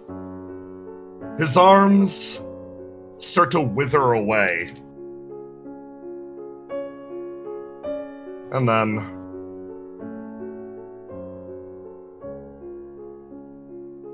Seagazer is forcibly tackled for the third time today. She is yanked bodily away and thrown to the ground. Thump! She flies backwards and hits. A gigantic creature resting on her. Eternity throws himself in the water and simply rests. Mike stares down at Seagazer, looking, tears in her eyes. Seagazer's like, what? What's that about? I said a cool thing. I was ready to burn out. Mike looks and still crying from everything that occurred earlier. No. She holds Seagazer there. No, absolutely not. Under no circumstances. We've lost enough today. Her expression falls, looking at the creature below her. Seagazer looks up and watches as Eternity looks down at this node and simply fucking severs it himself. For you all, Eternity opened his mouth, began to scream, stopped, and then turned and looked at you all and went, okay, I'm all right now. No, please. Not that weird. That's not that weird. That was my day one too. Don't mind us. You can go back to suffering if you so want. No, I'm more than okay. Thank you very much.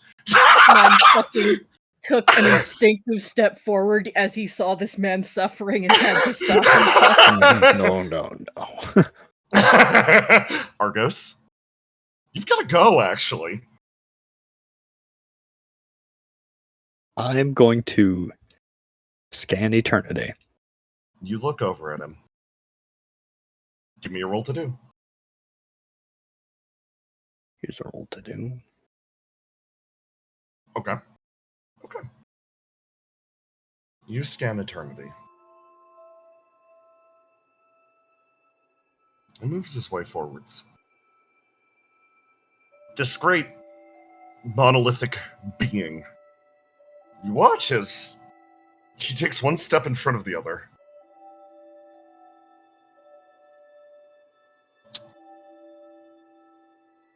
and you see long tendrils connecting him to the world around. It's as Cass described. It's almost like a large spaghetti thing. It's got his claws set up all over the world, holding him aloft. But in this moment, you look at him, and there's something about his body. He's here. He's present in front of you fully. You see motes and rivulets of flame surrounding him, yanking him inwards, binding him to this reality, holding him here. Like gift. Argos, it's funny. You get a clear read on the individual in front of you. Your scanner struggled with eternity in the past, but his physical body is here in its full power, full capability. You Your voice actually chime in over the comms. Wait, hold on. I think I've been keeping count correctly.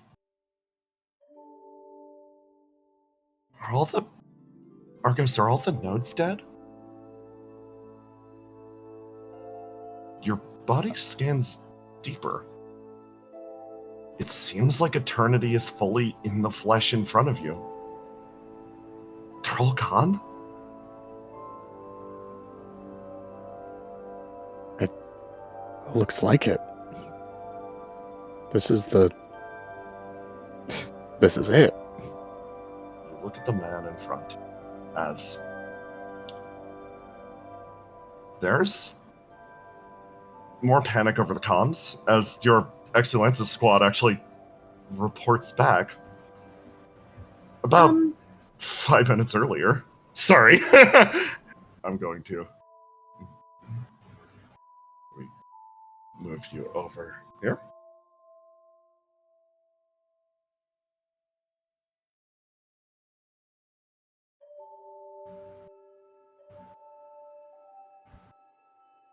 About 5 minutes earlier.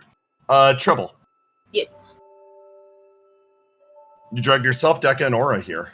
And the second you arrived in Excellences, it seemed odd. Like there was a strange distortion spreading through the area. A wailing call. Raw agony. Yeah, as soon as Trouble sets foot on the gate, there's almost like a stutter or like a stumble. And then you see her correct herself and she closes her eyes, she listens for a minute. And then you just see her open her eyes and she goes, something's wrong. She sort of reaches her hand up and you see her almost fiddle with her headset, adjusting the sound. Something's really, really wrong.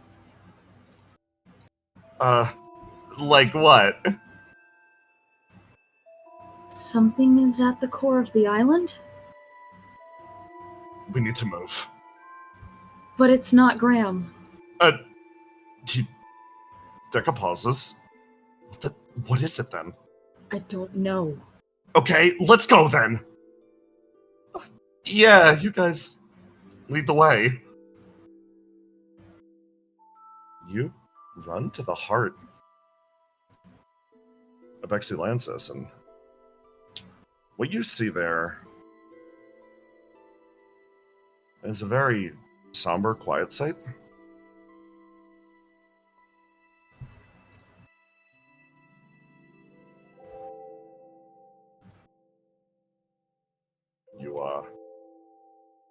You see him.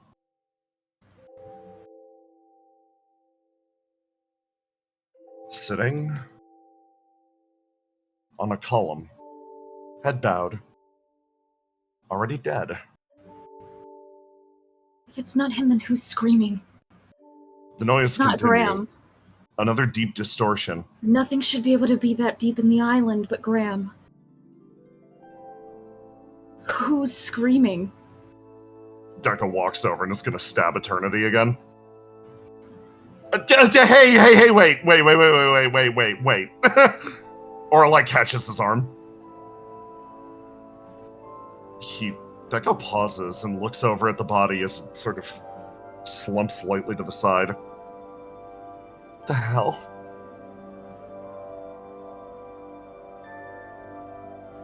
Where you all are. Eternity. Fully manifested in front of you.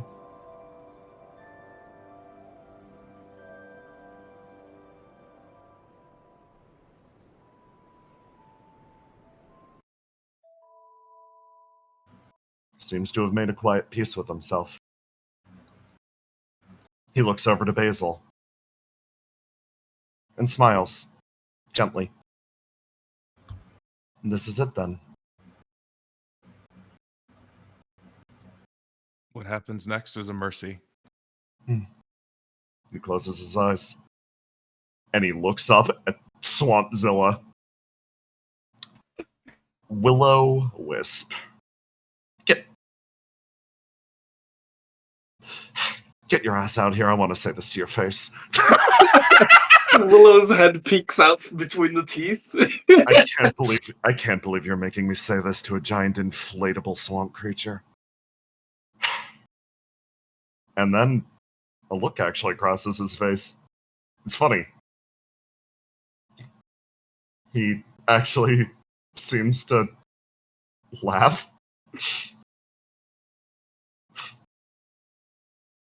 Your world is ridiculous.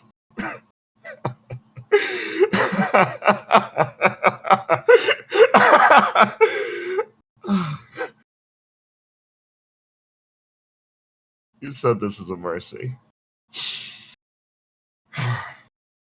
Well, if time to go to my execution. He throws his arms out to either side. I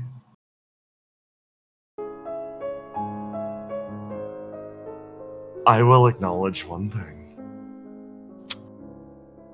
Something that I have been willfully ignoring up to this point.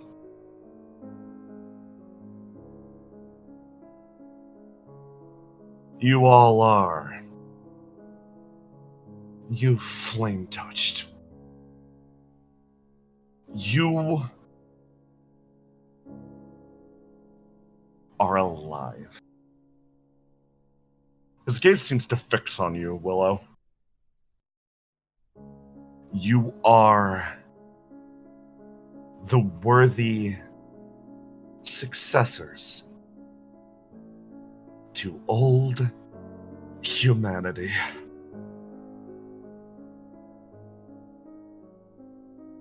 My most hated enemy. He takes a step backwards, lets himself drop from the side of the platform, flying towards the surface of the moon. His body starts to stretch and distort. He quietly acknowledges a deeper part of himself. These frustrating beings in front of him.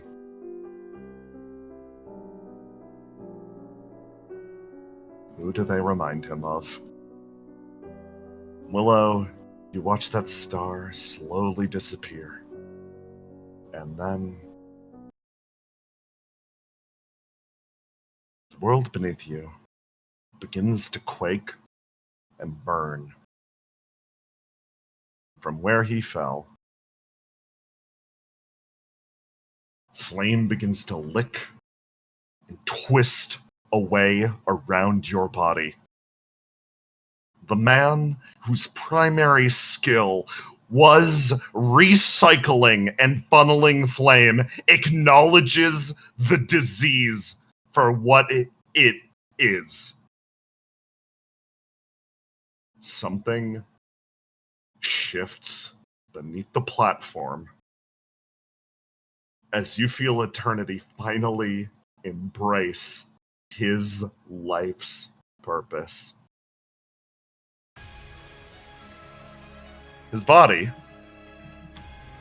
fully in one place, rises to face you all, adorned with glorious wings. To those who live, it can only be called one thing. That being was an angel.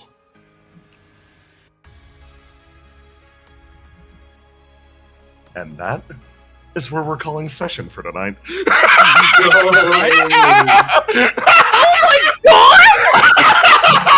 Hey, anyway, We're gonna have to do another one. we're gonna have to do another one. It's peak. It's so peak. Anyway, this is the best thing I've ever drawn. Here you Yeah, go. by the way. Will is happy because Eternity's taking it seriously. He's acknowledged you. Sorry, everyone. We can't. It will take another like several hours. To Yeah. complete- we need to stop. I'm Remember, doing, some of the this could be people, like some a of the people here 3-hour are a little sick. So listen, I don't want to cut anything, so we're doing another session. Wow. He's got like an actual like Yeah. JRPG. Fuck! Yeah, It's boss so sprite. pretty! I'll send you back to the map if you want to ogle him. He's I'll so send it in the art fucking chat pretty! so you can see it. Dude. By the way, I scanned one of his abilities to make a soul color bullet. Yeah, no, I So- got you. I'm gonna need that, I think. Yeah, we're gonna need to fire that into his ass. No, there is a lot still left to resolve. The fact that he's this big and Swampzilla is also this big is literally so. It's like, you fucking clown, get down here. I am losing it at this team composition because of it. Like, obviously, main party all together in one room. When was the last time that happened? Yeah. Holy shit, we're fucking doing it. Riddle, of course. And then you have the fucking healing. Why am I here? And he's wearing the fucking nightmask. You guys are the fucking best. Next week we wrap things up. It's Swampzilla, Holy who's a mech, apparently. Next week for sure. We promise. We promise. Oh my god. Alright, so we have fan art. Thank you, Fuck yes. South Frost, for putting together this imgur. First off, from Rion, we have some art of the Treble Decker Oh, fight. definitely. Yes. It's really cool. And then God, behold yes. the reviled enemy. That's fucking funny. Nice self-insert, Jay. Thank And then we have some butter cookies for eternity Oh with red my God. sprinkles to represent his Good best for friend him. Saltine. And then we have all the little guys from Paint Pal. The creature. I love Stefano. Look at him. Oh. Like a space program. Trying so hard. She's like, you want me to go near that thing? Clown. I Yeah, don't know, God. that's scary. Scary. No. And then we got a fucked up Argus from Name. Yeah. The Fuck, Argus it's a dude. giant gun. Mm-hmm. Sick. Do not to Get be 'em! afraid. Yeah. Oh my god, I'm Fighting fighting for my fucking life. Or I'm so glad you're alive. I'll watch your like here. We have a cool. more Fuck. Argus. Sick Yes. as fucking hell. Ah, God. And then you feel fine as you don't Not know what great. you lost. Yeah. Oh, I like this. Oh, this is sick. Badass. Chad. And then from Roma. Go viral, post the video after. Yeah. Hey, Basil. Feels good, huh? Master Zero. It's fine. Oh, Cool. Remember. South Ross. Oh. Oh, Yes! You Yeah. haven't even scratched the paint job. Yes! yes. Oh my Oh, god. wow. Oh my Really? gosh. Oh That my is god, rough. it went so fucking hard. Yeah. But yeah. That's it. Thank you all for coming out. Thank you for Thank Jay. you all so for much. coming out. See you guys Y'all are next week. fucking great. See y'all next week for the finale to the finale. Yeah. Good night! Go to bed! For sure. Bye. Bye.